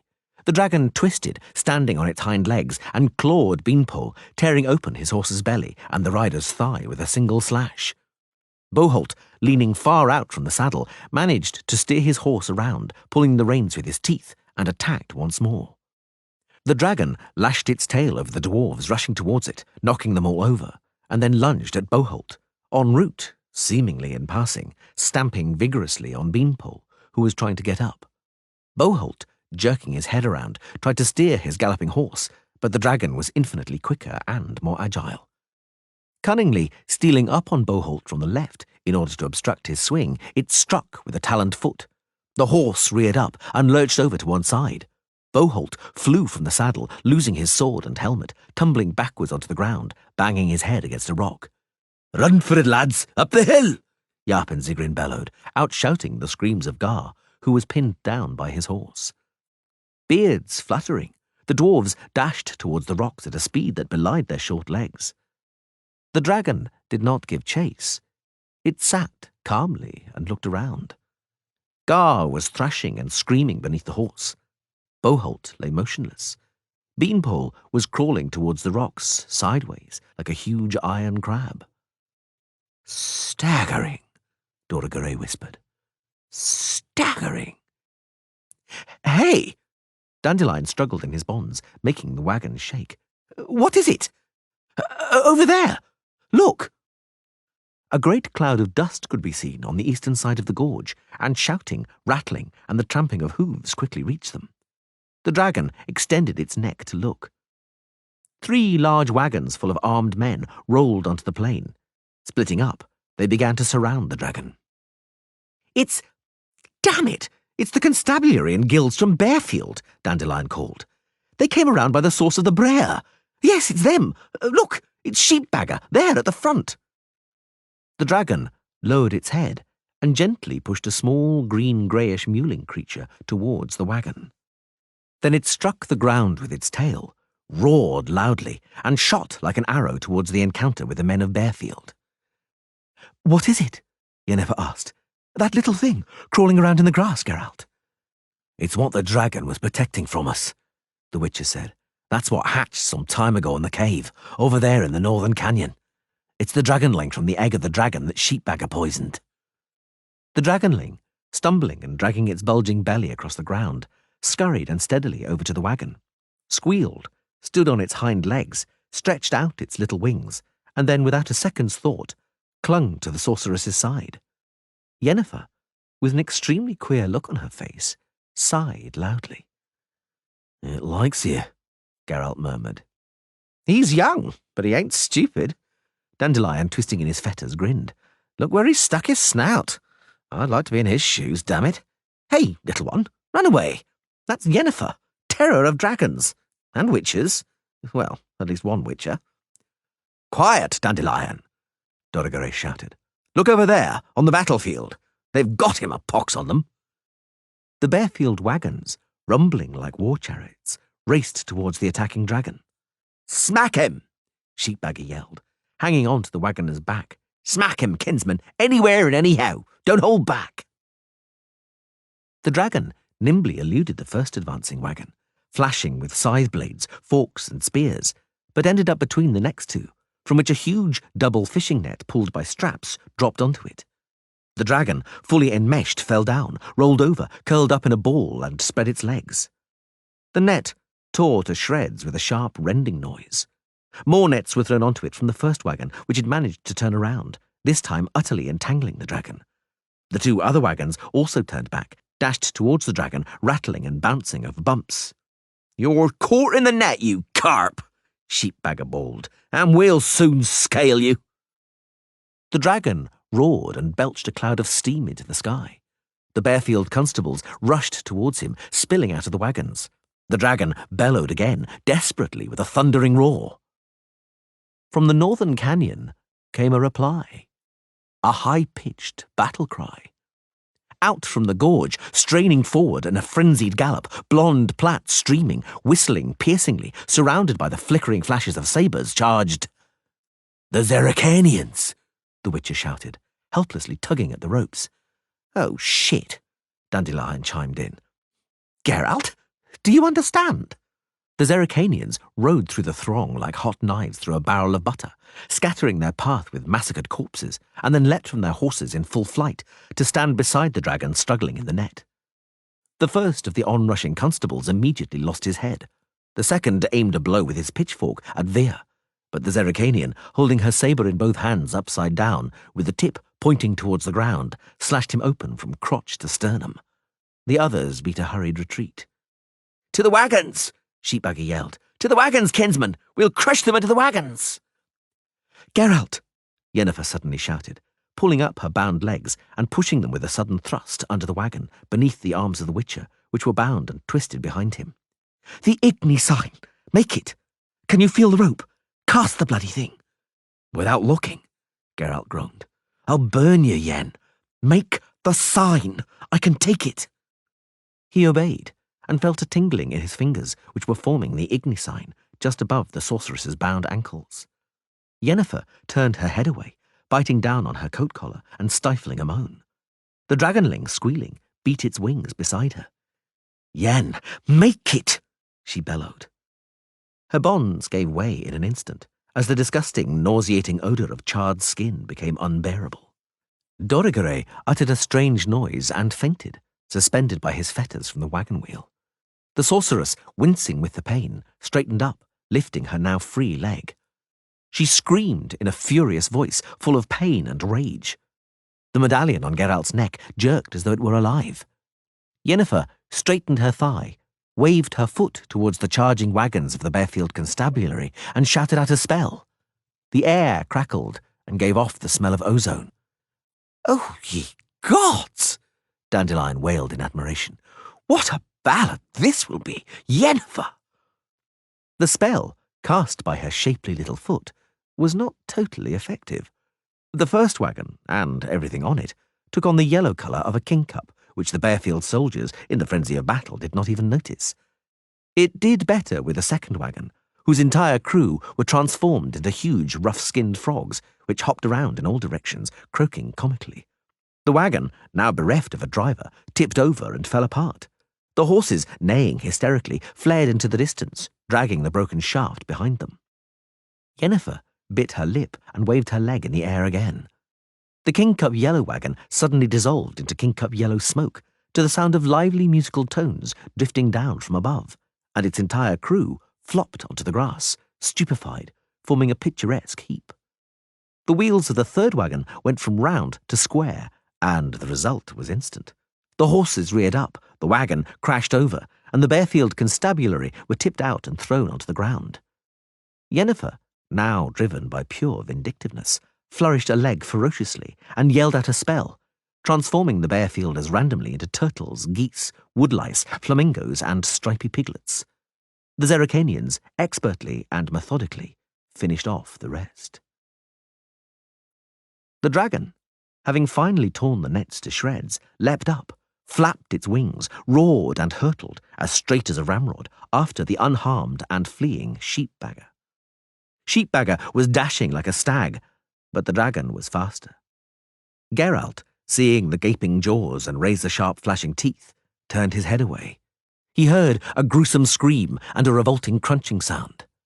Dandelion gave a stifled shout.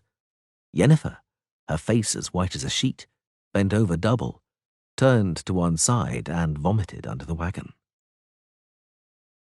A silence fell, interrupted only by the occasional gaggling, croaking and squealing of the remains of the Bearfield constabulary. Vere, smiling unpleasantly, stood over Yennefer, legs wide apart. The Zerrikanian raised her sabre. Yennefer, pale, raised a leg. "No," said Borch, also known as Three Jackdaws, who was sitting on a stone. In his lap, he was holding the dragonling, peaceful and content. "We aren't going to kill Madame Yennefer," the dragon Villantre Tenmirth repeated. "It is over. What is more, we are grateful to Madame Yennefer for her invaluable assistance. Release them, Vere." "Do you understand, Geralt?" Dandelion whispered, chafing feeling back into his numb arms.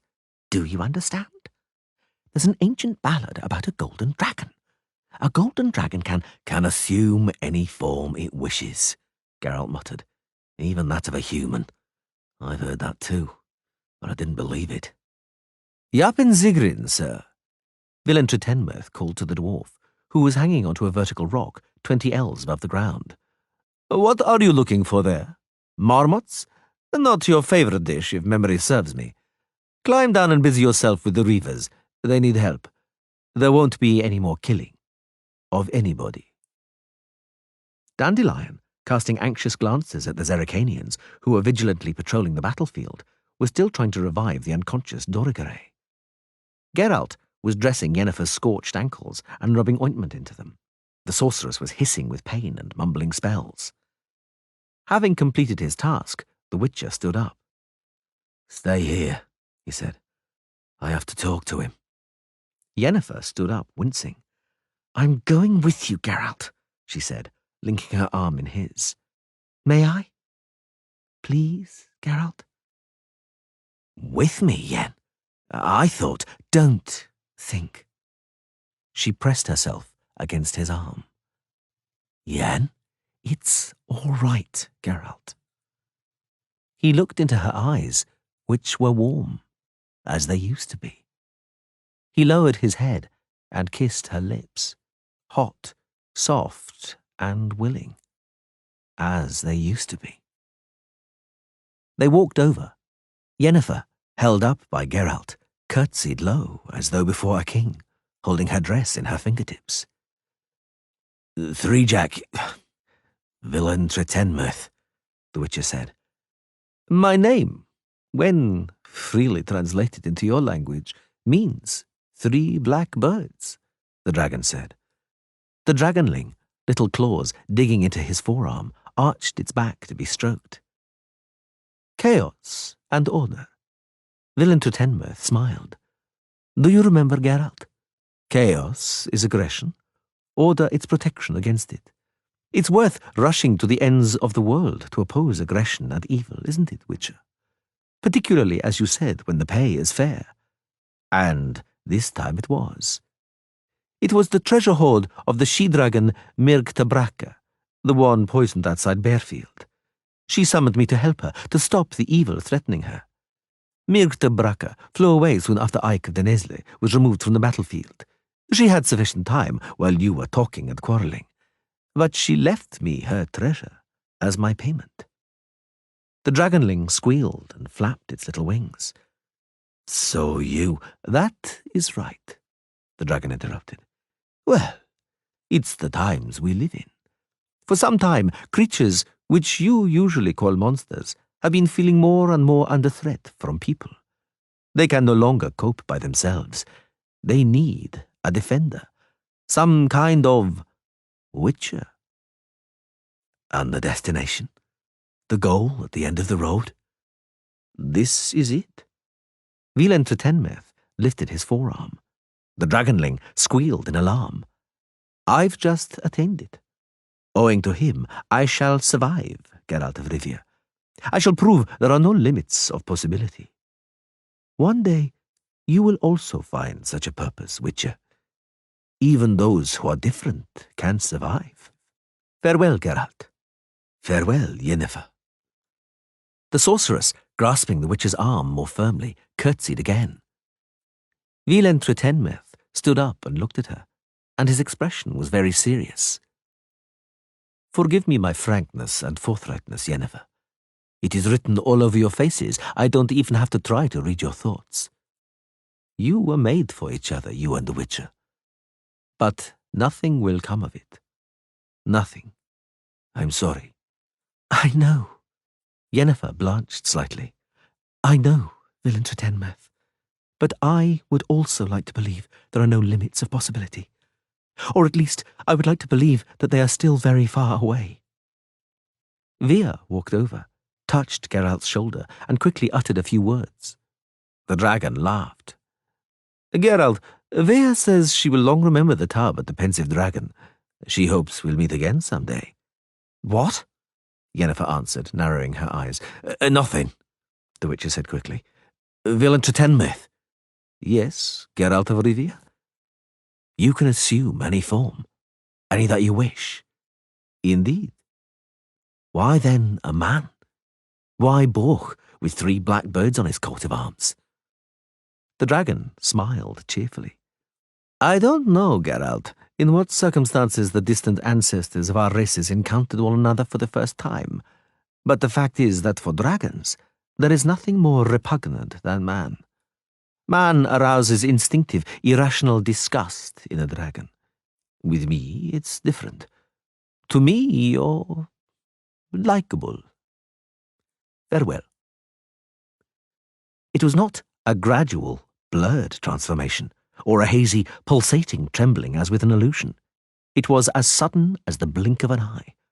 Where a second before had stood a curly-haired knight in a tunic decorated with 3 black birds, now sat a golden dragon, gracefully extending its long, slender neck. Inclining its head, the dragon spread its wings, dazzlingly gold in the sunshine. Yennefer sighed loudly. Via, already mounted beside Tyr, waved. "Via," the Witcher said, "you were right." "Hmm? He is the most beautiful." A Shard of Ice. Chapter 1. The dead sheep, swollen and bloated, its stiff legs pointing towards the sky, moved. Geralt, crouching by the wall, slowly drew his sword, careful not to let the blade grate against the scabbard. 10 paces from him, a pile of refuse suddenly arched up and heaved. The Witcher straightened and jumped before the wave of stench emanating from the disturbed midden reached him.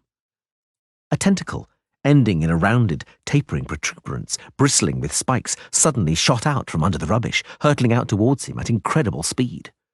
The Witcher landed surely on the remains of a broken piece of furniture, tottering on a pile of rotten vegetables, swayed, regained his balance, and slashed the tentacle with a short blow of his sword, cutting off the tentacular club. He sprang back at once, but this time slipped from the boards and sank up to his thighs in the boggy midden. The rubbish heap erupted, throwing up viscous, foul-smelling slime, fragments of pots, rotten rags, and pale threads of sauerkraut, and from beneath it all burst an enormous, bulbous body, as deformed as a grotesque potato, lashing the air with 3 tentacles and the stump of a 4th. Geralt, trapped and immobilized, struck with a broad twist of his hips, smoothly hacking off another tentacle. The remaining 2, as thick as tree boughs, fell on him with force, plunging him more deeply into the waist. The body glided towards him, ploughing into the midden like a barrel being dragged along. He saw the hideous bulbous shape snap open, gaping with a wide maw full of large, lumpish teeth. He let the tentacles encircle his waist, pull him with a squelch from the stinking slime, and drag him towards the body, now boring into the refuse heap with circular movements. The toothed maw snapped savagely and ferociously. Having been dragged close to the dreadful jaws, the Witcher struck with his sword, two-handed, the blade biting smoothly and easily. The obnoxious, sweetish odour took his breath away. The monster hissed and shuddered, and the tentacles released their grip, flapping convulsively in the air. Geralt, bogged down in the refuse, slashed again backhanded, the blade repulsively crunching and grating on the bared teeth. The creature gurgled and drooped, but immediately swelled, hissing, vomiting putrid slime over the Witcher. Keeping his balance with strenuous movements of his legs still stuck in the muck, Geralt broke free and lunged forward, cleaving the refuse with his chest like a swimmer moving through water, and struck with all his strength from above, powerfully bearing down on the blade as it cut into the body between the weakly glowing eyes. The monster groaned, flapped around, unfolding onto the pile of muck like a punctured bladder, emitting palpable warm gusts of stench. The tentacles twitched and writhed among the rubbish. The Witcher clambered out of the treacly slime and stood on slippery but hard ground. He felt something sticky and revolting which had got into his boot, crawling over his calf. To the well, he thought. Wash it off. Wash off all the repulsiveness as soon as possible. Wash myself. The creature's tentacles flapped on the refuse one last time, sloppy and wet, and then stopped moving. A star fell. A brief flash of lightning illuminating the black firmament, flecked with unmoving dots of light. The Witcher made no wish. He was breathing heavily, wheezing, and feeling the effects of the elixirs he had drunk before the fight wearing off. The gigantic heap of rubbish and waste piled up against the town walls, descending steeply towards the glistening ribbon of the river, looked pretty and alluring in the starlight. The Witcher spat. The monster was dead, now part of the midden where it had dwelled. Another star fell. "A garbage heap," the Witcher said with effort. "Muck, filth and shit." Chapter 2. "You reek, Geralt," Yennefer grimaced, not turning from the mirror, where she was cleaning off the colouring from her eyelids and eyelashes. "Take a bath." "There's no water," he said, looking into the tub. "We shall remedy that." The sorceress stood up and threw the window open. "Do you prefer seawater or fresh water?" "Seawater for a change." Yennefer spread her arms vigorously and shouted a spell, making a brief, intricate movement with her hands. Suddenly, a sharp, wet coldness blew in through the open window. The shutters juddered, and a green cloud gushed into the room with a hiss, billowing in an irregular sphere. The tub foamed with water, rippling turbulently, banging against the edges and splashing onto the floor. The sorceress sat down and resumed her previously interrupted activity. "How did it go?" she asked. "What was it on the midden?" "A Zeugl, as I suspected," Geralt said, pulling off his boots, discarding his clothes, and lowering a foot into the tub. "Bloody hell, Yen, that's cold. Can't you heat the water?" "No."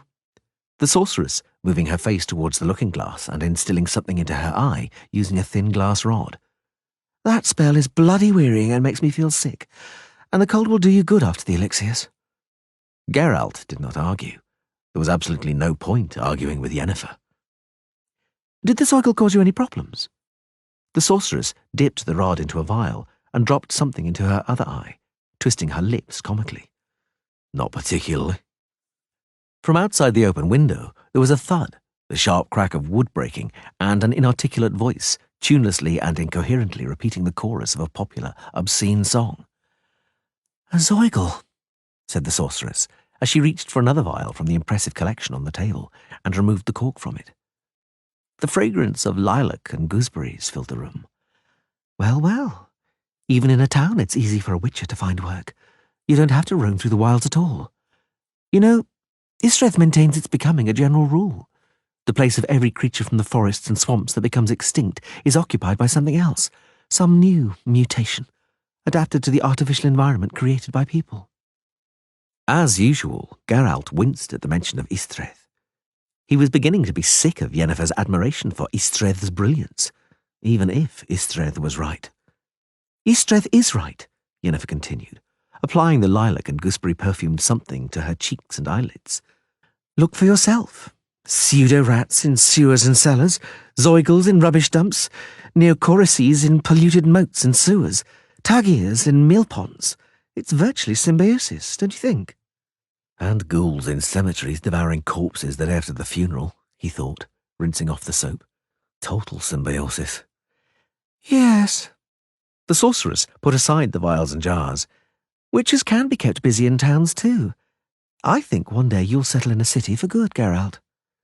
I'd rather drop dead, he thought, but he did not say it aloud. Contradicting Yennefer, as he knew, inevitably led to a fight, and a fight with Yennefer was not the safest thing. Have you finished, Geralt? Yes. Get out of the tub. Without getting up, Yennefer carelessly waved a hand and uttered a spell. The water from the tub, including everything which had spilled onto the floor or was dripping from Geralt, gathered itself with a swoosh into a translucent sphere and whistled through the window. He heard a loud splash. "A pox on you, horsens!" An infuriated yell rang out from below. "If you know where to pour away your piss, I bloody hope you're eaten alive by lice. Catch the ruddy pox and croak." The sorceress closed the window. Damn it, Yen, the Witcher chuckled. You could have chucked the water somewhere else. I could have, she purred, but I didn't feel like it. She took the oil lamp from the table and walked over to him. The white nightdress, clinging to her body as she moved, made her tremendously appealing. More so than if she were naked, he thought. I want to look you over, she said. The zoigle might have injured you. It didn't. I would have felt it. After the elixirs? Don't be ridiculous. After the elixirs, you wouldn't even have felt an open fracture until the protruding bones started snagging on hedges. And there might have been anything on the zoigle, including tetanus and cadaveric poison. If anything happens, there's still time for countermeasures. Turn around.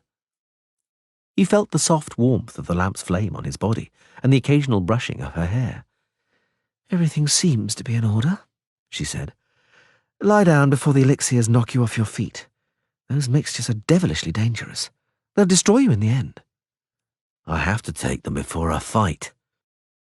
Yennefer did not answer.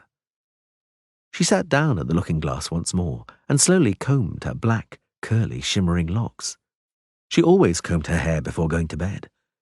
Geralt found it peculiar, but he adored watching her doing it. He suspected Yennefer was aware of it. He suddenly felt very cold, and the elixirs indeed jolted him, numbed the nape of his neck, and swirled around the bottom of his stomach in vortices of nausea. He cursed under his breath and fell heavily onto the bed, without taking his eyes off Yennefer. A movement in the corner of the chamber caught his attention. A smallish, pitch-black bird sat on a set of antlers nailed crookedly to the wall and festooned in cobwebs. Glancing sideways, it looked at the Witcher with a yellow, fixed eye. What's that, Yen? How did it get here? What? Yennefer turned her head. Oh, that? It's a kestrel. A kestrel? Kestrels are rufous and speckled, and that one's black. It's an enchanted kestrel. I made it. What for? I need it. She cut him off. Geralt did not ask any more questions, knowing that Yennefer would not answer. Are you seeing Istreth tomorrow? The sorceress moved the vials to the edge of the table, put her comb into a small box, and closed the side panels of the looking-glass. Yes. First thing. Why? Nothing. She lay down beside him without snuffing out the lamp. She never doused lights. She could not bear to fall asleep in the dark. Whether an oil lamp, a lantern, or a candle, it had to burn right down. Always. One more foible. Yennefer had a remarkable number of foibles. Yen? Uh-huh. When are we leaving? Don't be tedious. She tugged the eiderdown sharply. We've only been here 3 days, and you've asked that question at least 30 times. I've told you. I have things to deal with. With Istreth? Yes. He sighed and embraced her, not concealing his intentions. Hey, she whispered. You've taken elixirs. What of it? Nothing. She giggled like a schoolgirl, cuddling up to him, arching her body and lifting herself to allow her nightdress to slip off. As usual, The delight in her nakedness coursed in a shudder down his back and tingled in his fingers as they touched her skin. His lips touched her breasts, rounded and delicate, with nipples so pale they were visible only by their contours. He entwined his fingers in her hair, her lilac and gooseberry perfumed hair. She succumbed to his caresses, purring like a cat, rubbing her bent knee against his hip. It rapidly turned out, as usual, that he had overestimated his stamina regarding the Witcher elixirs, had forgotten about their disagreeable effects on his body. But perhaps it's not the elixirs, he thought. Perhaps it's exhaustion brought on by fighting, risks, danger and death. Exhaustion which has simply become routine. But my body, even though artificially enhanced, doesn't succumb to routine. It reacts naturally. Just not when it's supposed to, damn it. But Yennefer, as usual, was not discouraged by a mere trifle. He felt her touch him, heard her purr right by his ear. As usual, he involuntarily pondered over the colossal number of occasions she must have used that most practical of spells. And then he stopped pondering. As usual, it was anything but ordinary. He looked at her mouth, at its corners twitching in an unwitting smile. He knew that smile well. It always seemed to him more one of triumph than of happiness. He had never asked her about it. He knew she would not answer. The black kestrel sitting on the antlers beat its wings and snapped its curved beak. Yennefer turned her head away and sighed, very sadly. Yen? It's nothing, Geralt, she said, kissing him. It's nothing. The oil lamp glimmered and flickered. A mouse was scratching in the wall, and a deathwatch beetle in the dresser clicked softly, rhythmically and monotonously. Yen? Let's get away. I feel bad here. This town has an awful effect on me. She turned over on her side, ran a hand across his cheek, brushing some strands of hair away. Her fingers travelled downwards, touching the coarse scars marking the side of his neck. Do you know what the name of this town means? Aidh Gainvir. No. Is it in the elven speech? Yes. It means a shard of ice. Somehow it doesn't suit this lousy dump. Among the elves, the sorceress whispered pensively, there is a legend about a winter queen who travels the land during snowstorms in a sleigh drawn by white horses. As she rides, she casts hard, sharp, tiny shards of ice around her, and woe betide anyone whose eye or heart is pierced by one of them. That person is then lost. No longer will anything gladden them. They find anything that doesn't have the whiteness of snow ugly, obnoxious, repugnant. They will not find peace, will abandon everything, and will set off after the queen in pursuit of their dream and love. Naturally, they will never find it, and will die of longing. Apparently, here, in this town, something like that happened in times long gone. It's a beautiful legend, isn't it? Elves can couch everything in pretty words, he muttered drowsily, running his lips over her shoulder. It's not a legend at all, Yen. It's a pretty description of the hideous phenomenon that is the Wild Hunt, the curse of several regions, an inexplicable collective madness, compelling people to join a spectral cavalcade rushing across the sky. I've seen it. Indeed, it often occurs during the winter. I was offered rather good money to put an end to that blight, but I didn't take it. There's no way of dealing with the Wild Hunt. Witcher, she whispered, kissing his cheek. There's no romance in you, and I like elven legends. They are so captivating. What a pity humans don't have any legends like that. Perhaps one day they will. Perhaps they'll create some. But what would human legends deal with? All around, wherever one looks, there's greyness and dullness. Even things which begin beautifully lead swiftly to boredom and dreariness, to that human ritual, that wearisome rhythm called life. Oh, Geralt, it's not easy being a sorceress, but comparing it to mundane, human existence. Geralt? She laid her head on his chest, which was rising and falling, with slow breathing. Sleep, she whispered. Sleep, Witcher. Chapter 3. The town was having a bad effect on him. Since first thing that morning, everything was spoiling his mood, making him dejected and angry. Everything. It annoyed him that he had overslept, so the morning had become to all intents and purposes the afternoon. He was irritated by the absence of Yennefer, who had left before he woke up. She must have been in a hurry, because the paraphernalia she usually neatly put away in boxes was lying on the table, randomly strewn like dice cast by a soothsayer performing a prophecy ritual. Brushes made from delicate horsehair, the large ones used for powdering her face, the smaller ones which she used to apply lipstick to her mouth, and the utterly tiny ones for the henna she used to dye her eyelashes. Pencils and sticks for her eyelids and eyebrows, delicate silver tweezers and spoons.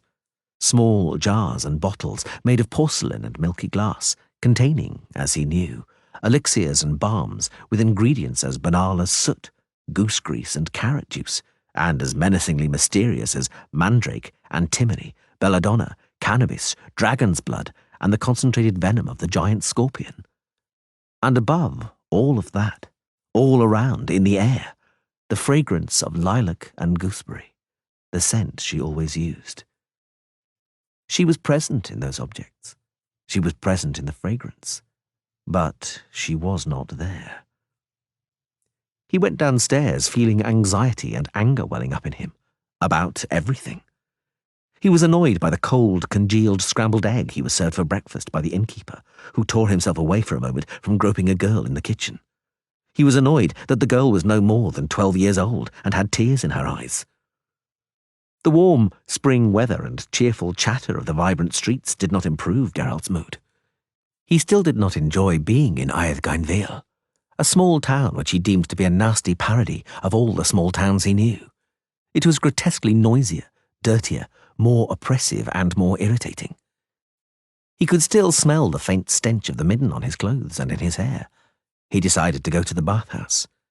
In the bathhouse, he was annoyed by the expression of the attendant looking at his Witcher medallion and his sword lying on the edge of the tub. He was annoyed by the fact that the attendant did not offer him a whore. He had no intention of availing himself of one, but in bathhouses everybody was offered them, so he was annoyed by the exception being made for him. When he left, smelling strongly of lye ash soap, his mood had not improved, and Aedhgainville was no more attractive. There was still nothing there that he could find to like. The Witcher did not like the piles of sloppy manure filling the narrow streets. He did not like the beggars squatting against the wall of the temple. He did not like the crooked writing on the wall reading, "Elves to the reservation." He was not allowed to enter the castle. Instead, they sent him to speak to the mayor in the Merchants' Guild. That annoyed him. He was also annoyed when the dean of the guild, an elf, ordered him to search for the mayor in the marketplace, looking at him with a curious contempt and superiority for someone who was about to be sent to a reservation. The marketplace was teeming with people. It was full of stalls, carts, wagons, horses, oxen, and flies. On a platform stood a pillory with a criminal being showered by the throng in mud and dung. The criminal, with admirable composure, showered his tormentors with vile abuse, making little effort to raise his voice.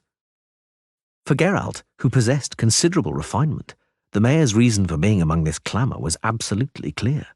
The visiting merchants from caravans included bribes in their prices, and thus had to give someone the bribes.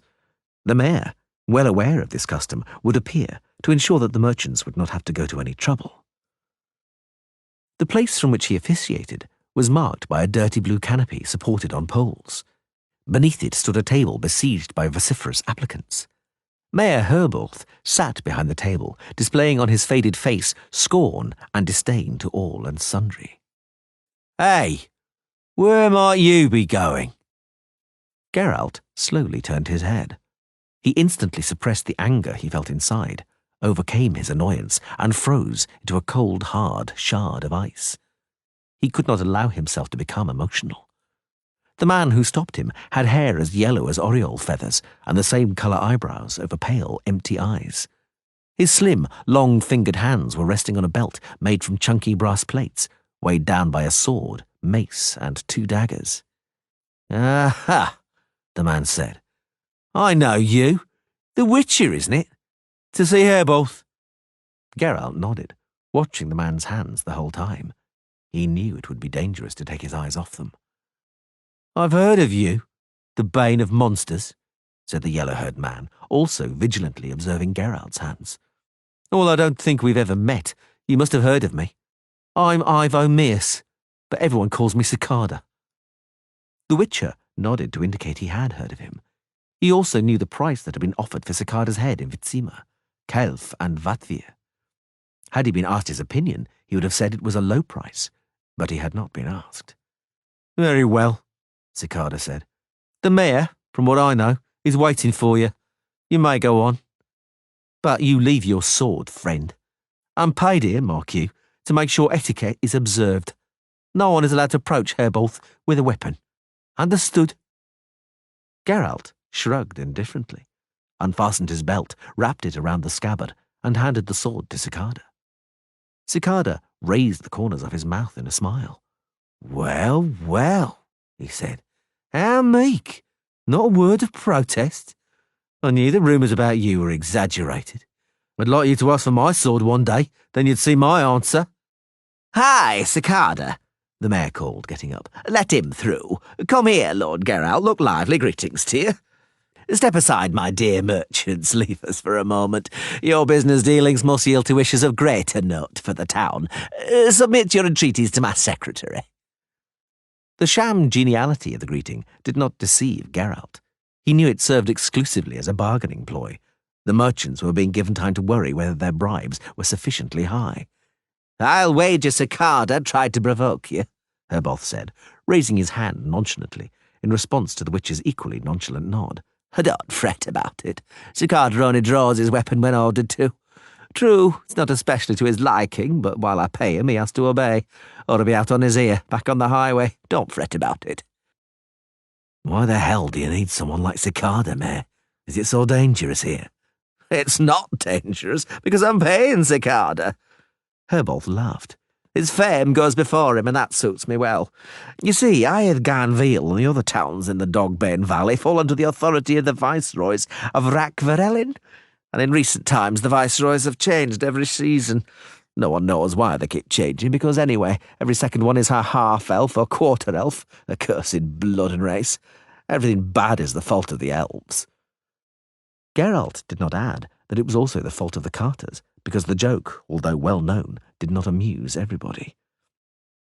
"Every new viceroy," Herbolth continued in a huff, "begins by removing the castellans and mayors of the old regime in order to give his friends and relations jobs. But after what Cicada once did to the emissaries of a certain viceroy, no one tries to unseat me from my position anymore, and I'm the oldest mayor of the oldest regime. Which one, I can't even remember. Well, but we're sitting here chin-wagging and we need to get on, as my late first wife was wont to say. Let's get to the point. What kind of creature had infested our muck heap?" "A Zoigle." "First time I've ever heard of anything like that. I trust it's dead." "It is."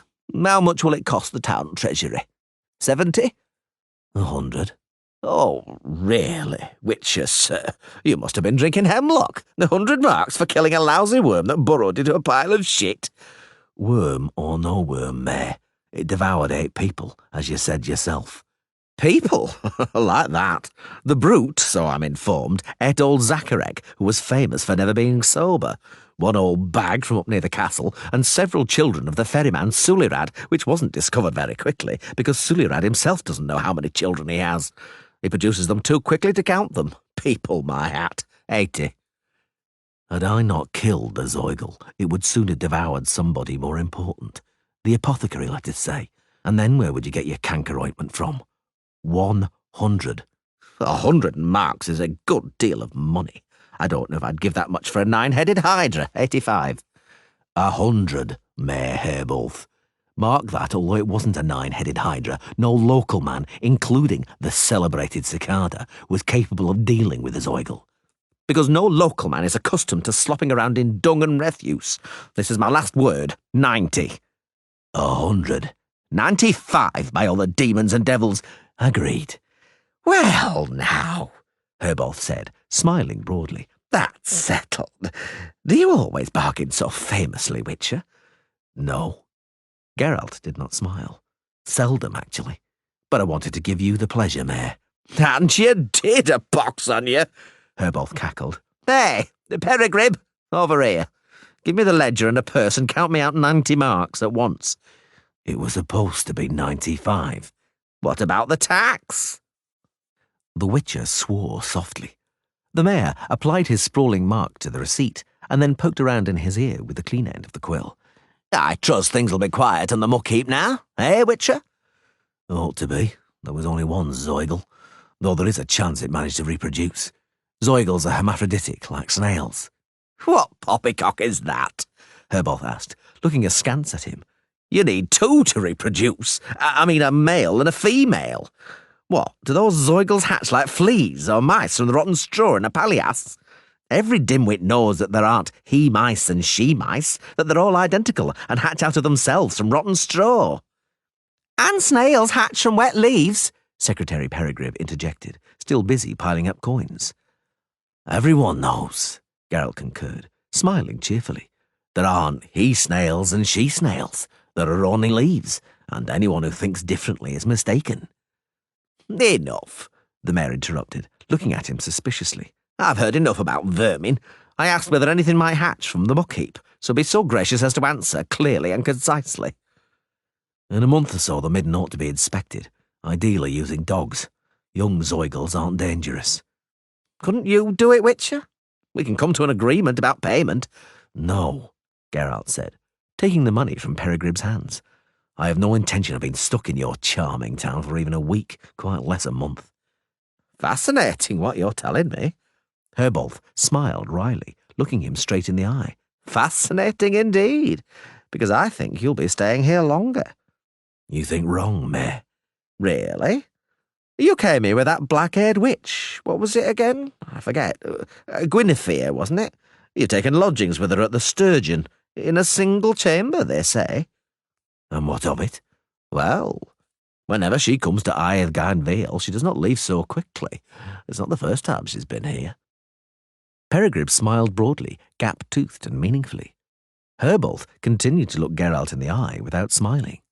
Geralt also smiled as hideously as he could. Actually, I don't know anything. The Mayor looked away and bored his heel into the ground. And it interests me as much as dog's filth. But the wizard Istreth is an important figure here, mark you. Indispensable to this municipality. Invaluable, I'd say. People hold him in high regard, locals and outsiders too. We don't stick our noses in his sorcery, and especially not in his other matters. Wisely, perhaps, the Witcher agreed. And where does he live, if I may ask? You don't know? Oh, that's right there. Do you see that house? That tall white one, stuck between the storehouse and the armoury, like, if you'll pardon the expression, a candle between 2 arse cheeks. But you won't find him there now. Not long ago, Istreth dug something up by the southern embankment and is now burrowing around there like a mole.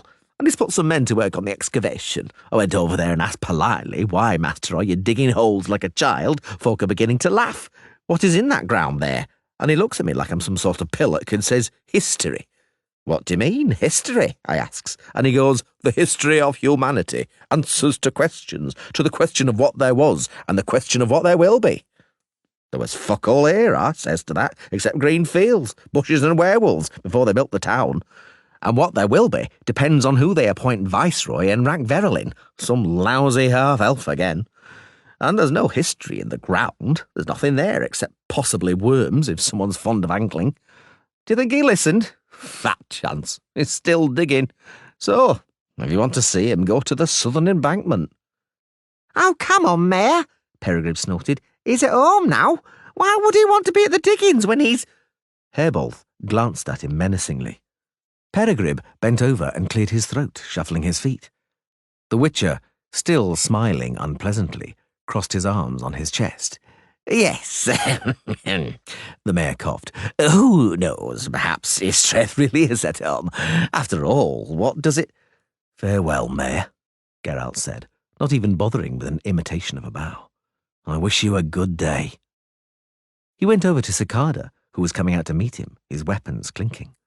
Without a word, he held out his hand for his sword, which Cicada was holding in the crook of his elbow. Cicada stepped back. In a hurry, Witcher? Yes. I've examined your sword. Geralt shot a look at him, which, with the best will in the world, could not have been described as warm. That's quite something, he nodded. Not many have, and even fewer could boast about it. Ho ho! Cicada flashed his teeth. That sounded so menacing it'd given me the shivers. It's always interested me, Witcher, why people are so afraid of you. And now I think I know. I'm in a hurry, Cicada. Hand over the sword, if you don't mind. Smoke in the eyes, Witcher. Nothing but smoke. You witchers frighten people like a beekeeper frightens his bees with smoke and stench, with your stony faces, with all your talk and those rumours which you probably spread about yourselves. And the bees run from the smoke. Foolish things, instead of shoving their stings in the witch's arse, which will swell up like any other. They say you can't feel like people can. Well, that's lies. If one of you was properly stabbed, you'd feel it. Have you finished? Yes, Cicada said, handing him back his sword. Know what interests me, Witcher? Yes, bees. No. I was wondering, if you was to enter an alley with a sword from one side and me from the other, who would come out the other side? I reckon it's worth a wager. Why are you goading me, Cicada? Looking for a fight?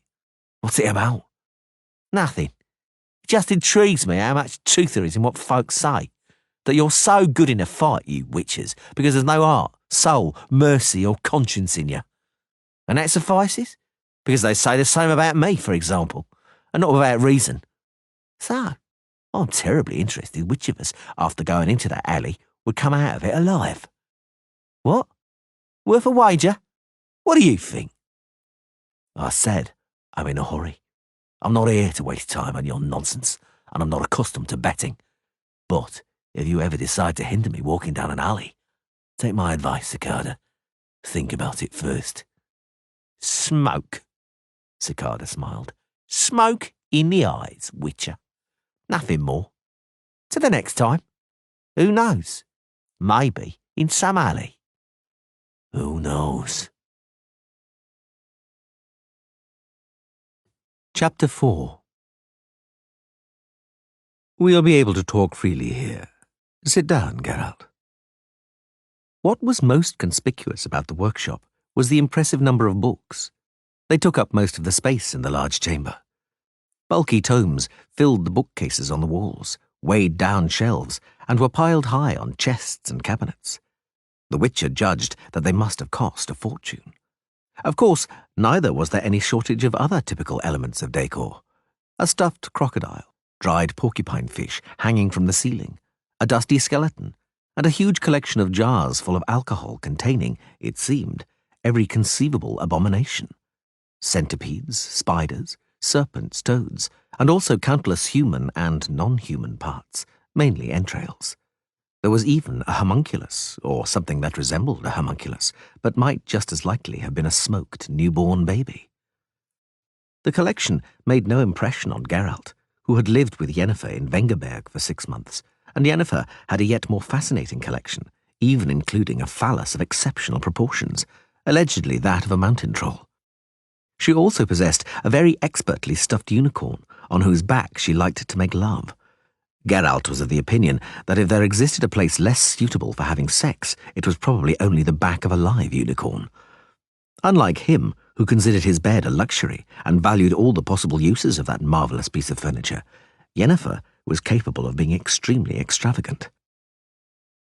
Geralt recalled some pleasant moments spent with the sorceress on a sloping roof, in a tree hollow full of rotten wood, on a balcony, someone else's to boot, on the railing of a bridge, in a wobbly boat on a rushing river, and levitating 30 fathoms above the earth. But the unicorn was the worst. One happy day, however, the dummy broke beneath him, split and fell apart, supplying much amusement. "What amuses you so much, Witcher?" Istreth asked, sitting down behind a long table, overlaid with a considerable quantity of mouldy skulls, bones, and rusty ironware. "Whenever I see things like that," the Witcher said, sitting down opposite the sorcerer, pointing at the array of jars, "I wonder whether you really can't make magic without all that stomach-turning ghastliness." "It's a matter of taste," the sorcerer said, "and also of habit. What disgusts one person somehow doesn't bother another. And what, Geralt, repels you? I wonder what might disgust someone who, as I've heard, is capable of standing up to his neck in dung and filth.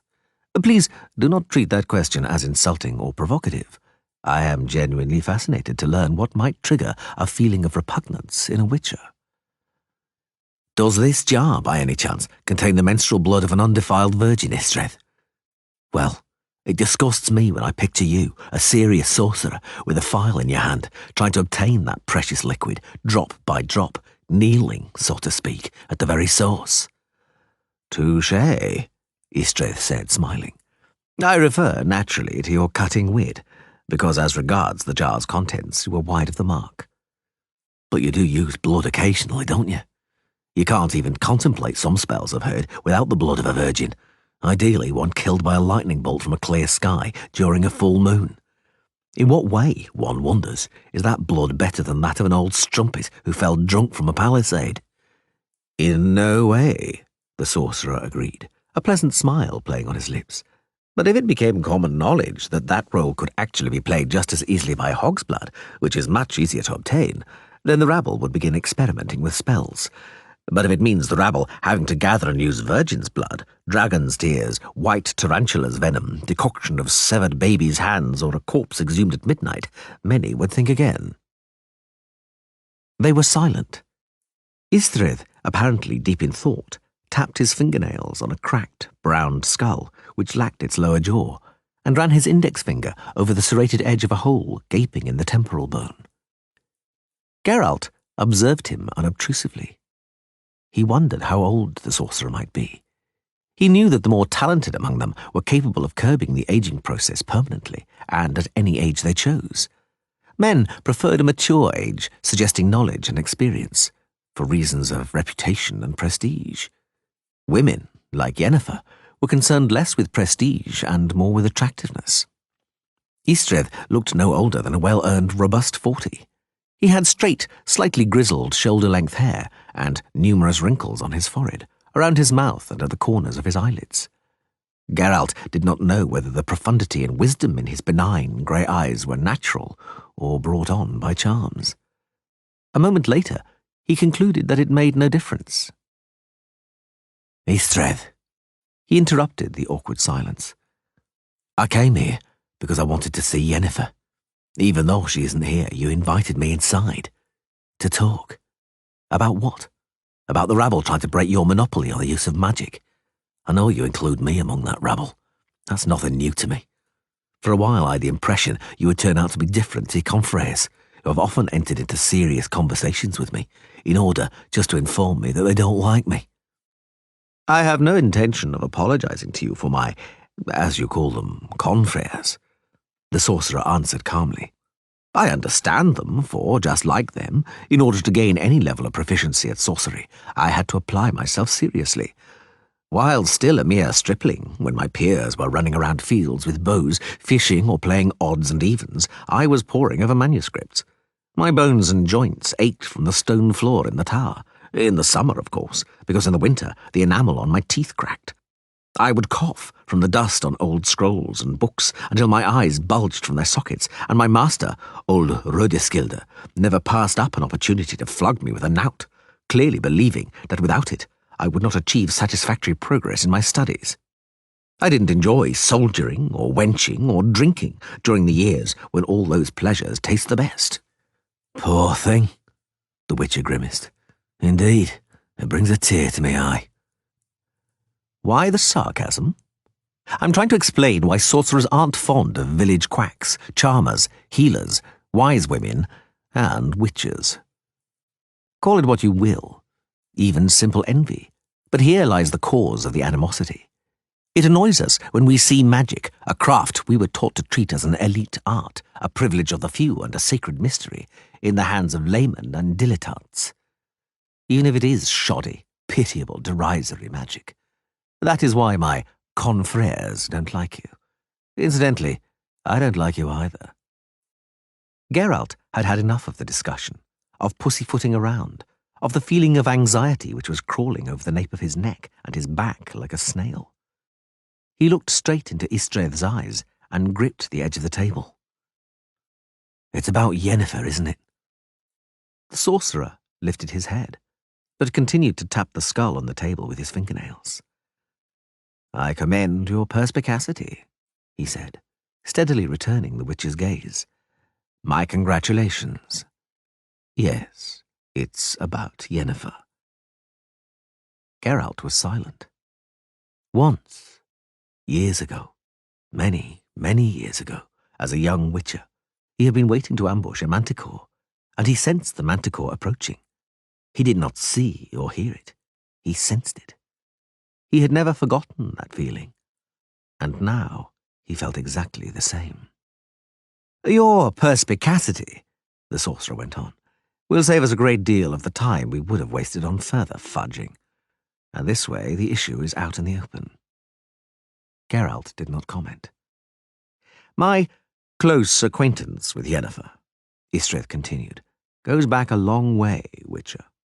For a long time it was an acquaintance without commitment, based on longer or shorter, more or less regular periods of time together. This kind of non-committal partnership is widely practiced among members of our profession. It's just that it suddenly stopped suiting me. I determined to propose to her that she remain with me permanently. How did she respond? That she would think it over. I gave her time to do so. I know it is not an easy decision for her. Why are you telling me this, Istreth? What drives you, apart from this admirable but astonishing candour, so rarely seen among members of your profession? What lies behind it? Prosaicness, the sorcerer sighed. For you see, your presence hinders Yennefer in making a decision. I thus request you to remove yourself, to vanish from her life, to stop interfering. In short, that you get the hell out of here, ideally quietly and without saying goodbye, which, as she confided in me, you are wont to do. Indeed. Geralt smiled affectedly. Your blunt sincerity astonishes me more and more. I might have expected anything but not such a request. Don't you think that instead of asking me, you ought rather to leap out and blast me with ball lightning?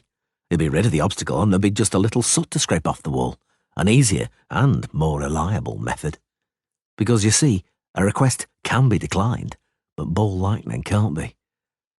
I do not countenance the possibility of your refusing. Why not? Would this strange request be nothing but a warning preceding the lightning bolt, or some other cheerful spell? Or is this request to be supported by some weighty arguments? Or a sum which would stupefy an avaricious witcher? How much do you intend to pay me to get out of the path leading to your happiness? The sorcerer stopped tapping the skull, placed his hand on it, and clenched his fingers around it. Geralt noticed his knuckles whitening. I did not mean to insult you with an offer of that kind, he said. I had no intention of doing so, but if...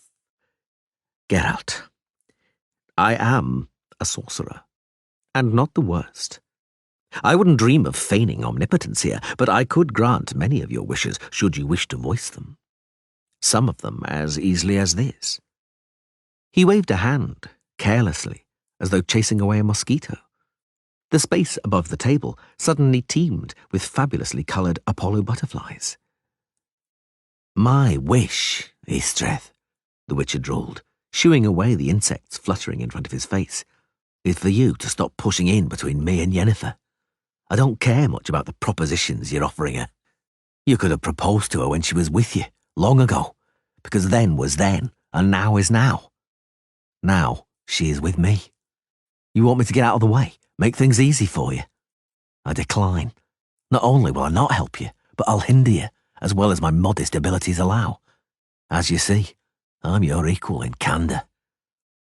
You have no right to refuse me, not you. What do you take me for, Istredd?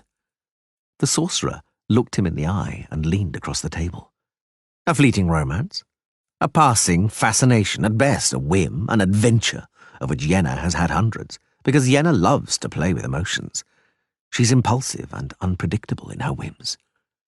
That's what I take you for, since, having exchanged a few words with you, I've rejected the theory that she treats you entirely as an object. And believe me, that happens with her quite often. You misunderstood the question. You're mistaken. I didn't. But I'm intentionally talking solely about Yenna's emotions. For you are a witcher, and you cannot experience any emotions. You do not want to agree to my request because you think she matters to you. You think she...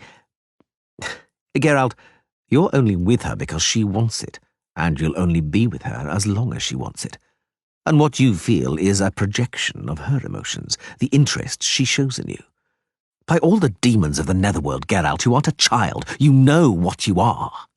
You're a mutant. Don't understand me wrongly. I don't say it to insult you or show you contempt. I merely state a fact. You're a mutant, and one of the basic traits of your mutation is utter insensitivity to emotions. You were created like that in order to do your job. Do you understand? You cannot feel anything. What you take for emotion is cellular, somatic memory, if you know what those words mean.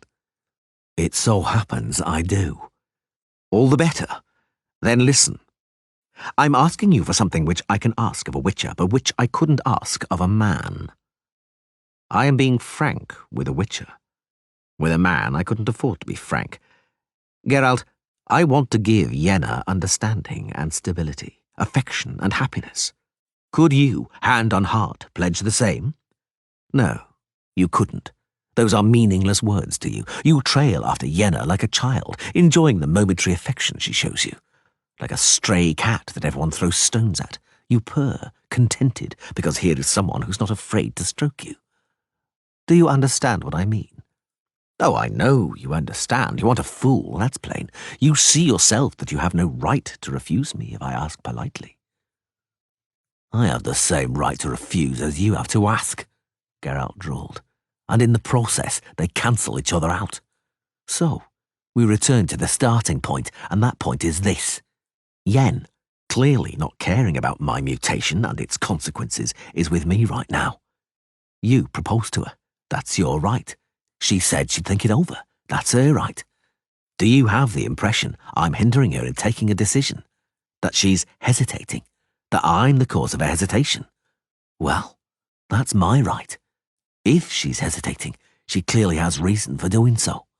I must be giving her something, though perhaps the word is absent from the Witcher dictionary.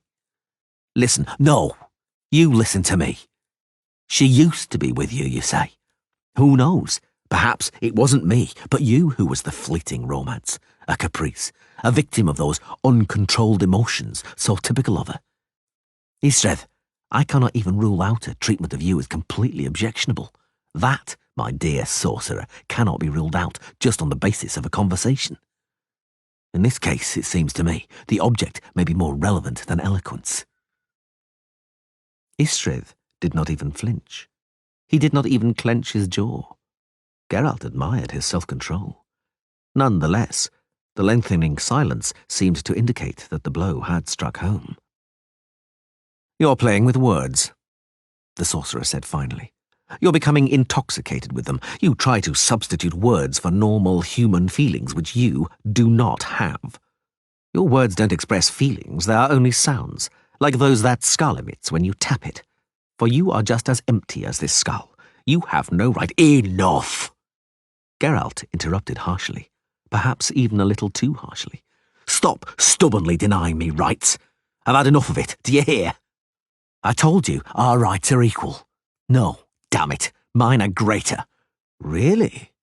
The sorcerer said, paling somewhat, which caused Geralt unspeakable pleasure. For what reason? The Witcher wondered for a moment and decided to finish him off. For the reason, he shot back, that last night she made love with me and not with you. Istredd pulled the skull closer to himself and stroked it. His hand, to Geralt's dismay, did not even twitch. Does that, in your opinion, give you any rights? Only one. The right to draw a few conclusions. Ah, the sorcerer said slowly. Very well. As you wish. She made love with me this morning. Draw your own conclusions. You have the right. I already have. The silence lasted a long time. Geralt desperately searched for words. He found none. None at all. This conversation is pointless, he finally said, getting up, angry at himself because it sounded blunt and stupid. I'm going. Go to hell, Istredd said, equally bluntly, not looking at him. Chapter 5. When she entered, he was lying on the bed, fully dressed, with his hands under his head. He pretended to be looking at the ceiling. He looked at her. Yennefer slowly closed the door behind her. She was ravishing. How ravishing she is, he thought. Everything about her is ravishing and menacing. Those colours of hers, that contrast of black and white, beauty and menace. Her raven black, natural curls. Her cheekbones pronounced, emphasizing a wrinkle which her smile, if she deigned to smile, created beside her mouth, wonderfully narrow and pale beneath her lipstick.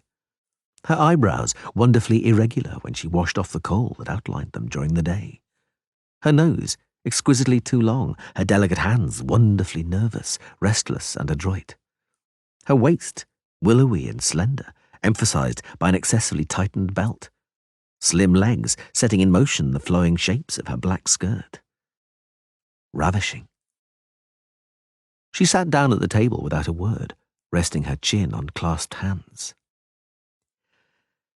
Very well, let's begin, she said. This growing dramatic silence is too banal for me. Let's sort this out. Get out of bed and stop staring at the ceiling looking upset. The situation is idiotic enough, and there's no point making it any more idiotic.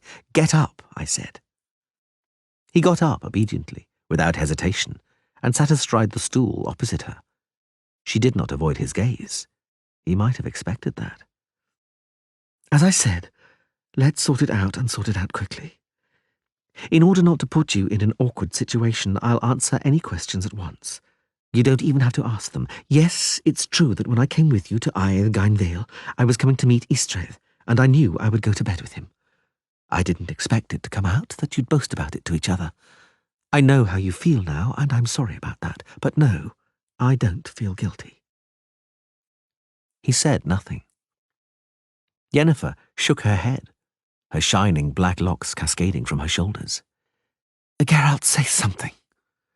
The Witcher cleared his throat. He calls you Yenna. Yes, she said, not lowering her eyes. And I call him Val. It's his first name. Istredd is a nickname. I've known him for years. He's very dear to me. Don't look at me like that. You're also dear to me, and that's the whole problem. Are you considering accepting his proposal? For your information, I am. I told you we've known each other for years, for many years. We share common interests, goals, and ambitions.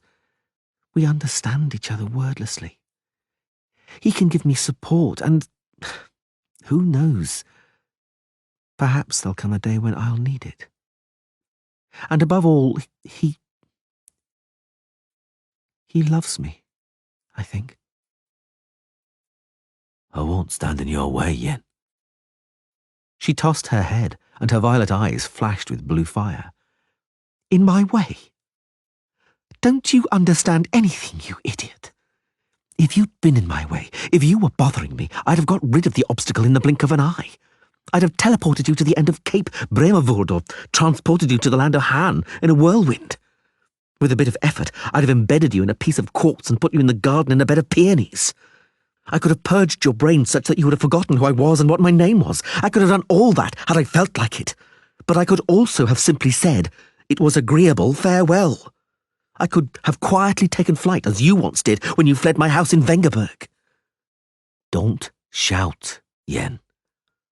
Don't be aggressive, and don't drag up that story from Vengerberg. We swore not to go back to it after all. I don't bear a grudge against you, Yen. I'm not reproaching you, am I? I know you can't be judged by ordinary standards, and the fact that I'm saddened, the fact that I know I'm losing you is cellular memory. The atavistic remnants of feelings in a mutant purged of emotion. I can't stand it when you talk like that, she exploded. I can't bear it when you use that word. Don't ever use it again in my presence. Never. Does it change the fact? After all, I am a mutant. There is no fact. Don't utter that word in front of me. The black kestrel sitting on the stag's antlers flapped its wings and scratched the perch with its talons. Geralt glanced at the bird, at its motionless yellow eye. Once again, Yennefer rested her chin on clasped hands. Yen. Yes, Geralt. You promised to answer my questions. Questions I don't even have to ask. One remains, the most important, the one I've never asked you, which I've been afraid to ask. Answer it. I'm incapable of it, Geralt, she said firmly. I don't believe you, Yen. I know you too well. No one can know a sorceress well. Answer my question, Yen. My answer is, I don't know. But what kind of answer is that? They were silent. The din from the street had diminished, calmed down. The sun, setting in the west, blazed through the slits of the shutters and pierced the chamber with slanting beams of light. I've gone Vale, the Witcher muttered. A shard of ice. I felt it. I knew this town was hostile to me, evil. I've gone Vale, she repeated slowly. The sleigh of the Elf Queen. Why? Why, Geralt? I'm travelling with you, Yen, because the harness of my sleigh got entangled, caught up in your runners. And the blizzard is all around me, and the frost. It's cold. Warmth would melt the shard of ice in you, the shard I stabbed you with, she whispered. Then the spell would be broken, and you would see me as I really am. Then lash your white horses, Yen. May they race north, where a thaw never sets in. I hope it never sets in. I want to get to your ice castle as quickly as I can. That castle doesn't exist, Yennefer said, her mouth twitching. She grimaced. It's a symbol, and our sleigh ride is the pursuit of a dream which is unattainable. For I, the Elf Queen, desire warmth. That is my secret, which is why every year my sleigh carries me amidst a blizzard through some little town, and every year someone dazzled by my spell gets their harness caught in my runners. Every year someone new.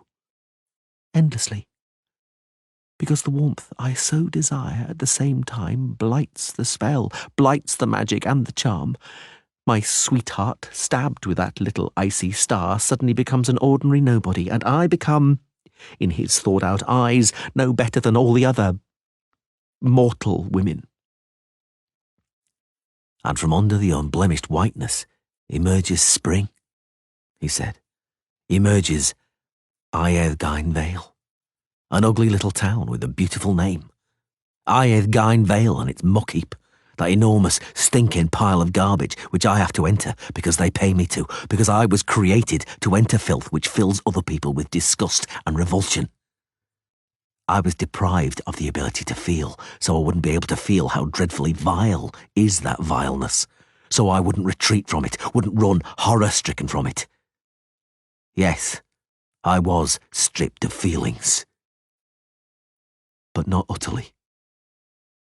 Whoever did it made a botch of it, Yen. They were silent. The black kestrel rustled its feathers, unfurling and folding its wings. Geralt? Yes, Yen. Now you answer my question. The question I've never asked you, the one I've always feared. I won't ask you it this time either, but answer it, because I greatly desire to hear your answer. It's the one word, the only word you've never told me. Utter it, Geralt. Please. I cannot, Yen. Why not? You don't know. He smiled sadly. My answer would just be a word. A word which doesn't express a feeling, doesn't express an emotion, because I'm bereft of them. A word which will be nothing but the sound made when you strike a cold, empty skull. She looked at him in silence. Her eyes, wide open, assumed an ardent violet colour. No, Geralt, she said. That's not the truth. Or perhaps it is, but not the whole truth. You aren't bereft of feeling. Now I see it. Now I know you. She was silent. Complete the sentence, Yen. You decided. Don't lie. I know you. I can see it in your eyes. She did not lower her eyes. He knew. Yen, he whispered. Give me your hand, she said. She took his hand between hers, and at once he felt a tingling and the pulsing of blood in the veins of his forearm. Yennefer whispered a spell in a serene, measured voice, but he saw the beads of sweat which the effort caused to stipple her pale forehead, saw her pupils dilate in pain. Releasing his arm, she extended her hands and moved them, smoothing an invisible shape with tender strokes, slowly from top to bottom. The air between her fingers began to congeal and become turbid, swell and pulsate like smoke. He watched in fascination. Creational magic, considered the most elevated accomplishment among sorcerers, always fascinated him, much more than illusions or transformational magic. Yes, Ystredd was right, he thought. In comparison with this kind of magic, my signs just look ridiculous. The form of a bird, as black as coal, slowly materialized between Yennefer's hands, which were trembling with effort. The sorceress's fingers gently stroked the ruffled feathers, the small, flattened head and curved beak. One more hypnotically fluid, delicate movement, and a black kestrel, turning its head, cried loudly. Its twin, still sitting motionless on the antlers, gave an answering cry. 2 kestrels, Geralt said softly. 2 black kestrels created by magic. I presume you need them both. You presume right, she said with effort. I need them both. I was wrong to believe one would suffice. How wrong I was, Geralt. To what an error the vanity of the Ice Queen, convinced of her omnipotence, has brought me. For there are some things which there is no way of obtaining even by magic. And there are gifts which may not be accepted if one is unable to reciprocate them with something equally precious. Otherwise such a gift will slip through the fingers, melt like a shard of ice gripped in the hand. Then only regret, the sense of loss and hurt will remain. Yen, I am a sorceress, Geralt. The power over matter which I possess is a gift, a reciprocated gift. For it, I paid with everything I possessed. nothing remained. He said nothing. The sorceress wiped her forehead with a trembling hand. "I was mistaken," she repeated. "But I shall correct my mistake. Emotions and feelings." She touched the black kestrel's head. The bird fluffed up its feathers and silently opened its curved beak. "Emotions, whims and lies, fascinations and games, feelings and their absence, gifts which may not be accepted, lies and truth. What is truth? The negation of lies? Or the statement of a fact? And if the fact is a lie, what then is the truth? Who is full of feelings which torment him, and who is the empty carapace of a cold skull? Who? What is truth, Geralt? What is the essence of truth?" "I don't know, Yen. Tell me."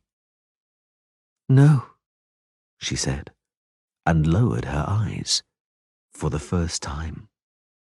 He had never seen her do that before. Never. "No," she repeated. "I cannot, Geralt.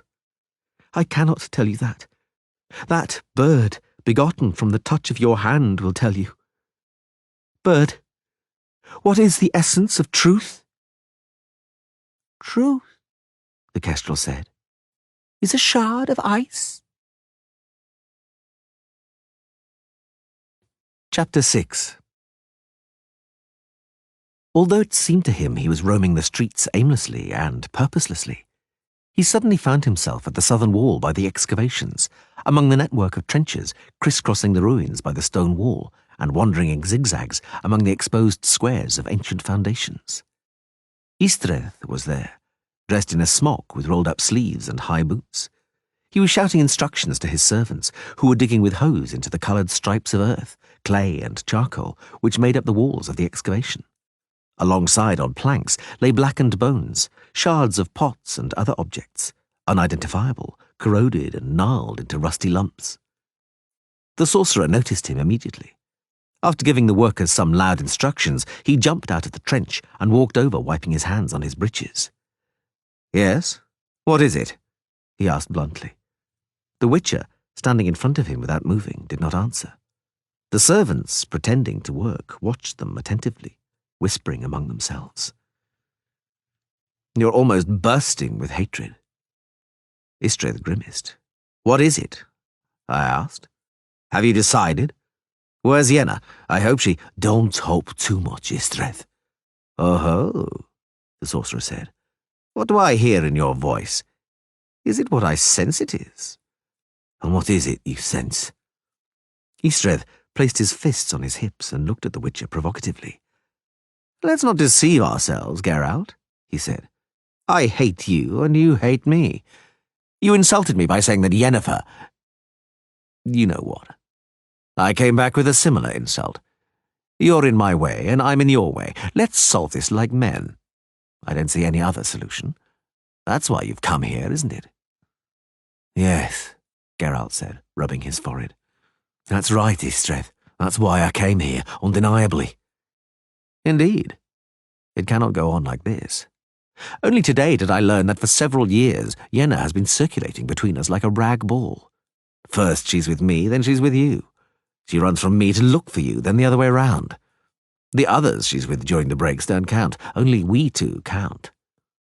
This can't go on. There are two of us, but only one can remain." "Yes," Geralt repeated, without removing his hand from his forehead. "Yes, you're right."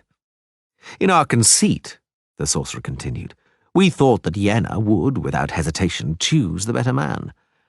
Neither of us was in any doubt as to who that was.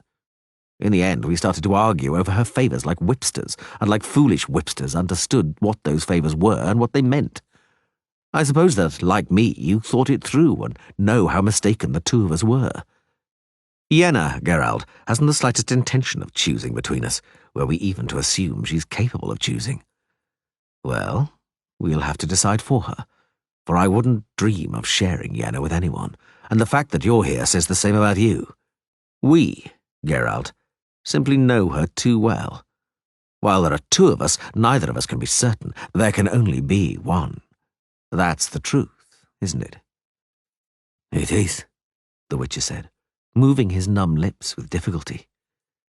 The truth is a shard of ice. What? Nothing. What's the matter with you? Are you infirm or in your cups? Or perhaps stuffed full of witcher herbs? There's nothing wrong with me. I've got something in my eye.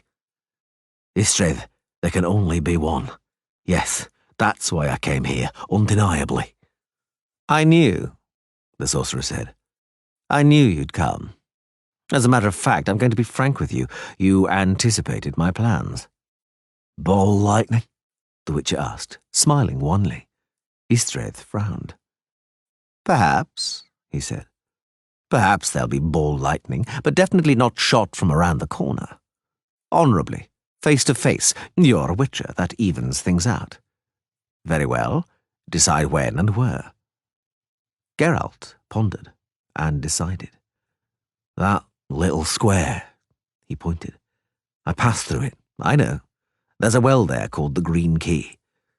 By the well, then. Yes, indeed. By the well. Tomorrow, 2 hours after sunup. Very well. I shall be on time. They stood still for a moment, not looking at each other. The sorcerer finally muttered something to himself, kicked a lump of clay and crushed it under his heel. Geralt? What? Do you feel foolish, by any chance? Yes, I do, the Witcher reluctantly admitted.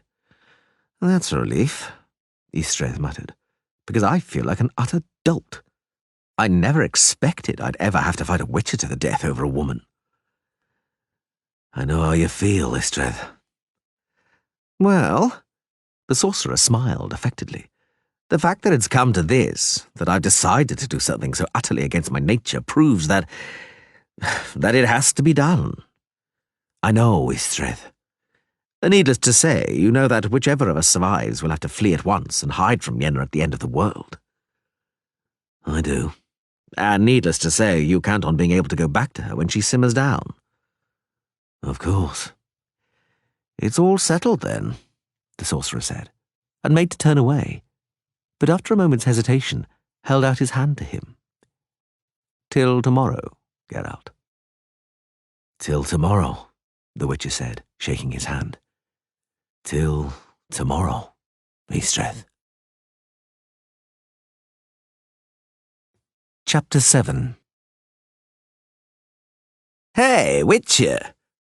Geralt looked up from the table, on which he had been absent-mindedly sketching fanciful squiggles in the spilled beer. It was hard to find you, Mayor Herbolth said, sitting down and moving aside the jugs and beer mugs. They said in the inn that you'd moved out to the stables, but I found only a horse and some bundles of clothes there. And you're here.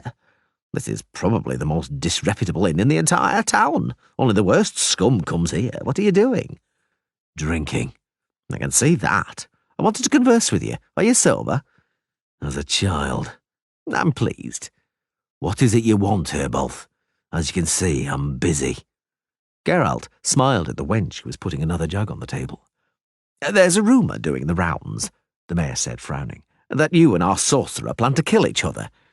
That's our business. His and mine. Don't interfere. No, it isn't your business, Herbolth countered. We need Istredd. We can't afford another sorcerer. Go to the temple and pray for his victory, then. Don't scoff, the mayor snapped, and don't be a smart-ass, you vagrant. By the gods, if I didn't know that the sorcerer would never forgive me, I would have thrown you into the dungeons, right at the very bottom, or dragged you beyond the town behind 2 horses, or ordered Cicada to stick you like a pig. But alas, Istredd has a thing about honour and wouldn't have excused me it. I know you wouldn't forgive me either. It's turned out marvellously, the Witcher said, draining another mug and spitting out a straw which had fallen into it. I'm a lucky fellow, aren't I? Is that all? No, Herbolth said, taking a full purse out from under his coat. Here is 100 marks, Witcher. Take it and get out of Aelgine Vale. Get out of here, at once if possible, but in any case before sunrise. I told you we can't afford another sorcerer, and I won't let ours risk his neck in a duel with someone like you for a stupid reason, because of some... He broke off without finishing, although the Witcher did not even flinch. "Take your hideous face away, Herbolth," Geralt said, "and stick your 100 marks up your arse. Go away, because the sight of you makes me sick. A little longer, and I'll cover you in puke from your cap to your toes." The mayor put away the purse and put both hands on the table. "If that's how you want it," he said, "I tried to let you leave of your own free will, but it's up to you. Fight, cut each other up, burn each other, tear each other to pieces for that slut who spreads her legs for anyone who wants her. I think Eastredd will give you such a thrashing, you thug, that only your boots will be left, and if not, I'll catch you before his body cools off and break all your bones on the wheel. I won't leave a single part of you intact, you—" He did not manage to remove his hands from the table. The Witcher's movement was so swift. The arm which shot out from under the table was a blur in front of the mayor's eyes, and a dagger lodged with a thud between his fingers. "Perhaps," the Witcher whispered, clenching his fist on the dagger's haft and staring into Herbolth's face, from which the blood had drained. "Perhaps Eastredd will kill me. But if not, then I'll leave, and don't try to stop me, you vile scum, if you don't want the streets of your filthy town to foam with blood. Now get out of here." "Mayor, what's going on here?" "Hey, you. Calm down, Cicada," Herbolth said, slowly withdrawing his hand, cautiously sliding it across the table as far as possible from the dagger's blade. "It's nothing, nothing." Cicada returned his half-drawn sword to its scabbard. Geralt did not look at him. He did not look at the mayor as he left the inn, shielded by Cicada from the staggering log drivers and carters. A small man with a ratty face and piercing black eyes sitting a few tables away was watching him. "I'm annoyed," he realized in amazement. "My hands are trembling. Really, my hands are trembling. It's astonishing what's happening to me. Could it mean that?" "Yes," he thought, looking at the little man with the ratty face. "I think so. I'll have to," he thought. "How cold it is." He got up. He smiled as he looked at the small man. Then he drew aside the front of his jacket, took 2 coins from the full purse, and threw them on the table. The coins clinked. One of them rolled across the table and struck the dagger's blade, still stuck into the polished wood. Chapter 8. The blow fell unexpectedly. The club swished softly in the darkness, so fast that the Witcher only just managed to protect his head by instinctively raising an arm, and only just managed to cushion the blow by lithely twisting his body. He sprang aside, dropping on one knee, somersaulted, landed on his feet, felt a movement of the air yielding before another swing of the club, evaded the blow with a nimble pirouette, spinning between the 2 shapes closing in on him in the dark, and reached above his right shoulder for his sword. His sword was not there. "Nothing can take these reactions from me," he thought, leaping smoothly aside. "Routine, cellular memory. I'm a mutant. I react like a mutant," he thought, dropping to one knee again, dodging a blow and reaching into his boot for his dagger. There was no dagger. He smiled wryly and was hit on the head with a club. A light blazed in his eyes and the pain shot down to his fingertips. He fell, relaxing, still smiling. Somebody flopped onto him, pressing him against the ground. Somebody else ripped the purse from his belt. His eye caught sight of a knife flashing. The one kneeling on his chest tore open his jerkin at the neck, seized the chain and pulled out his medallion, and immediately let go of it. "By Baal Zebulth," Geralt heard somebody pant. "It's a Witcher! A real bruiser!" The other swore, breathing heavily. "He didn't have a sword! Oh, gods, save us from the evil! Let Scarpa Radgast! Don't touch him!" For a moment, the moon shone through a wispy cloud. Geralt saw, just above him, a gaunt, ratty face and small, black, shining eyes. He heard the other man's loud footsteps fading away, vanishing into an alleyway reeking of cats and burnt fat. The small man with the ratty face slowly removed his knee from Geralt's chest. "Next time," Geralt heard the clear whisper, "next time you feel like killing yourself, Witcher, don't drag other people into it. Just hang yourself in the stable from your reins." Chapter 9. It must have rained during the night. Geralt walked out in front of the stable, wiping his eyes, combing the straw from his hair with his fingers. The rising sun glistened on the wet roofs, gleamed gold in the puddles. The Witcher spat. He still had a nasty taste in his mouth, and the lump on his head throbbed with a dull ache. A scrawny black cat sat on a rail in front of the stable, licking a paw intently. "Here, kitty, kitty," the Witcher said. The cat stopped what it was doing and looked at him malevolently, flattened its ears and hissed, baring its little fangs. "I know," Geralt nodded. "I don't like you either. I'm only joking."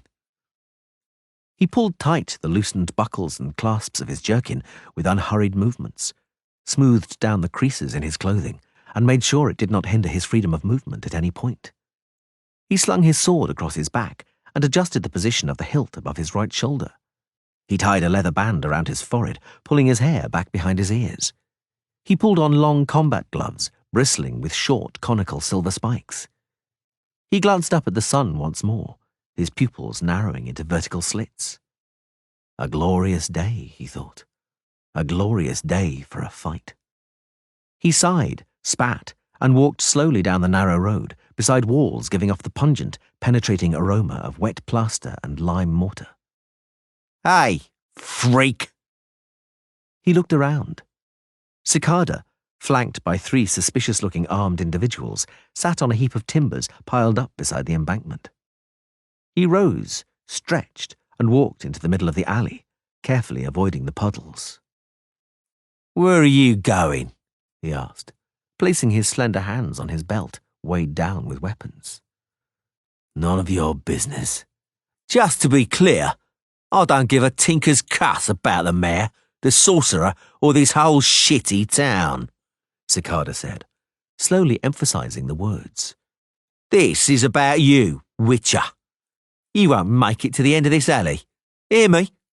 I want to find out how good a fighter you are. The matter's tormenting me. Stop, I said. Get out of my way. Stop!" Cicada yelled, placing a hand on his sword hilt. "Didn't you hear what I said? We're going to fight. I'm challenging you. We'll soon see who's the better man." Geralt shrugged without slowing down. "I'm challenging you to fight. Do you hear me, mutant?" Cicada shouted, barring his way again. "What are you waiting for? Draw your weapon. What, got cold feet? Or perhaps you're nothing more than one of those other fools who's humping that witch of yours, like Eastred." Geralt walked on, forcing Cicada to retreat, to walk clumsily backwards. The individuals with Cicada got up from the pile of timbers and followed them, although they hung back a little way off. Geralt heard the mud squelching beneath their boots. "I challenge you," Cicada repeated, blanching and flushing by turns. "Do you hear me, you Witcher pox? What else do I have to do to you? Spit in your ugly face?" "Go ahead and spit." Cicada stopped, and indeed took a breath, pursing his lips to spit. He was watching the Witcher's eyes, not his hands, and that was a mistake. Geralt, still not slowing down, struck him very fast without a backswing, just flexing from the knees, his fist encased in the spiked glove. He punched Cicada right in the mouth, straight in his twisted lips. They split, exploding like mashed cherries. The Witcher crouched and struck once again in the same place, this time from a short backswing, feeling the fury spilling from him with the force and the momentum. Cicada, whirling around with one foot in the mud and the other in the air, spat blood and splashed onto his back into a puddle. The Witcher, hearing behind him the hiss of a sword blade in the scabbard, stopped and turned sinuously around, his hand on his sword hilt. "Well," he said in a voice trembling with anger, "be my guests." The one who had drawn the sword looked him in the eyes, briefly. Then he averted his gaze. The others began to fall back, first slowly, then more and more quickly. Hearing it, the man with the sword also stepped back, noiselessly moving his lips. The furthest away of them turned and ran, splattering mud. The others froze to the spot, not attempting to come closer. Cicada turned over in the mud and dragged himself up on his elbows. He mumbled, hawked and spat out something white amid a lot of red. As Geralt passed, he casually kicked him in the face, shattering his cheekbone and sending him splashing into the puddle again. He walked on without looking back. Istredd was already by the well and stood leaning against it, against the wooden cover, green with moss. He had a sword in his belt, a magnificent light Terganian sword with a half-basket hilt, the metal-fitted end of the scabbard resting against the shining leg of a riding boot. A black bird with ruffled feathers sat on the sorcerer's shoulder. It was a kestrel. "You're here, Witcher," Istredd said, proffering the kestrel a gloved hand, and gently and cautiously setting the bird down on the canopy of the well. "Yes, I am, Istredd. I hadn't expected you to come. I thought you'd leave town." "I didn't." The sorcerer laughed loudly and freely, throwing his head back. She wanted to save us," he said. "Both of us. Never mind, Geralt. Let's cross swords. Only one of us can remain." "Do you mean to fight with a sword?" "Does that surprise you? After all you do. Come on, have at you." "Why, Istredd? Why with swords and not with magic?" The sorcerer blanched, and his mouth twitched anxiously. "Have at you, I said," he shouted. "This is not the time for questions. That time has passed. Now is the time for deeds. I want to know," Geralt said slowly. "I want to know why with swords. I want to know why you have a black kestrel and where it came from. I have the right to know. I have the right to know the truth, Istredd." "The truth?" the sorcerer repeated bitterly. "Yes, perhaps you have. Perhaps you have. Our rights are equal. The kestrel, you ask? It came at dawn, wet from the rain. It brought a letter. A very short one, I know it by heart. Farewell, Val, forgive me. There are gifts which one may not accept, and there is nothing in me I could repay you with. And that is the truth, Val. Truth is a shard of ice. Well, Geralt, are you satisfied? Have you availed yourself of your right?" The Witcher slowly nodded. "Good," Istredd said. "Now I shall avail myself of mine, because I don't acknowledge that letter. Without her I cannot... I prefer to... Have at you, damn it!" He crouched over and drew his sword with a swift, lithe movement, demonstrating his expertise. The kestrel cried. The Witcher stood motionless, his arms hanging at his sides. "What are you waiting for?" the sorcerer barked. Geralt slowly raised his head, looked at him for a moment, and then turned on his heel. "No, Istredd," he said quietly. "Farewell." "What do you bloody mean?" Geralt stopped. "Istredd," he said over his shoulder, "don't drag other people into your suicide. If you must, hang yourself in the stable from your reins." "Geralt!" the sorcerer screamed, and his voice suddenly cracked, jarring the ear with a false, wrong note. "I'm not giving up. She won't run away from me. I'll follow her to Vengerberg. I'll follow her to the end of the world. I'll find her.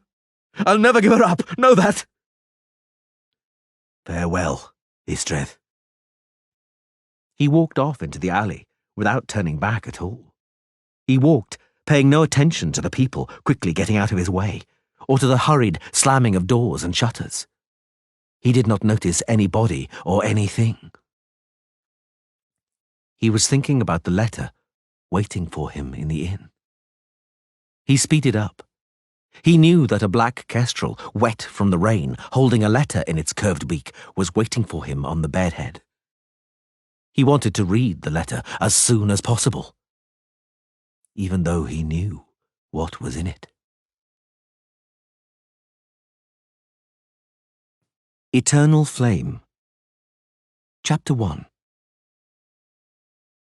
"You pig! You plague-stricken warbler, you trickster!" Geralt, his interest piqued, led his mare around the corner of the alleyway. Before he located the source of the screams, a deep, stickily glassy clink joined them. A large jar of cherry preserve, thought the Witcher. A jar of cherry preserve makes that noise when you throw it at somebody from a great height or with great force. He remembered it well. When he lived with Yennefer, she would occasionally throw jars of preserve at him in anger. Jars she had received from clients.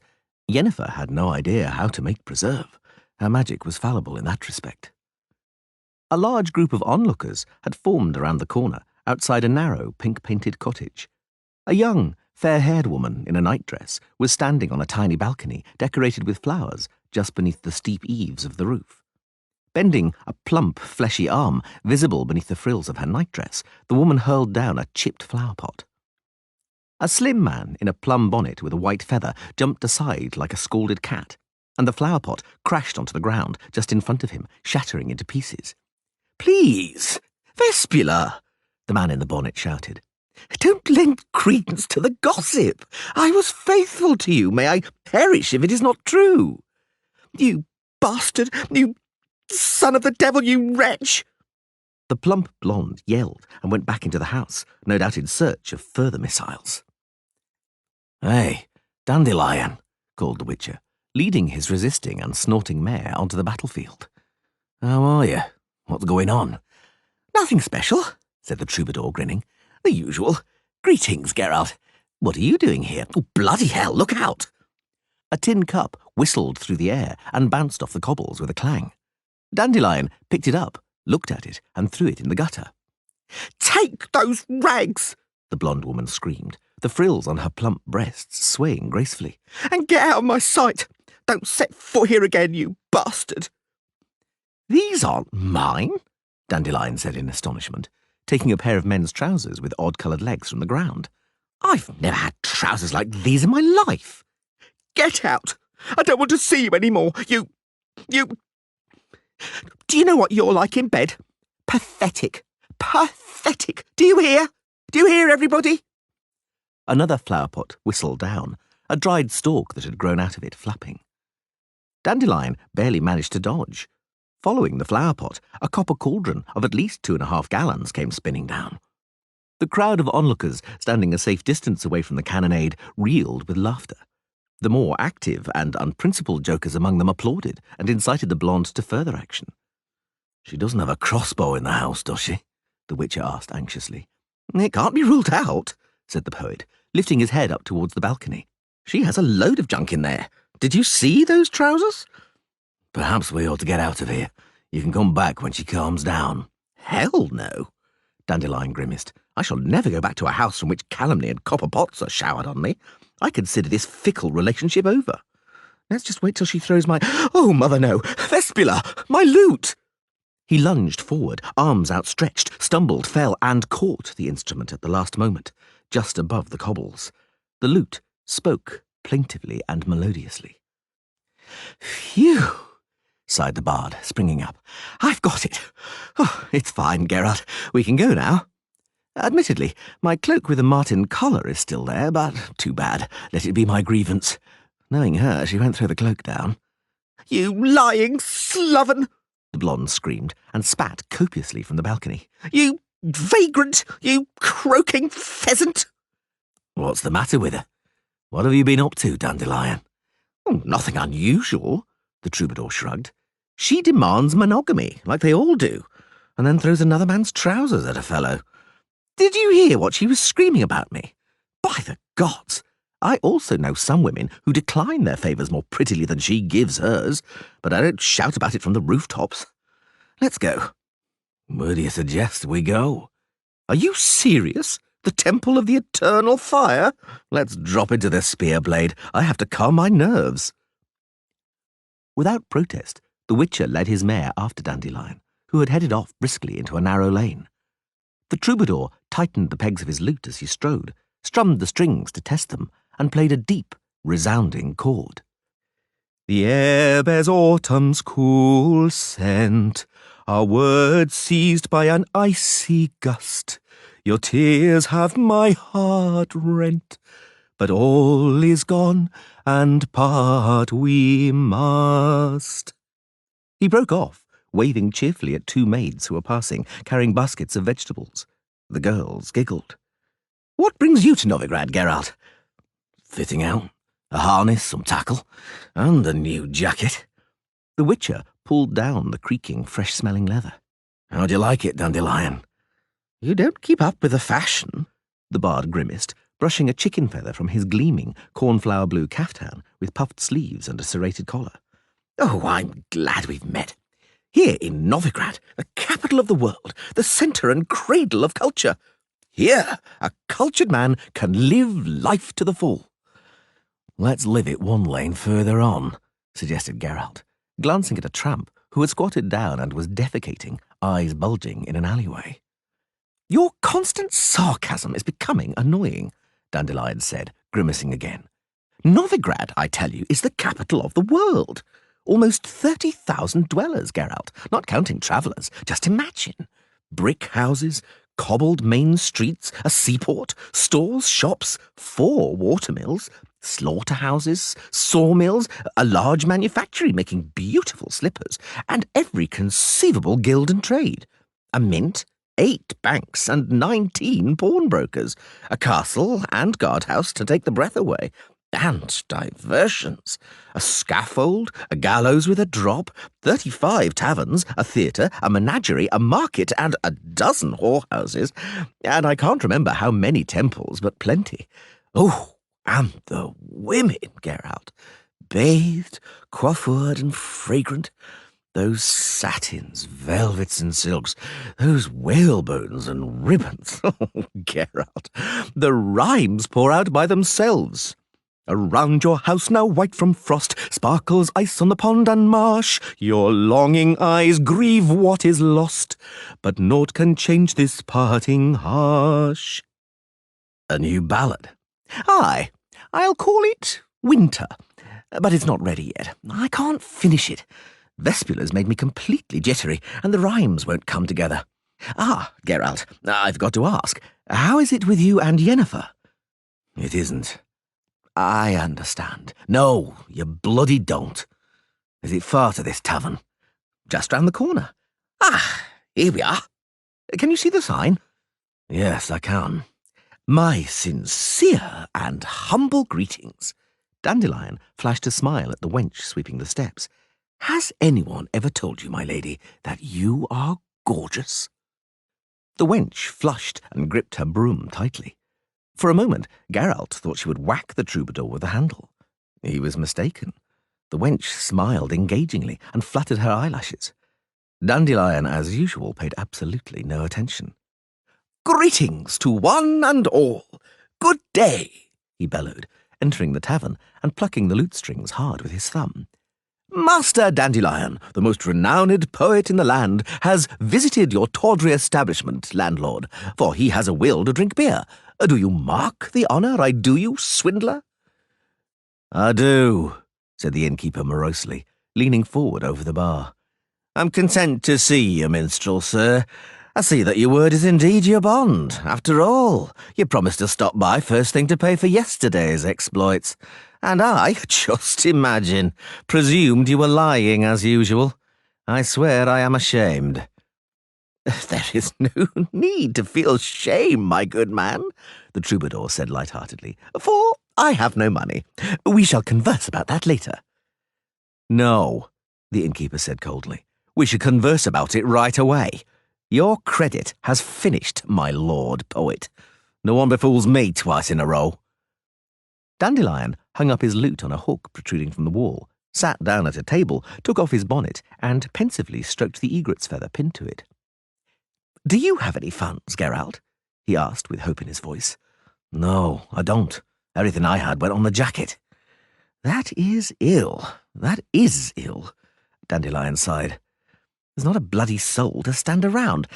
Innkeeper, why is it so empty here today?" "It's too early for ordinary drinkers, and the journeyman masons who are repairing the temple have already been and returned to the scaffolding, taking their master with them." "And there's no one? No one at all?" "No one aside from the Honourable Merchant Biebervelt, who is breaking his fast in the large snug." "Dainty's here. Dandelion said, pleased. You should have said at once. Come to the snug, Geralt. Do you know the halfling, Dainty Beavervelt? No. Never mind, you can make his acquaintance. Ah, the troubadour called, heading towards the snug. I smell from the east a whiff and hint of onion soup, pleasing to my nostrils. Peekaboo! It's us! Surprise! A chubby-cheeked, curly-haired halfling in a pistachio-green waistcoat was sitting at the table in the centre of the chamber, beside a post decorated with garlands of garlic and bunches of herbs. In his left hand he held a wooden spoon, and in his right an earthenware bowl. At the sight of Dandelion and Geralt, the halfling froze and opened his mouth, and his large nut-brown eyes widened in fear. "What cheer, Dainty?" Dandelion said, blithely waving his bonnet. The halfling did not move or close his mouth. His hand, Geralt noticed, was trembling a little, and the long strips of boiled onion hanging from the spoon were swinging like a pendulum.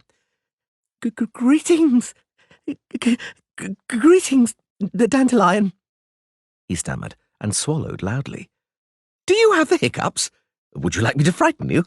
Look out, your wife's been seen on the turnpike. She'll be here soon, Gardenia Beavervelt in person."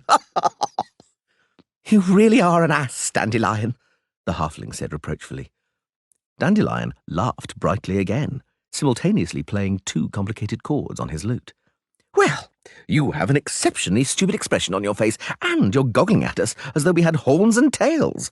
Perhaps you're afraid of the Witcher. What? Perhaps you think halfling season has begun. Perhaps—" "Stop it!" Geralt snapped, unable to stay quiet, and walked over to the table. "Forgive us, friend. Dandelion has experienced a serious personal tragedy, and he still hasn't got over it. He's trying to mask his sorrow, dejection, and disgrace by being witty." "Don't tell me," the halfling said, finally slurping up the contents of the spoon. "Let me guess. Vespula has finally thrown you out on your ear. What, Dandelion?" "I don't engage in conversations or sensitive subjects with individuals who drink and gorge themselves while their friends stand," the troubadour said, and then sat down without waiting. The halfling scooped up a spoon of soup and licked off the threads of cheese hanging from it. "Right you are," he said glumly. "So, be my guests. Sit you down and help yourselves. Would you like some onion pottage?" "In principle, I don't dine at such an early hour," Dandelion said, putting on airs. "But very well, just not on an empty stomach. I say, landlord, beer, if you please, and swiftly." A lass with an impressive thick plait reaching her hips brought them mugs and bowls of soup. Geralt, observing her round, downy face, thought that she would have a pretty mouth if she remembered to keep it closed. "Forest Dryad," Dandelion cried, seizing the girl's arm and kissing her on her open palm. "Sylph, fairy, oh, divine creature, with eyes like azure lakes.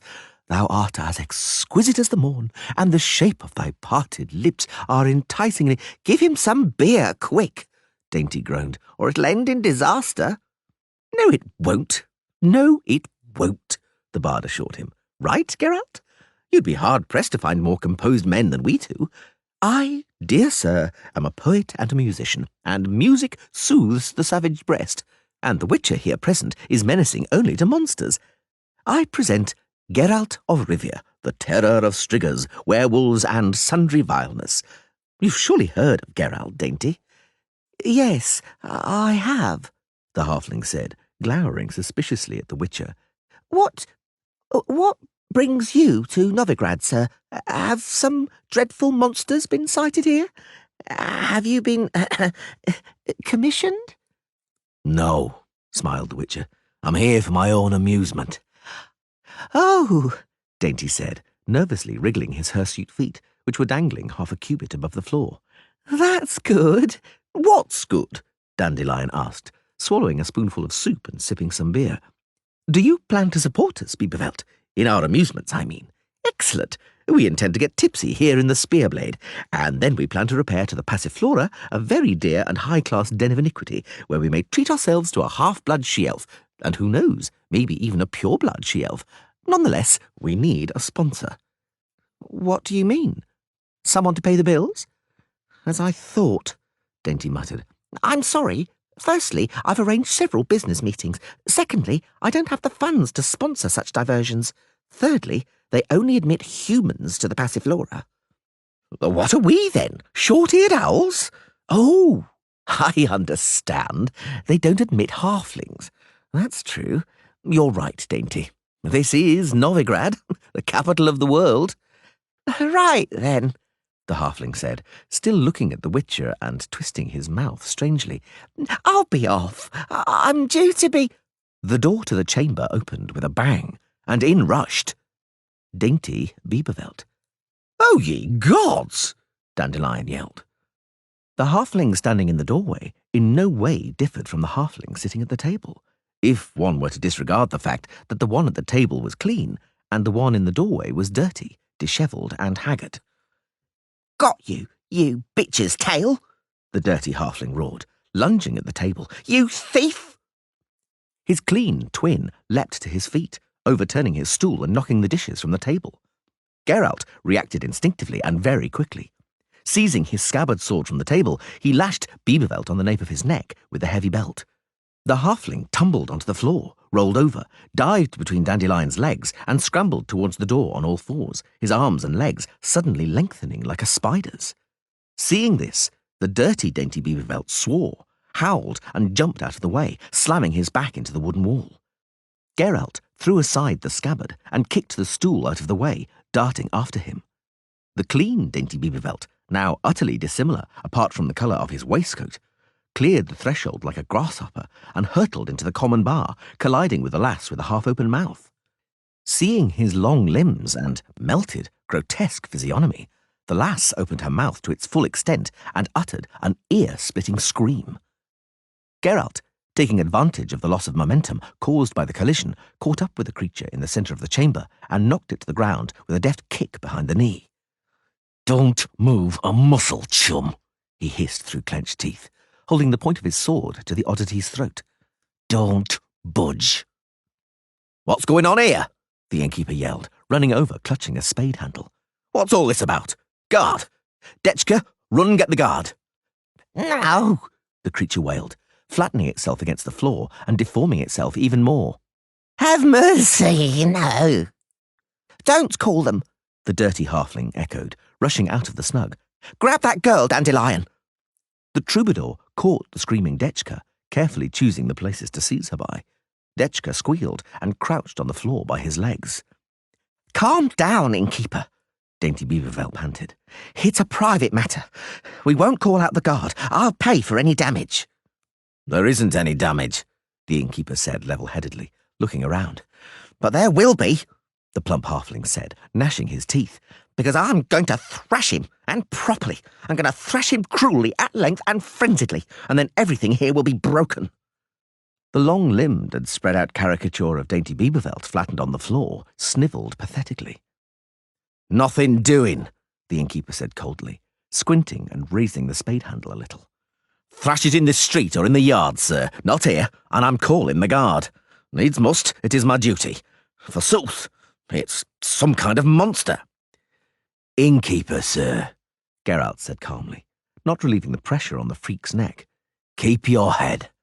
No one is going to destroy anything. There won't be any damage. The situation is under control. I'm a witcher, and, as you can see, I have the monster in my grasp. And because, indeed, it does look like a private matter, we'll calmly sort it out here in the snug. Release the girl, Dandelion, and come here. I have a silver chain in my bag. Take it out and tie the arms of this gentleman securely around the elbows behind its back. Don't move, chum." The creature whimpered softly. "Very well, Geralt," Dandelion said. "I've tied it up. Let's go to the snug.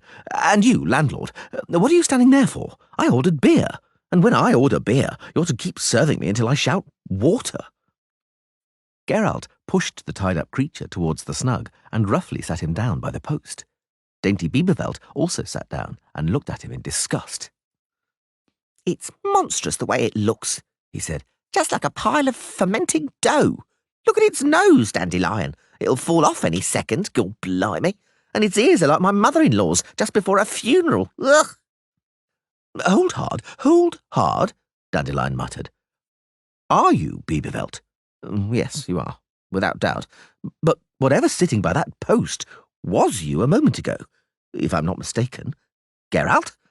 Everybody's watching you. You're a witcher. What the bloody hell is going on here? What is it? It's a mimic. You're a mimic yourself, the creature said in a guttural voice, swinging its nose. I'm not a mimic. I'm a Doppler, and my name is Teleco Lungravinculatorta, Penstock for short. My close friends call me Doo-Doo. I'll give you Doo-Doo, you whoreson, Dainty yelled, aiming a punch at him. Where are my horses, you thief? Gentlemen, the innkeeper cautioned them, entering with a jug and a handful of beer mugs. You promised things will be peaceful. Ah, beer, the halfling sighed. Oh, but I'm damned thirsty and hungry. I could do with a drink too, Teleco Lungravinculator declared gurglingly. He was totally ignored. What is it? The innkeeper asked, contemplating the creature, who at the sight of the beer stuck its long tongue out beyond sagging, doughy lips. What is it, gentlemen?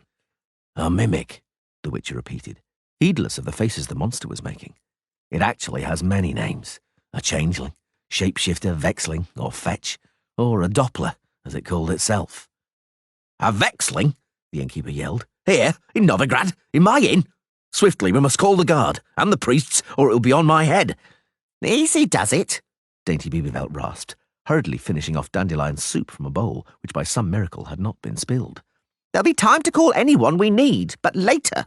This scoundrel robbed me, and I have no intention of handing it over to the local law before recovering my property. I know you, Novigradians, and your judges. I might get a tenth, nothing more. Have mercy, the Doppler whimpered plaintively. Don't hand me over to humans. Do you know what they do to the likes of me? Naturally we do, the innkeeper nodded. The priests perform exorcisms on any vexling they catch. Then they tie it up with a stick between its knees and cover it thickly with clay, mixed with iron filings, roll it into a bowl and bake it in a fire until the clay hardens into brick. At least that's what used to be done years ago, when these monsters occurred more often. A barbaric custom. Human, indeed, Dainty said, grimacing, and pushing the now empty bowl away. But perhaps it is a just penalty for banditry and thievery. Well, talk, you good-for-nothing. Where are my horses? Quickly, before I stretch that nose of yours between your legs and shove it up your backside. Where are my horses? I said. I've sold them, Teleco Lungravinculator stammered, and his sagging ears suddenly curled up into balls resembling tiny cauliflowers. Sold them? Did you hear that? The halfling cried, frothing at the mouth. It sold my horses!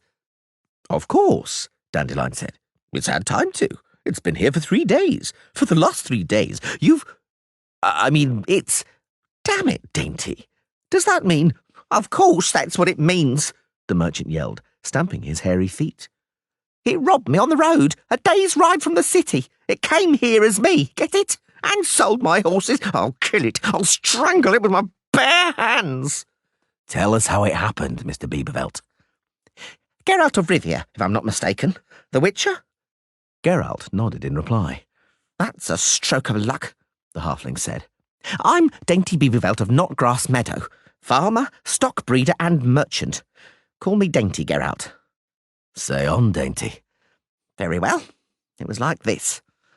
Me and my ostlers were driving my horses to be sold at the market in Devil's Ford. We had our last stop a day's ride from the city. We overnighted, having first dealt with a small cask of burnt caramel vodka. I woke up in the middle of the night feeling like my bladder was about to burst, got off the wagon, and I thought to myself, I'll take a look at what the nags are doing in the meadow. I walk out, fog thick as buggery. I look, and suddenly someone's coming. Who goes there? I ask. He says nothing. I walk up closer and see myself, like in a looking glass. I think I oughtn't to have drunk that bloody moonshine, accursed spirit. And this one here, for that's what it was, ups and conks me on a noggin. I saw stars and went arse over tit. The next day, I woke up in a bloody thicket with a lump like a cucumber on my head, and not a soul in sight, not a sign of our camp either. I wandered the whole day before I finally found the trail.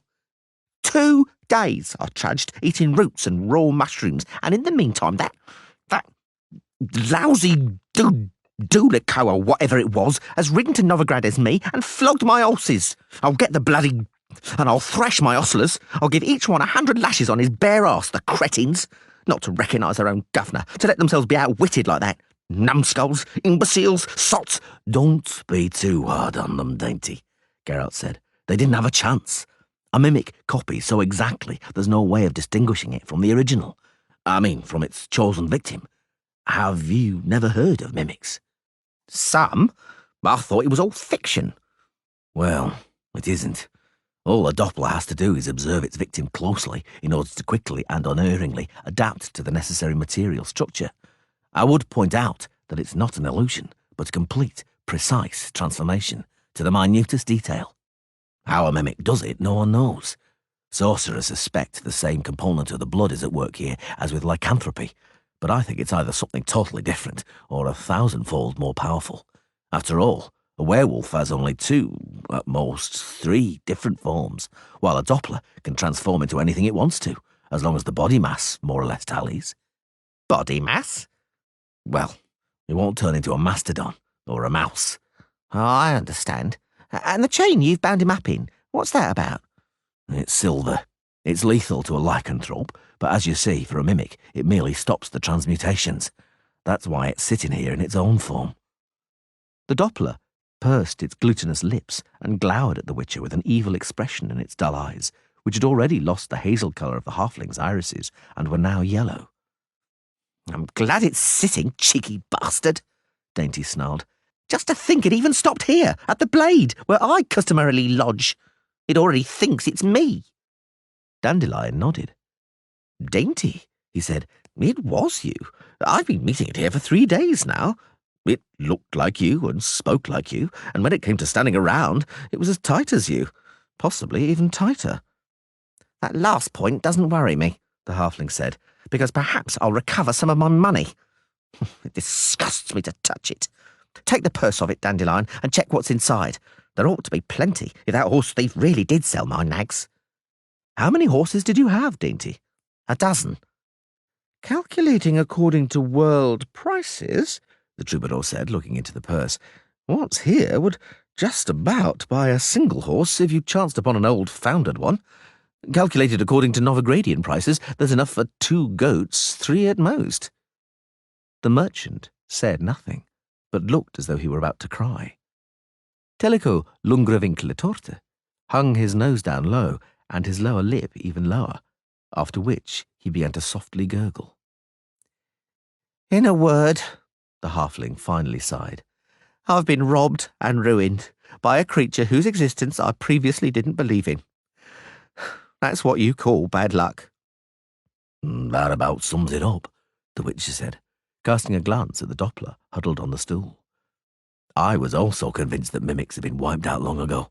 In the past, so I've heard, plenty of them used to live in the nearby forests and on the plateau, but their ability to mimic seriously worried the first settlers, and they began to hunt them, quite effectively. Almost all of them were quickly exterminated. And lucky for us, the innkeeper said, spitting onto the floor. I swear on the eternal fire, I prefer a dragon or a demon, which is always a dragon or a demon. You know where you are with them. But werewolfery, all those transmutations and metamorphoses, that hideous demonic practice, trickery, and the treacherous deceit conjured up by those hideous creatures will be the detriment and undoing of people. I tell you, let's call the guard and into the fire with this repugnance. Geralt, Dandelion asked curiously, I'd be glad to hear an expert's opinion. Are these mimics really so dangerous and aggressive? Their ability to mimic, the Witcher said, is an attribute which serves as defence rather than aggression. I haven't heard of... A pox on it, Dainty interrupted angrily, slamming his fist down on the table. If thumping a fellow in the head and plundering him isn't aggression, I don't know what is. Stop being clever. The matter is simple. I was waylaid and robbed, not just of my hard-earned property, but also of my own form. I demand compensation, and I shall not rest... The guard. We must call the guard, the innkeeper said. And we should summon the priests and burn that monster, that non-human. Give over, landlord, the halfling said, raising his head. You're becoming a bore with that guard of yours. I would like to point out that that non-human hasn't harmed anybody else, only me. And incidentally, I'm also a non-human. Oh, don't be ridiculous, Mr. Beaverfelt. The innkeeper laughed nervously. What are you and what is that? You're not far off being a man, and that's a monster. It astonishes me that you're sitting there so calmly, Witcher, sir. What's your trade, if you'll pardon me? It's your job to kill monsters, isn't it? Monsters, Geralt said coldly, but not the members of intelligent races. Come, sir, the innkeeper said. That's a bit of an exaggeration. Indeed, Dandelion cut in. You've overstepped the mark, Geralt, with that intelligent race. Just take a look at it. Tellico Lungravinculatorta, indeed, did not resemble a member of an intelligent race at that moment. He resembled a puppet made of mud and flour, looking at the Witcher with a beseeching look in its dull yellow eyes. Neither were the snuffling sounds being emitted from its nose, which now reached the table, consistent with a member of an intelligent race. Enough of this empty bullshit, Dainty Beaverfelt suddenly roared. There's nothing to argue about. The only thing that counts is my horses and my loss. Do you hear, you bloody slippery jack, you? Who did you sell my nags to? What did you do with the money? Tell me now before I kick you black and blue and flay you alive. Detchka, opening the door slightly, stuck her flaxen-haired head into the chamber. We have visitors, father, she whispered. Journeyman masons from the scaffolding and others. I'm serving them, but don't shout so loudly in here, because they're beginning to look funny at the snog. By the eternal fire, the innkeeper said in horror, looking at the molten Doppler. If someone looks in and sees it, oh, it'll look bad. If we aren't to call the guard, then... Witcher, sir? If it really is a vexling, tell it to change into something decent, as a disguise, like. Just for now. That's right, Dainty said. Have him change into something, Geralt. Into whom? The Doppler suddenly gurgled. I can only take on a form I've had a good look at.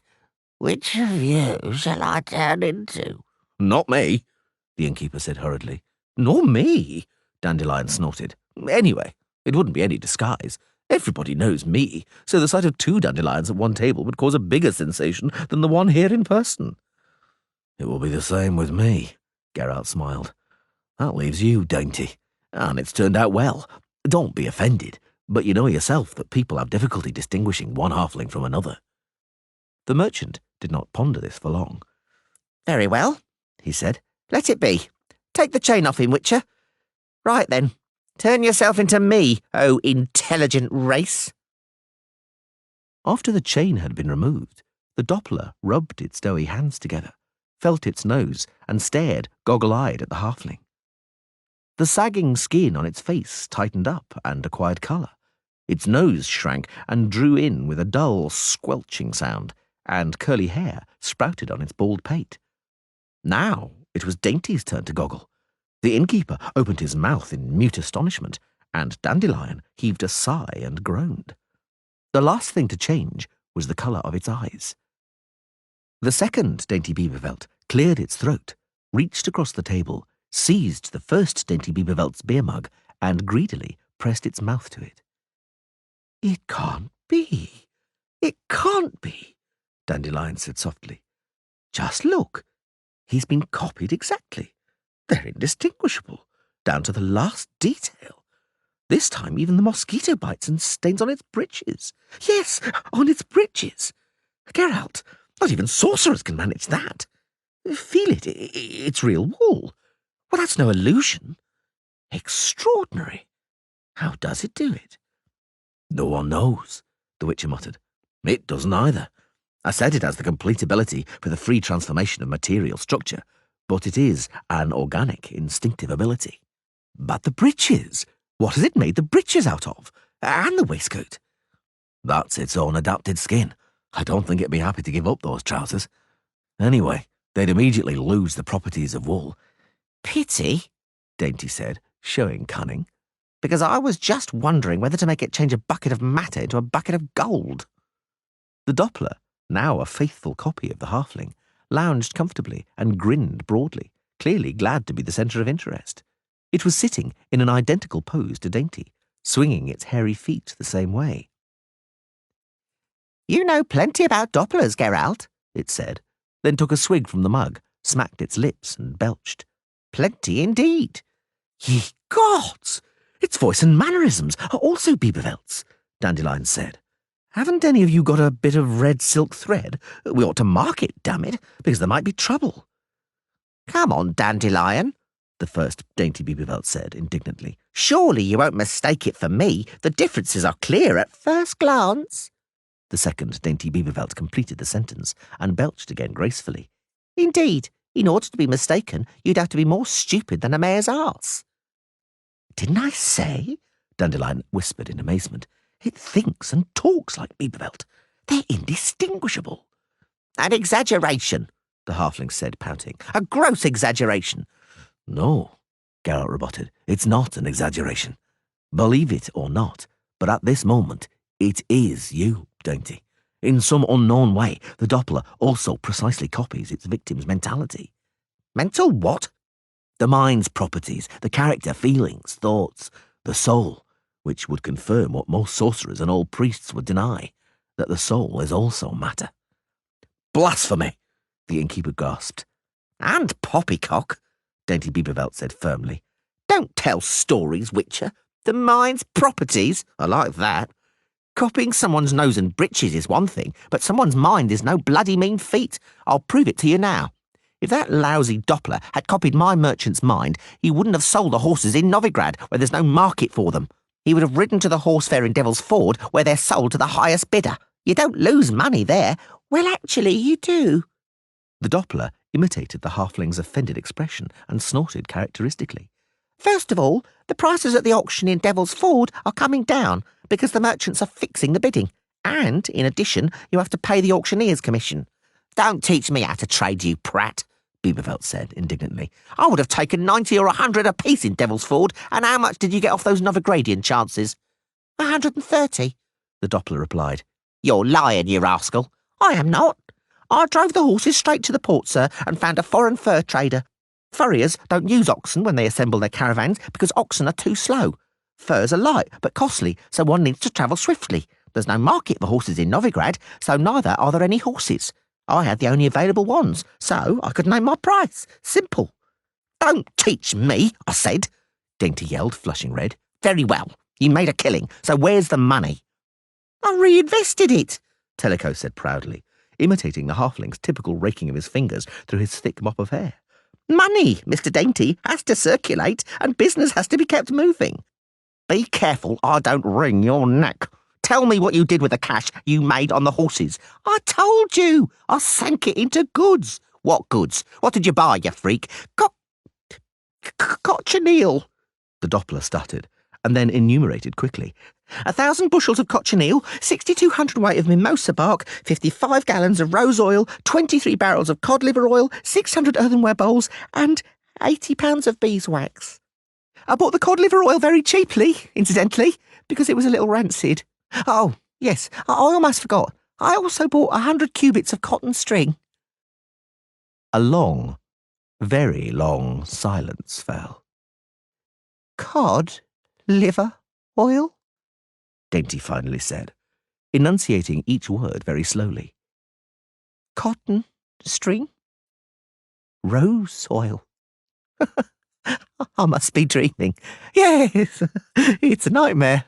You can buy anything in Novigrad, every precious and everyday thing, and this moron here spends my money on shit, pretending to be me. I'm finished. My money's lost. My merchant's reputation is lost. No, I've had enough of this. Lend me your sword, Geralt. I'll cut him to shreds here and now. The door to the chamber creaked open. The merchant Bieberveld?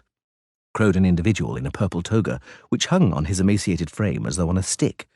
He had a hat on his head, shaped like an upturned chamber pot. Is the merchant Bieberveld here? Yes, the two halflings answered in unison. The next moment, one of the Dainty Biebervelds flung the contents of the mug in the witch's face, deftly kicked the stool from under Dandelion, and slipped under the table towards the door, knocking over the individual in the ridiculous hat on the way. Fire! Help! It yelled, rushing out towards the common chamber. Murder! Calamity! Geralt, shaking off the beer froth, rushed after him, but the second Bieberveld, who was also tearing towards the door, slipped on the sawdust and fell in front of him. The two of them fell over right on the threshold. Dandelion, clambering out from under the table, cursed hideously. "Assault!" yelled the skinny individual entangled in his purple toga from the floor. "Robbery! Criminals!" Geralt rolled over the halfling and rushed into the main chamber to see the Doppler, jostling the drinkers, running out into the street. He rushed after him, only to run into a resilient but hard wall of men barring his way.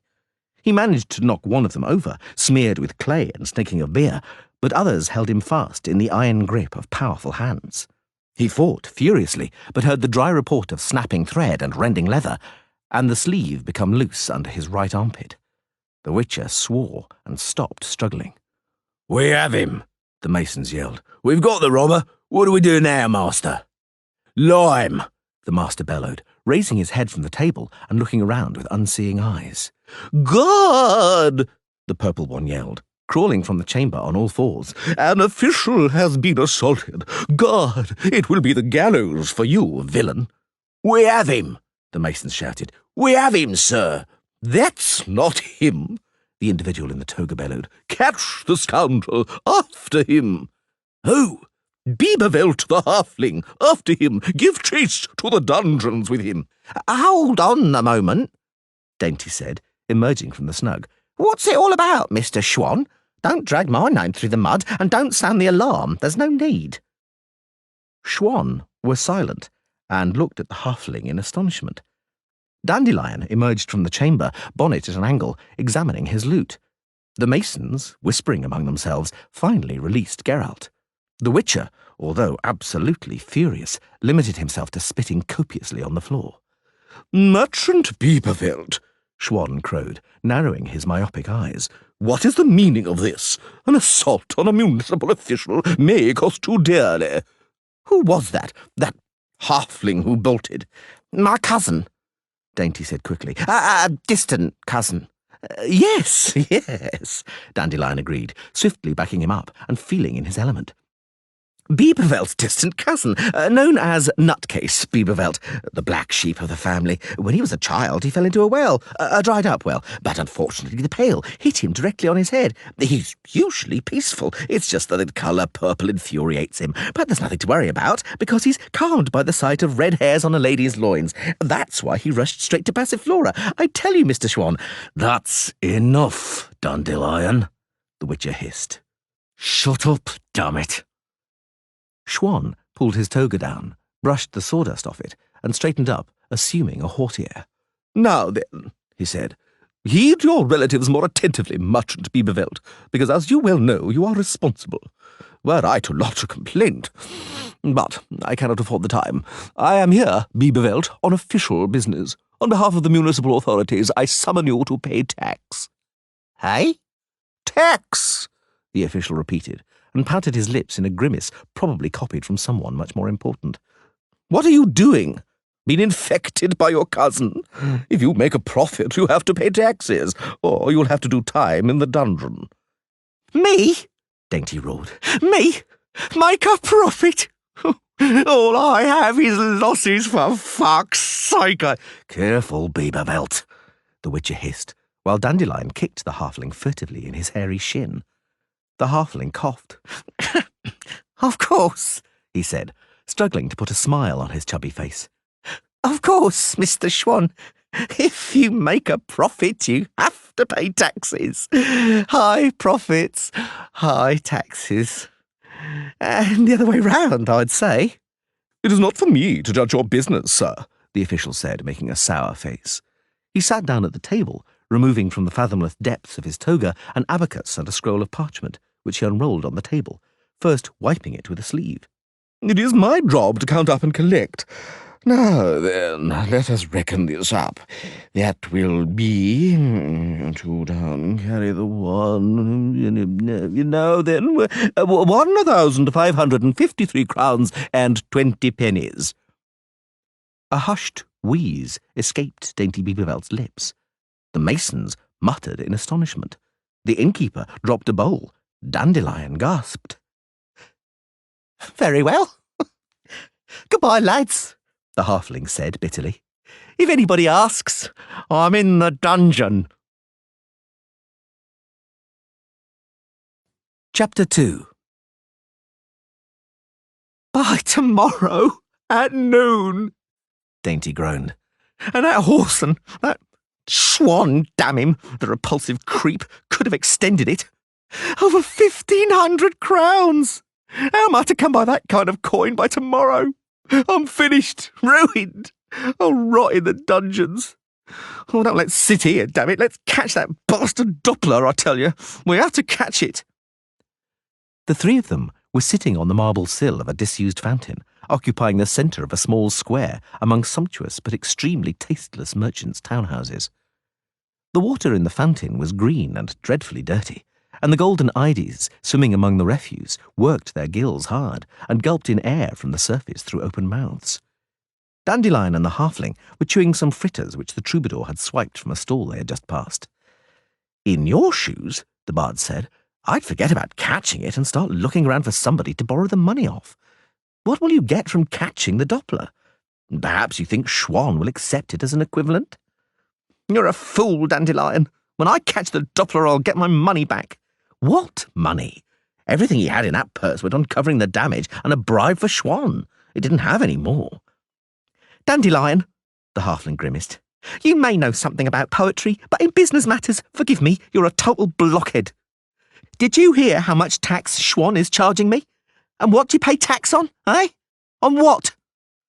"On everything," the poet stated. "I even pay tax on singing, and they don't give a monkey's about my explanations that I was only singing from an inner need."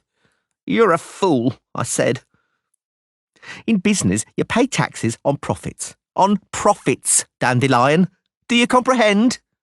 That rascal of a Doppler impersonated me and made some business transactions, fraudulent ones, no doubt, and made money on them. It made a profit. And I'll have to pay tax and probably cover the debts of that scoundrel, if it has run up any debts. And if I don't pay it off, I'm going to the dungeons. They'll brand me with a red-hot iron in public and send me to the mines. Oh, pox on it." "Huh," Dandelion said cheerfully. "So, you don't have a choice, Dainty. You'll have to flee the city in secret. Know what? I have an idea. We'll wrap you up in a sheepskin. You can pass through the gate, calling, 'I'm a little bar lamb, bar, bar, bar.' No one will recognise you." "Dandelion," the halfling said glumly, "shut up, or I'll kick you. Geralt." "What, Dainty?" "Will you help me to catch the Doppler?" "Listen," the Witcher said, still trying in vain to sew up his torn jacket sleeve. "This is Novigrad, a population of 30,000 humans, dwarves, half-elves, halflings and gnomes, and probably as many out-of-towners again. How do you mean to find someone in this rabbit warren?" Dainty swallowed a fritter and licked his fingers. "And magic, Geralt? Those Witcher spells of yours about which so many tales circulate?" "A Doppler is only magically detectable in its own form, and doesn't walk down the street in it. And even if it did, magic would be no use, because there are plenty of weak sorcerer signals all around. Every second house has a magical lock on the door, and 3/4 of the people wear amulets of all kinds, against thieves, fleas, and poisoning. Too many to count." Dandelion ran his fingers over the lute's fingerboard and strummed the strings. "Spring will return with warm rain perfumed," he sang. "No, that's no good. Spring will return, the sun... Oh, no, damn it. It's just not coming. Not at all." "Stop squawking," the halfling snapped. "You're getting on my nerves." Dandelion threw the ides the rest of his fritter and spat into the fountain. "Look," he said, "golden fish. It's said that they grant wishes." "Those ones are red," Dainty observed. "Never mind, it's a trifle. Damn it, there are 3 of us, and they grant 3 wishes. That works out at 1 each, what? Dainty? Wouldn't you wish for the fish to pay the tax for you?" "Of course. And apart from that, for something to fall from the sky and whack the Doppler on the noggin. And also, stop! We also have our wishes. I'd like the fish to supply me with an ending for my ballad. And you, Geralt?" "Get off my back, Dandelion." "Don't spoil the game, Witcher. Tell us what you'd wish for." The Witcher got up. "I would wish," he murmured, "that the fact we're being surrounded would turn out to be a misunderstanding." From an alleyway opposite the fountain emerged 4 individuals dressed in black, wearing round leather caps, heading slowly towards them. Dainty swore softly and looked around. Another 4 men came out of a street behind their backs. They did not come any closer, and, having positioned themselves, stood blocking the street. They were holding strange-looking discs resembling coiled ropes. The Witcher looked around and moved his shoulders, adjusting the sword slung across his back. Dandelion groaned. From behind the backs of the individuals in black emerged a small man in a white caftan and a short grey cape. The gold chain on his neck sparkled to the rhythm of his steps, flashing yellow. Chapelle, Dandelion groaned. It's Chapelle. The individuals in black behind them moved slowly towards the fountain. The Witcher reached for his sword. No, Geralt, Dandelion whispered, moving closer to him. For God's sake, don't draw your weapon. It's the temple guard. If we resist, we won't leave Novigrad alive. Don't touch your sword. The man in the white caftan walked swiftly towards them. The individuals in black followed him, surrounding the fountain at a march, and occupied strategic, carefully chosen positions. Geralt observed them vigilantly, crouching slightly. The strange discs they were holding were not, as he had first thought, ordinary whips. They were lamiers. The man in the white caftan approached them. Geralt, the bard whispered, by all the gods, keep calm. I won't let them touch me, the Witcher muttered. I won't let them touch me, whoever they are. Be careful, Dandelion. When it starts, you two flee as fast as you can. I'll keep them busy for some time. Dandelion did not answer. Slinging the lute over one shoulder, he bowed low before the man in the white caftan, which was ornately embroidered with gold and silver threads in an intricate mosaic pattern. Venerable Chapelle. The man addressed as Chapelle stopped and swept them with his gaze. His eyes, Geralt noticed, were frost-cold and the colour of steel. His forehead was pale, beaded unhealthily with sweat, and his cheeks were flushed with irregular red blotches. Mr. Dainty Bieberveld, merchant, he said. The talented Dandelion and Geralt of Rivia, a representative of the oh-so-rare witcher's profession. A reunion of old friends here in Novigrad? None of them answered. I consider it highly regrettable, Chapelle continued, that a report has been submitted about you. Dandelion blanched slightly, and the halfling's teeth chattered. The Witcher was not looking at Chapelle. He did not take his eyes off the weapons of the men in leather caps surrounding the fountain. In most of the countries known to Geralt, the production and possession of spiked lamiers, also called Mahenian scourges, were strictly prohibited. Novigrad was no exception. Geralt had seen people struck in the face by a lamier. He would never forget those faces. The keeper of the Spear Blade Inn, Chapelle continued, had the audacity to accuse you gentlemen of collusion with a demon, a monster known as a changeling or a vexling. None of them answered. Chapelle folded his arms on his chest and looked at them coldly. I felt obliged to forewarn you of that report. I shall also inform you that the above-mentioned innkeeper has been imprisoned in the dungeons. There is a suspicion that he was raving under the influence of beer or vodka. Astonishing what people will concoct. Firstly, there are no such things as vexlings. It is a fabrication of superstitious peasants. No one commented on this. Secondly, what vexling would dare to approach a witcher? Chapelle smiled.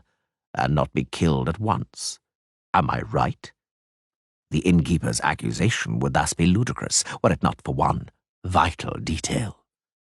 Chapelle nodded, pausing dramatically. The Witcher heard Dainty slowly exhaling a large lungful of air. Yes, a certain vital detail, Chapelle repeated.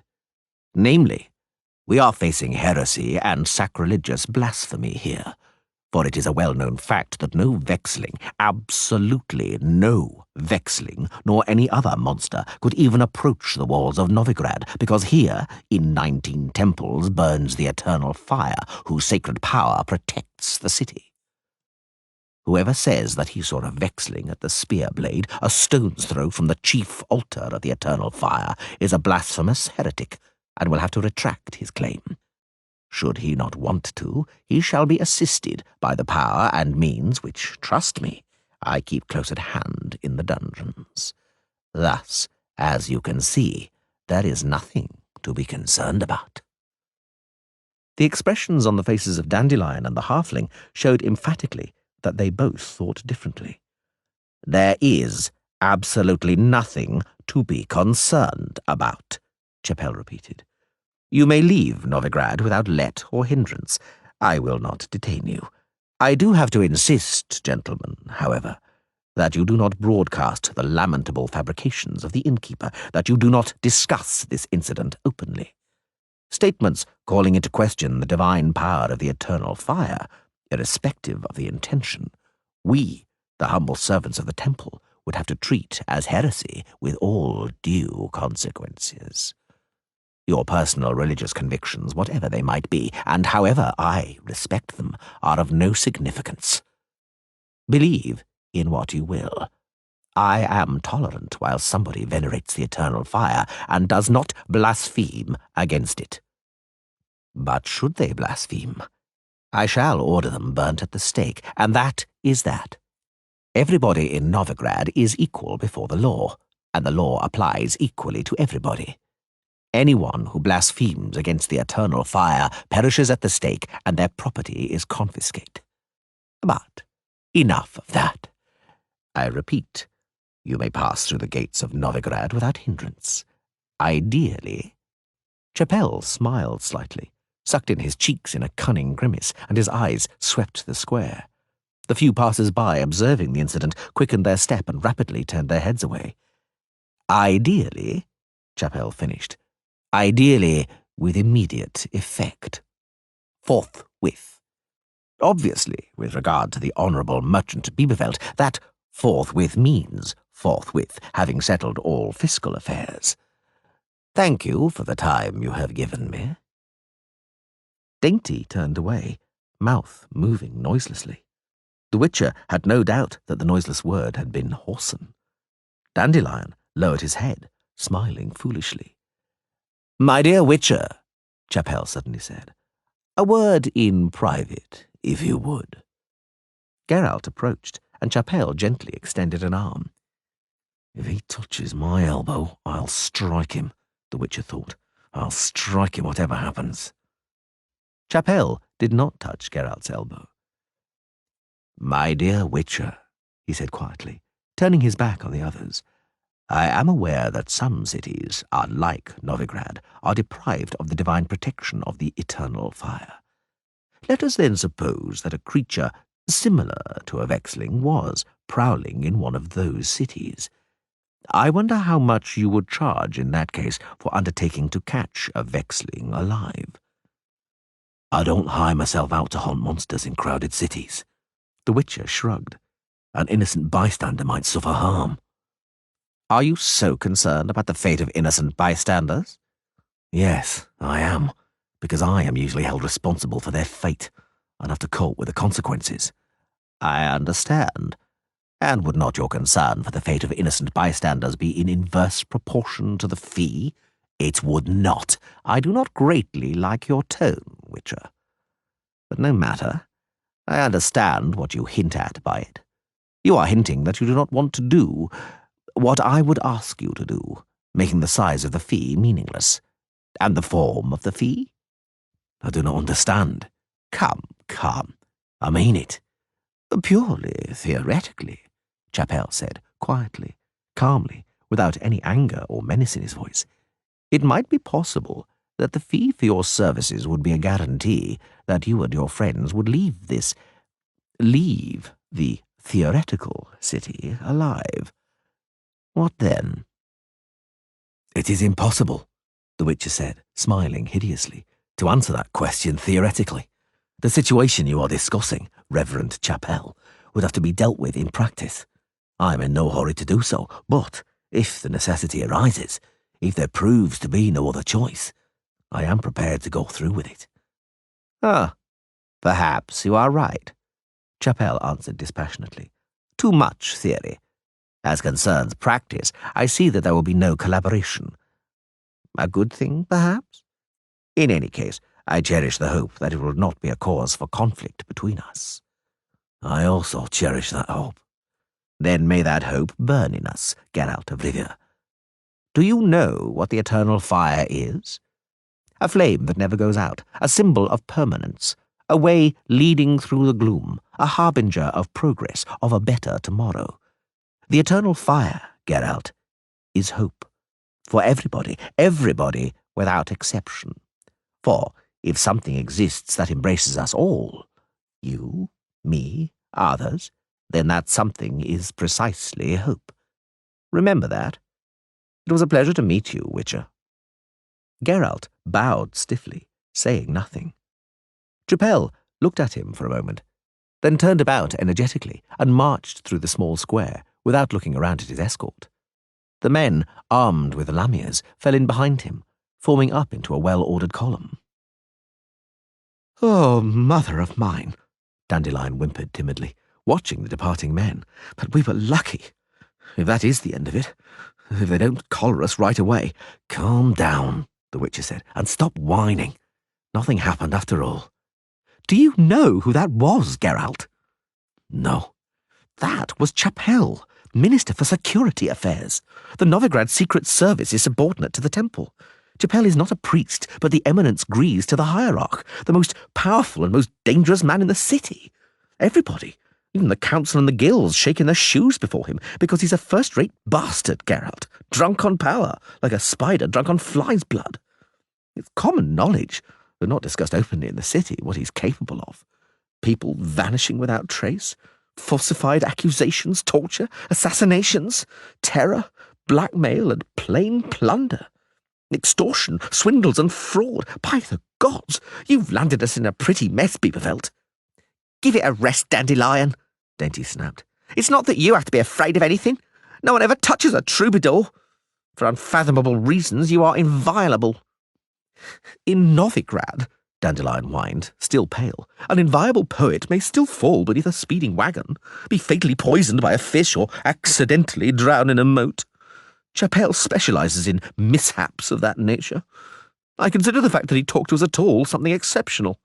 One thing is certain, he didn't do it without a reason. He's up to something. You'll see. They'll soon embroil us in something, clap us in irons, and drag us off to be tortured with the sanction of the law. That's how things are done here." "There is quite some truth," the halfling said to Geralt, "in what he says. We must watch out. It's astonishing that scoundrel Chapel hasn't keeled over yet. For years they've been saying he's sick, that his heart will give out, and everybody's waiting for him to croak." "Be quiet, Bieberveld," the troubadour hissed apprehensively, looking around, "because somebody's bound to be listening. Look how everybody's staring at us. Let's get out of here, I'm telling you, and I suggest we treat seriously what Chapel told us about the Doppler. I, for example, have never seen a Doppler in my life, and if it comes to it, I'll swear as much before the eternal fire." "Look," the halfling suddenly said. "Somebody is running towards us. Let's flee," Dandelion howled. Calm yourself, Dainty grinned, and combed his mop of hair with his fingers. "I know him. It's Muskrat, a local merchant, the guild's treasurer. We've done business together. Hey, look at the expression on his face, as though he's shat his breeches. Hey, Muskrat, are you looking for me?" "I swear by the eternal fire," Muskrat panted, pushing back a fox fur cap and wiping his forehead with his sleeve. "I was certain they'd drag you off to the Barbican. It's truly a miracle. I'm astonished." "It's nice of you," the halfling sneeringly interrupted, "to be astonished. You'll delight us even more if you tell us why." "Don't play dumb, Bieberveld," Muskrat frowned. "The whole city already knows the profit you made on the cochineal. Everybody's talking about it already, and it has clearly reached the hierarch and Chapel. How cunning you are, how craftily you benefited from what happened in Porvis." "What are you blathering about, Muskrat?" "Ye gods, would you stop trying to play the innocent, Dainty? Did you buy that cochineal? For a song at 10.40 a bushel? Yes, you did, taking advantage of the meagre demand you paid with a backed bill without paying out a penny of cash. And what happened? In the course of a day, you palmed off the entire cargo at 4 times the price for cash on the table. Perhaps you'll have the cheek to say it was an accident, a stroke of luck. that when buying the cochineal you knew nothing about the coup in Povis. The what? What are you talking about? There was a coup in Povis, Muskrat yelled, and one of those, Leverutions. King Reed was overthrown, and now the Thyacinid clan is in power. Reed's court, the nobility in the army, wore blue, and the weaving mills there only bought indigo. But the colour of the Thyacinids is scarlet, so the price of indigo went down, and cochineal's gone up. And then it came out that you, Beavervelt, had the only available cargo in your grasp. Ha! Dainty fell silent and looked distressed. Crafty, Beavervelt, must be said, Muskrat continued. And you didn't tell anybody anything, not even your friends. If you'd let on, we might both have made a profit, might even have set up a joint factory, but you preferred to act alone, softly, softly. Your choice, but don't count on me any longer either. On the eternal fire, it's true that every halfling is a selfish bastard and a whoreson. Vimy Vivaldi never gives me a backed bill, and you, on the spot, because you're one tribe, you damned inhumans, you poxy halflings and dwarves, damn the lot of you. Muskrat spat, turned on his heel and walked off. Dainty, lost in thought, scratched his head until his mop of hair crunched. Something's dawning on me, boys, he said at last. Now I know what needs to be done. Let's go to the bank. If anyone can make head or tail of all this, that someone is the banker friend of mine, Vimy Vivaldi. Chapter 3. I imagined the bank differently, Dandelion whispered, looking around the room. Where do they keep the money, Geralt? The devil only knows, the Witcher answered quietly, hiding his torn jacket sleeve. In the cellars, perhaps. Not a chance. I've had a look around. There aren't any cellars here. They must keep it in the loft, then. Would you come to my office, gentlemen? Vimy Vivaldi asked. Young men and dwarves of indiscernible age, sitting at long tables, were busy covering sheets of parchment with columns of figures and letters. All of them, without exception, were hunched over, with the tips of their tongues sticking out. The work, the Witcher judged, was fiendishly monotonous, but seemed to preoccupy the staff utterly. In the corner, on a low stool, sat an elderly, beggarly-looking man busy sharpening quills. He was making hard work of it. The banker carefully closed the door to the office, stroked his long, white, well-groomed beard, spotted here and there with ink, and straightened a claret-coloured velvet jerkin stretched over a prominent belly. You know, Dandelion, sir, he said, sitting down at an enormous mahogany table piled with parchments. I imagined you quite differently, and I know your songs. I know them. I've heard them. About Princess Vanda, who drowned in the river Duppy because no one wanted her, and about the kingfisher that fell into a privy. They aren't mine. Dandelion flushed in fury. I've never written anything like that. Ah, I'm sorry then. Perhaps we could get to the point, Dainty cut in. Time is short, and you're talking nonsense. I'm in grave difficulties, Vimy. I was afraid of that, the dwarf nodded. As you recall, I warned you, Beavervelt. I told you 3 days ago not to sink any resources into that rancid cod liver oil. What if it was cheap? It is not the nominal price that is important, but the size of the profit on resale. The same applies to the rose oil and the wax and those earthenware bowls. What possessed you, Dainty, to buy that shit, and in hard cash to boot, rather than judiciously pay with a letter of credit or by draft? I told you that storage costs in Novigrad are devilishly high. In the course of 2 weeks, they will surpass the value of those goods threefold. But you— Yes, the halfling quietly groaned. Tell me, Vivaldi, what did I do? But you told me not to worry, that you would sell everything in the course of 24 hours, and now you come and declare that you are in trouble, smiling foolishly and disarmingly all the while. But it's not selling, is it? And costs are rising, what? Ah, that's not good, not good. How am I to get you out of it, Dainty? Had you at least insured that junk, I would have sent some of the clerks at once to quietly torch the store. No, my dear, the only thing to be done is to approach the matter philosophically and say to oneself, fuck this for a game of soldiers. This is business. You win some, you lose some. What kind of profit was it anyway, that cod liver oil, wax and rose oil? Risible. Let us talk about serious business. Tell me if I should sell the mimosa bark yet, because the offers have begun to stabilise at 5 5/6. Hey? Are you deaf? The banker frowned. The last offer was exactly 5 5/6. You came back, I hope, to close the deal. You won't get 7 anyhow, dainty. I came back. Vivaldi stroked his beard and picked some crumbs of fruitcake from it. You were here an hour since, he said calmly, with instructions to hold out for 7. A 7-fold increase on the price you paid is 2 crowns 5 and 40 pennies a pound. That is too high, dainty, even for such a perfectly timed market.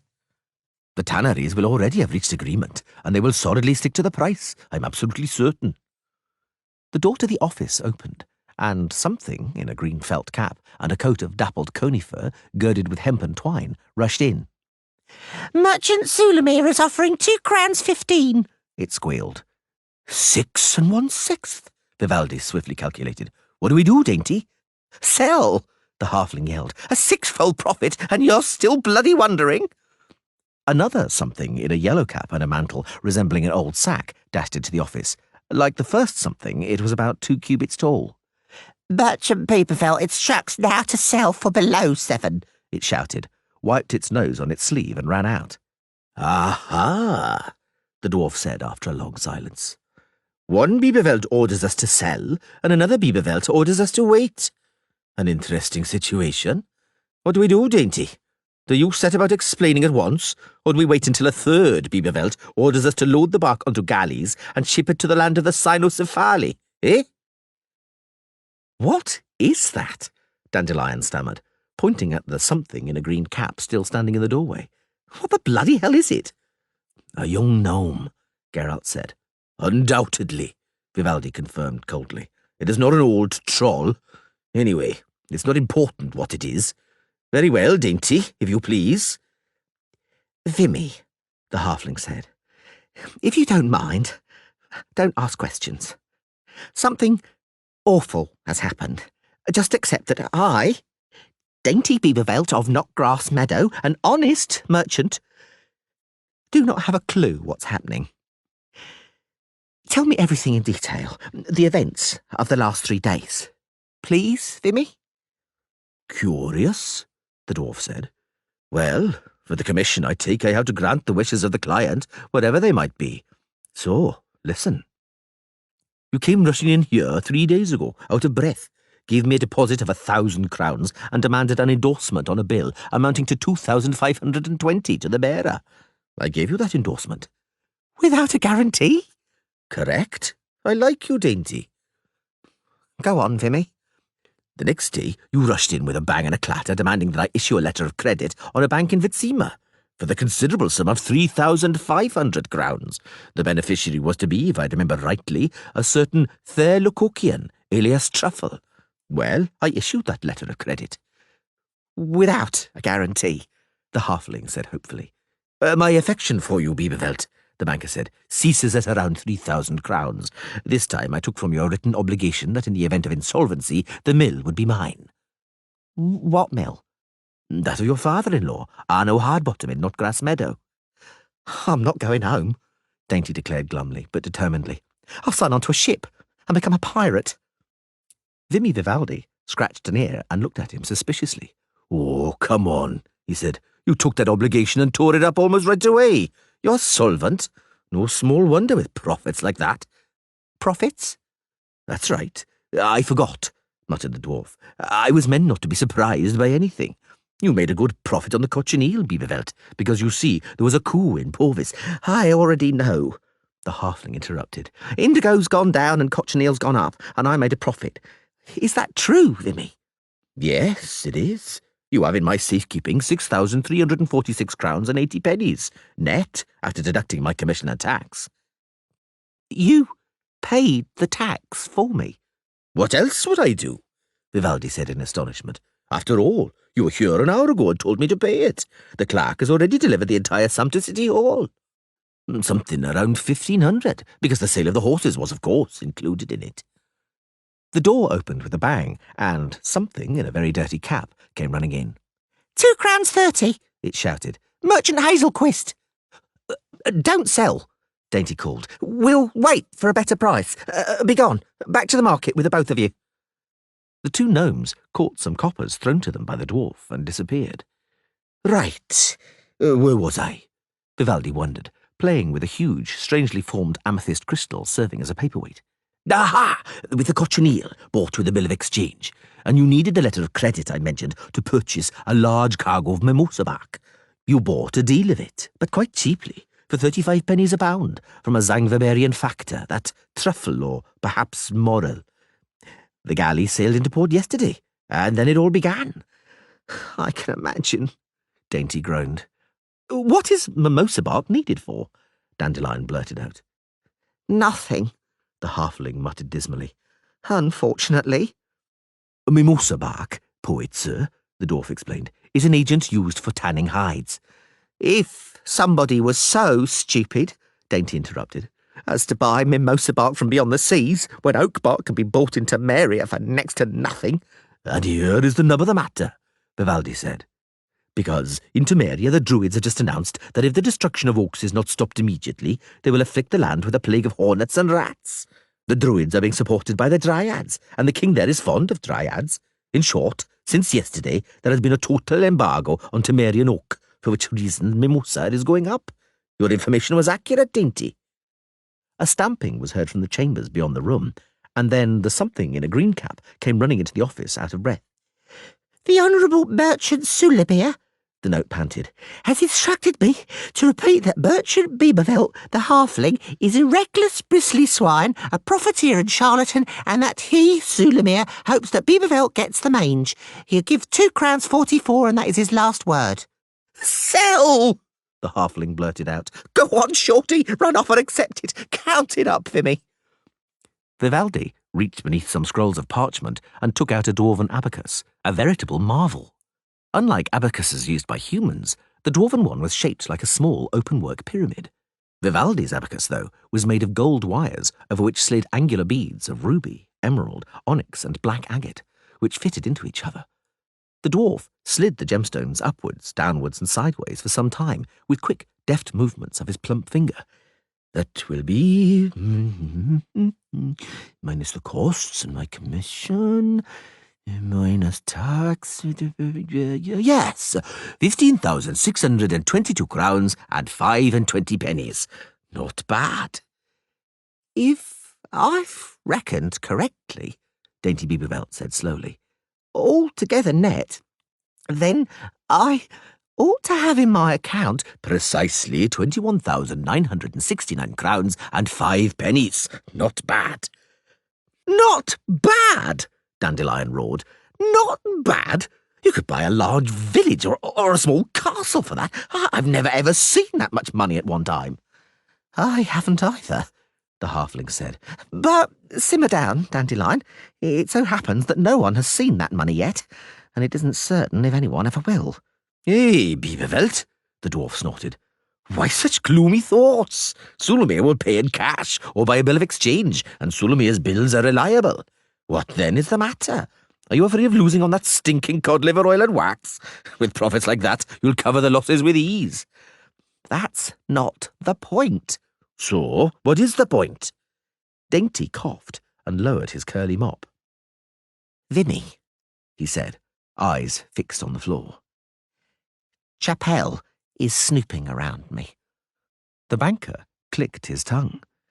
Very bad, he drawled. But it was to be expected.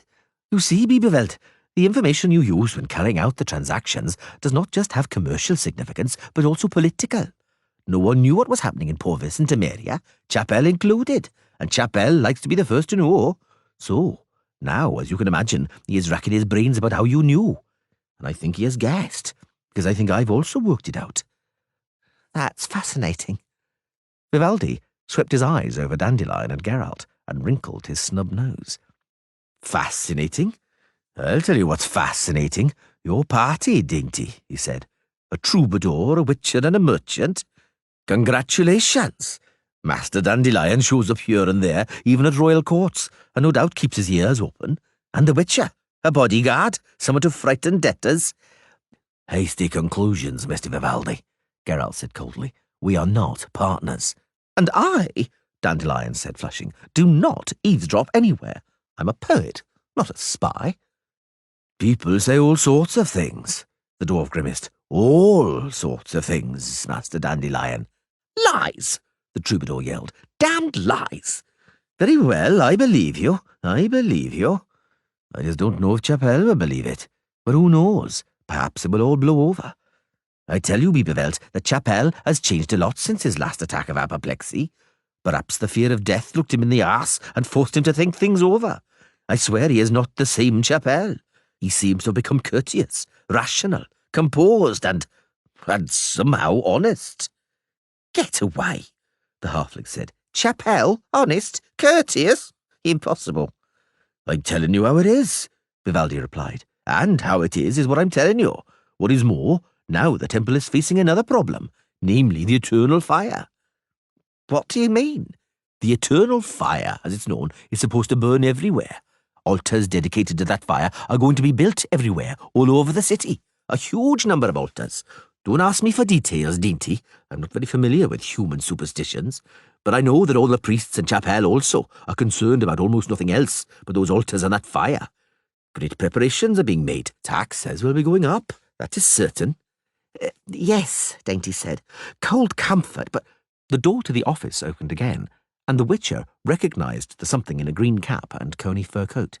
Merchant Beavervelt, it announced. Instructs to buy more pots should they run out. Price no object. Excellent. The halfling smiled, and his smile called to mind the twisted face of a furious wildcat. We will buy huge quantities of pots. Mr. Beavervelt's wish is our command. What else shall we buy more of? Cabbage? Wood tar? Iron rakes? Furthermore, the something in the fur coat croaked, Merchant Beavervelt requests 30 crowns in cash because he has to pay a bribe, eat something and drink some beer, and 3 miscreants stole his purse in the spear blade. Oh, 3 miscreants, Dainty said in a slow, drawling voice. Yes, this city seems to be full of miscreants, and where, if one may ask, is the Honourable Merchant Beavervelt at this very moment? Where else would he be? The something said, sniffing. Than at the Western Market. Vimy, Dainty said malevolently, don't ask questions, but find me a stout, robust stick from somewhere. I'm going to the Western Market, but I can't go without a stick. There are too many miscreants and thieves there. A stick, you say? Of course. But, Dainty, I'd like to know something because it is preying on me. I was supposed not to ask any questions, but I shall make a guess, and you can either confirm or deny it. All right. Guess away. That rancid cod liver oil, that wax, and those balls. That bloody twine. It was all a tactical gambit, wasn't it? You wanted to distract the competition's attention from the cochineal and the mimosa, didn't you? To stir up confusion on the market. Eh, Dainty? The door opened suddenly, and something without a cap ran in. Sorrel reports that everything is ready, It yelled shrilly. and asks if he should start pouring. Yes, he should, the halfling bellowed. At once. By the red beard of old Rundurin, Vimy Vivaldi bellowed as soon as the gnome had shut the door. I don't understand anything. What is happening here? Pour what? Into what? I have no idea, Dainty admitted. But Vimy, the wheels of business must be oiled. Chapter 4. Pushing through the crowd with difficulty, Geralt emerged right in front of a stall laden with copper skillets, pots and frying pans, sparkling in the rays of the twilight sun. Behind the stall stood a red-bearded dwarf in an olive-green hood and heavy sealskin boots. The dwarf's face bore an expression of visible dislike. To be precise, he looked as though any moment he intended to spit on the female customer sifting through the goods.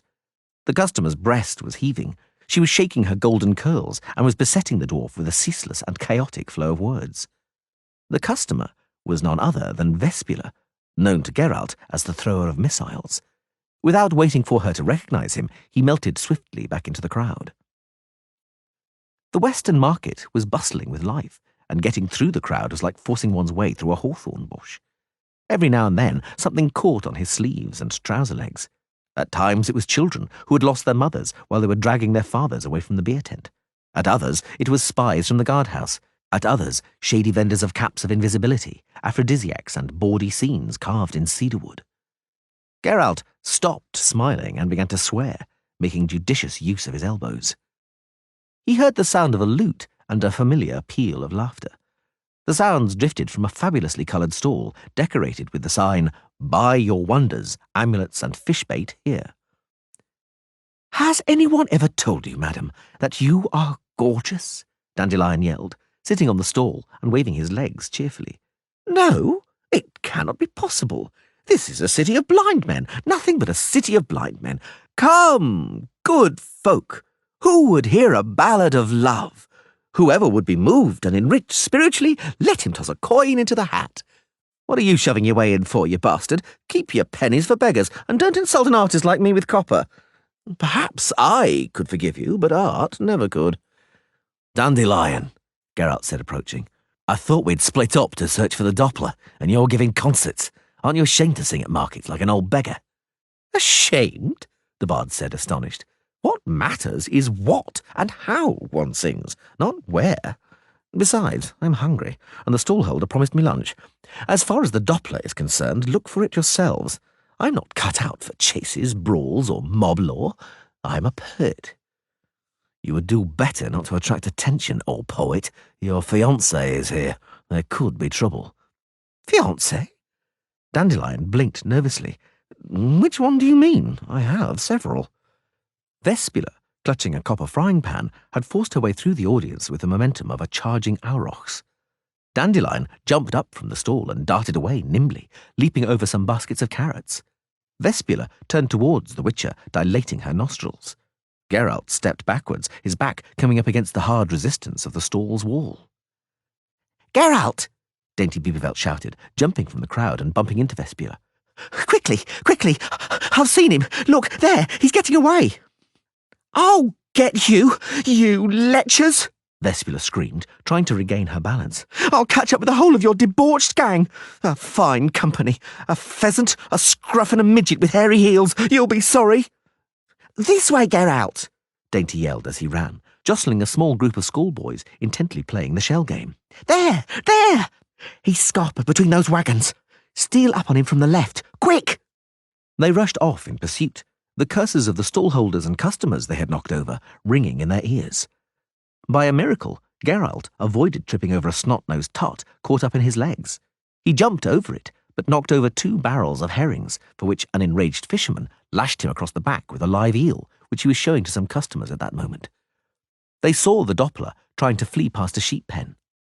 "From the other side!" Dainty yelled. "Cut him off from the other side, Geralt!" The Doppler shot like an arrow along the fence, green waistcoat flashing. It was becoming clear why he was not changing into anybody else. No one could rival a halfling's agility. No one, apart from another halfling. Or a witcher.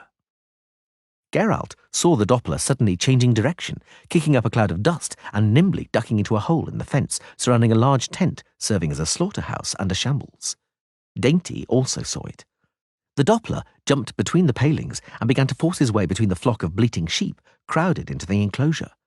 It was clear he would not make it. Geralt turned and rushed after him between the palings. He felt a sudden tug, heard the crack of leather tearing, and the leather suddenly became very loose under his other arm. The Witcher stopped, swore, spat, and swore again. Dainty rushed into the tent after the Doppler. From inside came screaming, the noise of blows, cursing, and an awful banging noise. The Witcher swore a third time, extremely obscenely, then gnashed his teeth, raised his hand, and formed his fingers into the Ard sign, aiming it straight at the tent. The tent billowed up like a sail during a gale, and from the inside reverberated a hellish howling, clattering, and lowing of oxen. The tent collapsed. The Doppler, crawling on its belly, darted out from beneath the canvas and dashed towards another, smaller tent, probably the cold store. Right away, Geralt pointed his hand towards him and jabbed him in the back with the sign. The Doppler tumbled to the ground as though struck by lightning, turned a somersault, but immediately sprang up and rushed into the tent. The Witcher was hot on his heels. It stank of meat inside the tent, and it was dark. Teleko Lungravinkletorte was standing there, breathing heavily, clinging with both hands onto a side of pork hanging on a pole. There was no other way out of the tent, the canvas firmly fastened to the ground with numerous pegs. "It's a pleasure to meet you again, Mimic," Geralt said coldly. The Doppler was breathing heavily and hoarsely. "Leave me alone," it finally grunted. "Why are you tormenting me, Witcher?" "Teleko," Geralt said, "you're asking foolish questions. In order to come into possession of Biebervelt's horses and identity, you cut his head open and abandoned him in the wilds. You're still making use of his personality and ignoring the problems you're causing him. The devil only knows what else you're planning, but I shall confuse those plans in any event. I don't want to kill you or turn you over to the authorities, but you must leave the city. I'll see to it that you do." "And if I don't want to?" "I'll carry you out in a sack on a handcart." The Doppler swelled up abruptly, and then suddenly became thinner and began to grow, his curly chestnut hair turning white and straightening, reaching his shoulders. The halfling's green waistcoat shone like oil, becoming black leather, and silver studs sparkled on the shoulders and sleeves. The chubby, ruddy face elongated and paled. The hilt of a sword extended above its right shoulder. "Don't come any closer," the second Witcher said huskily, and smiled. "Don't come any nearer, Geralt. I won't let you lay hands on me." What a hideous smile I have, Geralt thought, reaching for his sword. What a hideous face I have, and how hideously I squint. So, is that what I look like? Damn. The hands of the Doppler and the Witcher simultaneously touched their sword hilts, and both swords simultaneously sprang from their scabbards. Both Witchers simultaneously took 2 quick, soft steps, one to the front, the other to the side. Both of them simultaneously raised their swords and swung them in a short, hissing moulinet. Simultaneously, they both stopped dead, frozen in position. "You cannot defeat me," the Doppler snarled, "because I am you, Geralt." "You are mistaken, Teleko," the Witcher said softly. "Drop your sword and resume Biebervelt's form. Otherwise you'll regret it, I warn you." "I am you," the Doppler repeated. "You will not gain an advantage over me. You cannot defeat me, because I am you." "You cannot have any idea what it means to be me, Mimic." Teleko lowered the hand gripping the sword. "I am you," he repeated. "No," the Witcher countered. "You are not. And do you know why? Because you're a poor, little, good-natured Doppler. A Doppler who, after all, could have killed Biebervelt and buried his body in the undergrowth, by so doing gaining total safety and utter certainty that he would not be unmasked, ever, by anybody, including the halfling's spouse, the famous Gardenia Biebervelt. But you didn't kill him, Teleko, because you didn't have the courage, because you're a poor, little, good-natured Doppler, whose close friends call him Doo-Doo, and whoever you might change into, you'll always be the same. You only know how to copy what is good in us, because you don't understand the bad in us. That's what you are, Doppler." Teleko moved backwards, pressing his back against the tent's canvas. "Which is why," Geralt continued, "you will now turn back into Biebervelt and hold your hands out nicely to be tied up. You aren't capable of defying me, because I am what you are unable of copying. You're absolutely aware of this, Doo-Doo, because you took over my thoughts for a moment." Teleko straightened up abruptly. His face's features, still those of the Witcher, blurred and spread out, and his white hair curled and began to darken. "You're right, Geralt," he said indistinctly, because his lips had begun to change shape. "I took over your thoughts only briefly, but it was sufficient. Do you know what I'm going to do now?" The leather Witcher jacket took on a glossy cornflower blue colour. The Doppler smiled, straightened his plum bonnet with its egret's feather, and tightened the strap of the lute slung over his shoulder, the lute which had been a sword a moment ago. "I'll tell you what I'm going to do, Witcher," he said, with the rippling laughter characteristic of Dandelion. "I'll go on my way, squeeze my way into the crowd, and change quietly into any old body, even a beggar, because I prefer being a beggar in Novigrad to being a Doppler in the wilds. Novigrad owes me something, Geralt. The building of a city here tainted a land we could have lived in our natural form. We have been exterminated, hunted down like rabid dogs. I'm one of the few to survive. I want to survive, and I will survive. Long ago, when wolves pursued me in the winter, I turned into a wolf and ran with a pack for several weeks, and survived. Now I'll do that again, because I don't want to roam about through wildernesses and be forced to winter beneath fallen trees. I don't want to be forever hungry. I don't want to serve as target practice all the time. Here in Novigrad it's warm. There's grub. I can make money, and very seldom do people shoot arrows at each other. Novigrad is a pack of wolves. I'll join that pack and survive. Understand? Geralt nodded reluctantly. You gave dwarves, halflings, gnomes, and even elves, the Doppler continued, twisting his mouth in an insolent, dandelion smile, the modest possibility of assimilation. Why should I be any worse off? Why am I denied that right? What do I have to do to be able to live in this city? Turn into a she-elf with doe eyes, silky hair, and long legs? Well, in what way is a she-elf better than me? Only that at the sight of the she-elf you pick up speed, and at the sight of me you want to puke. You know where you can stuff an argument like that. I'll survive anyway. I know how to. As a wolf, I ran, I howled, and I fought without others over a she-wolf. As a resident of Novigrad, I'll trade, weave wicker baskets, beg or steal. As one of you, I'll do what one of you usually does. Who knows? Perhaps I'll even take a wife. The Witcher said nothing. Yes, as I said, Tellico continued calmly, I'm going, and you, Geralt, will not even try to stop me, because I, Geralt, knew your thoughts for a moment, including the ones you don't want to admit to, the ones you even hide from yourself, because to stop me, you'd have to kill me, and the thought of killing me in cold blood fills you with disgust, doesn't it? The Witcher said nothing. Tellico adjusted the strap of the lute again, turned away, and walked towards the exit. He walked confidently, but Geralt saw him hunch his neck and shoulders in expectation of the whistle of a sword blade. He put his sword in its scabbard. The Doppler stopped in mid-step and looked around. Farewell, Geralt, he said. Thank you. Farewell, Dudu, the Witcher replied. Good luck. The Doppler turned away and headed towards the crowded bazaar with Dandelion's sprightly, cheerful, swinging gait.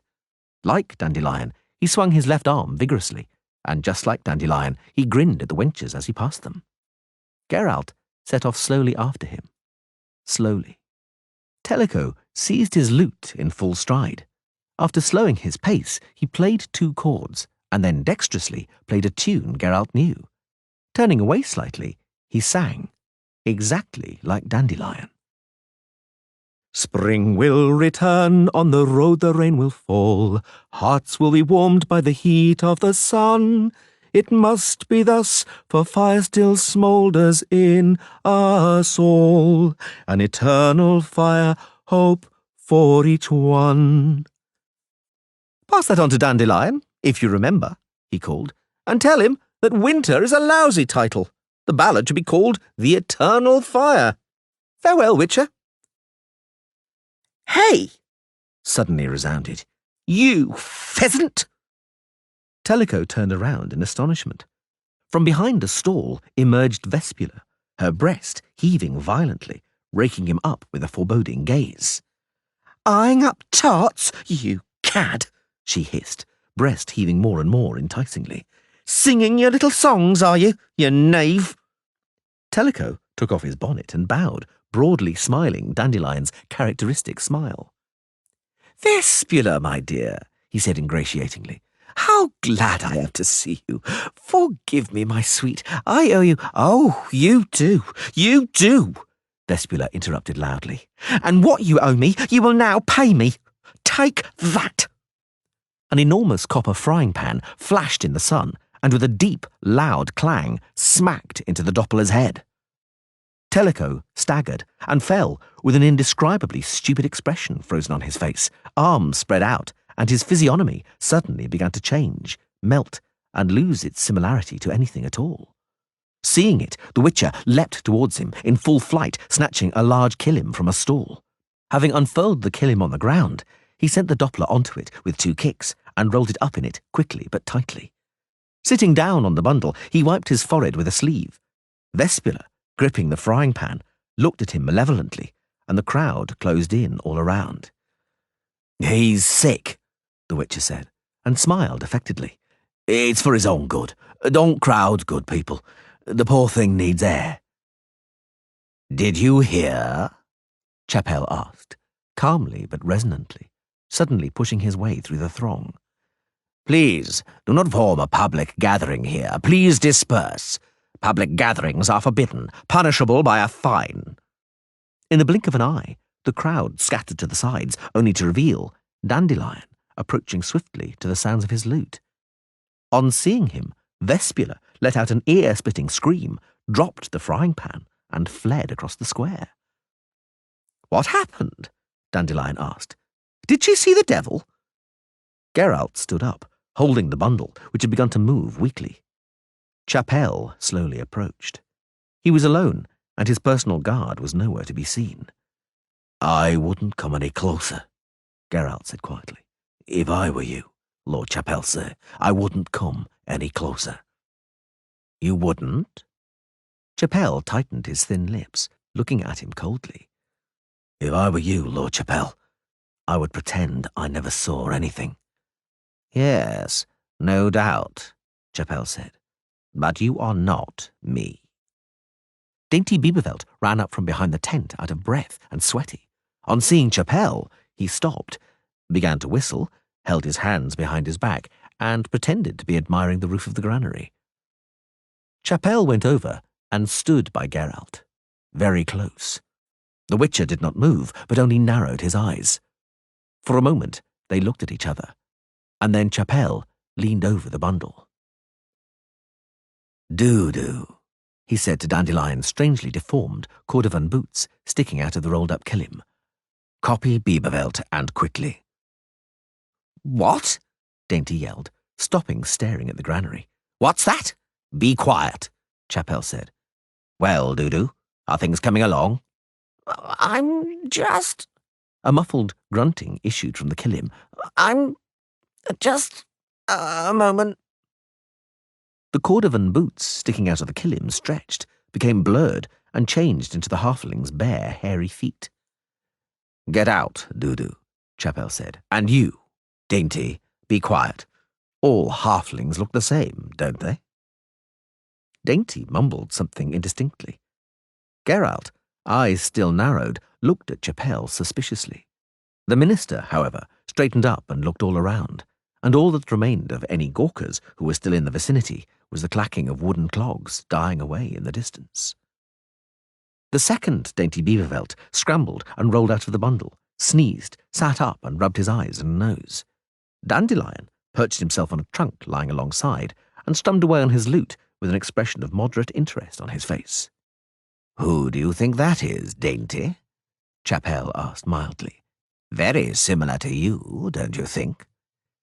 He's my cousin, the halfling shot back and grinned. A close relative.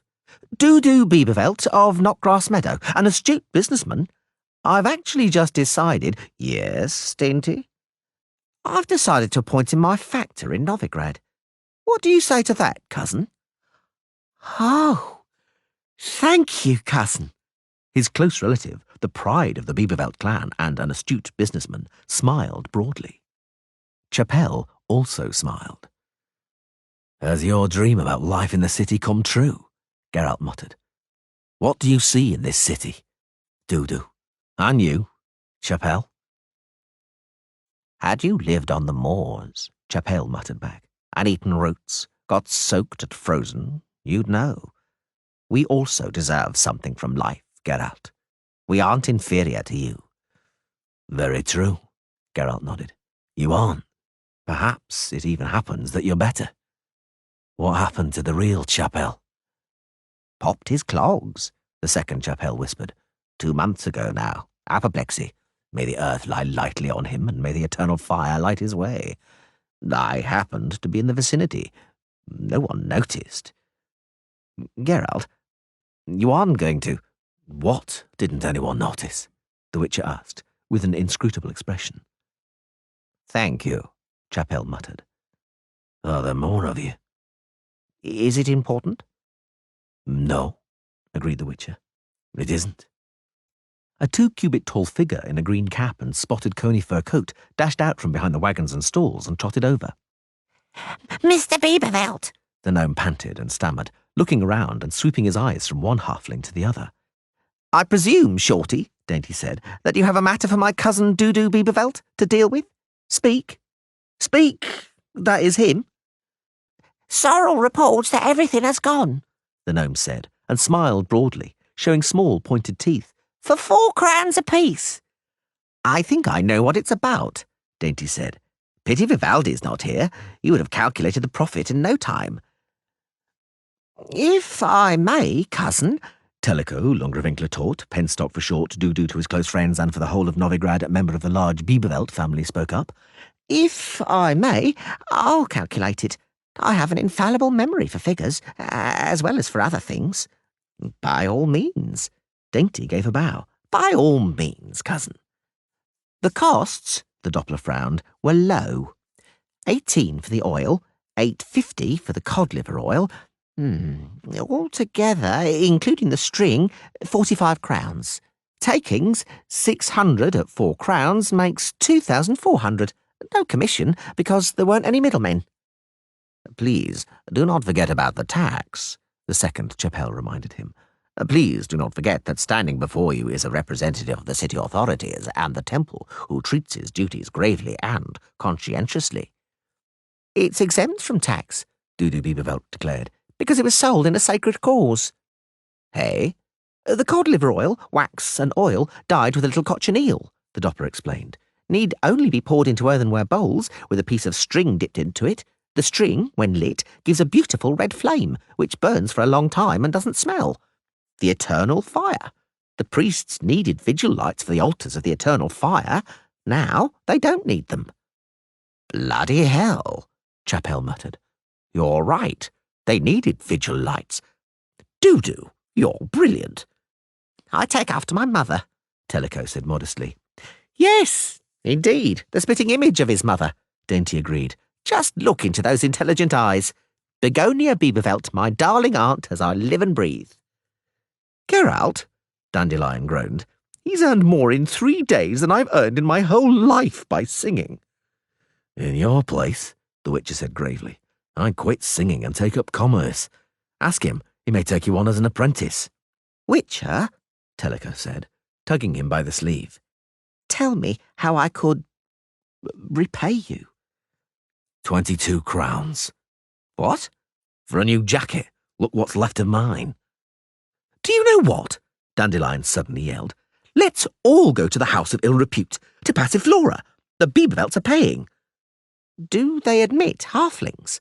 Dainty asked with concern. Just let them try not to. Chapelle put on a menacing expression. Just let them try, and I'll accuse their entire bordello of heresy. Right, Dandelion called. Very satisfactory. Geralt, are you coming? The Witcher laughed softly. Do you know what, Dandelion? He said. I'll come with pleasure.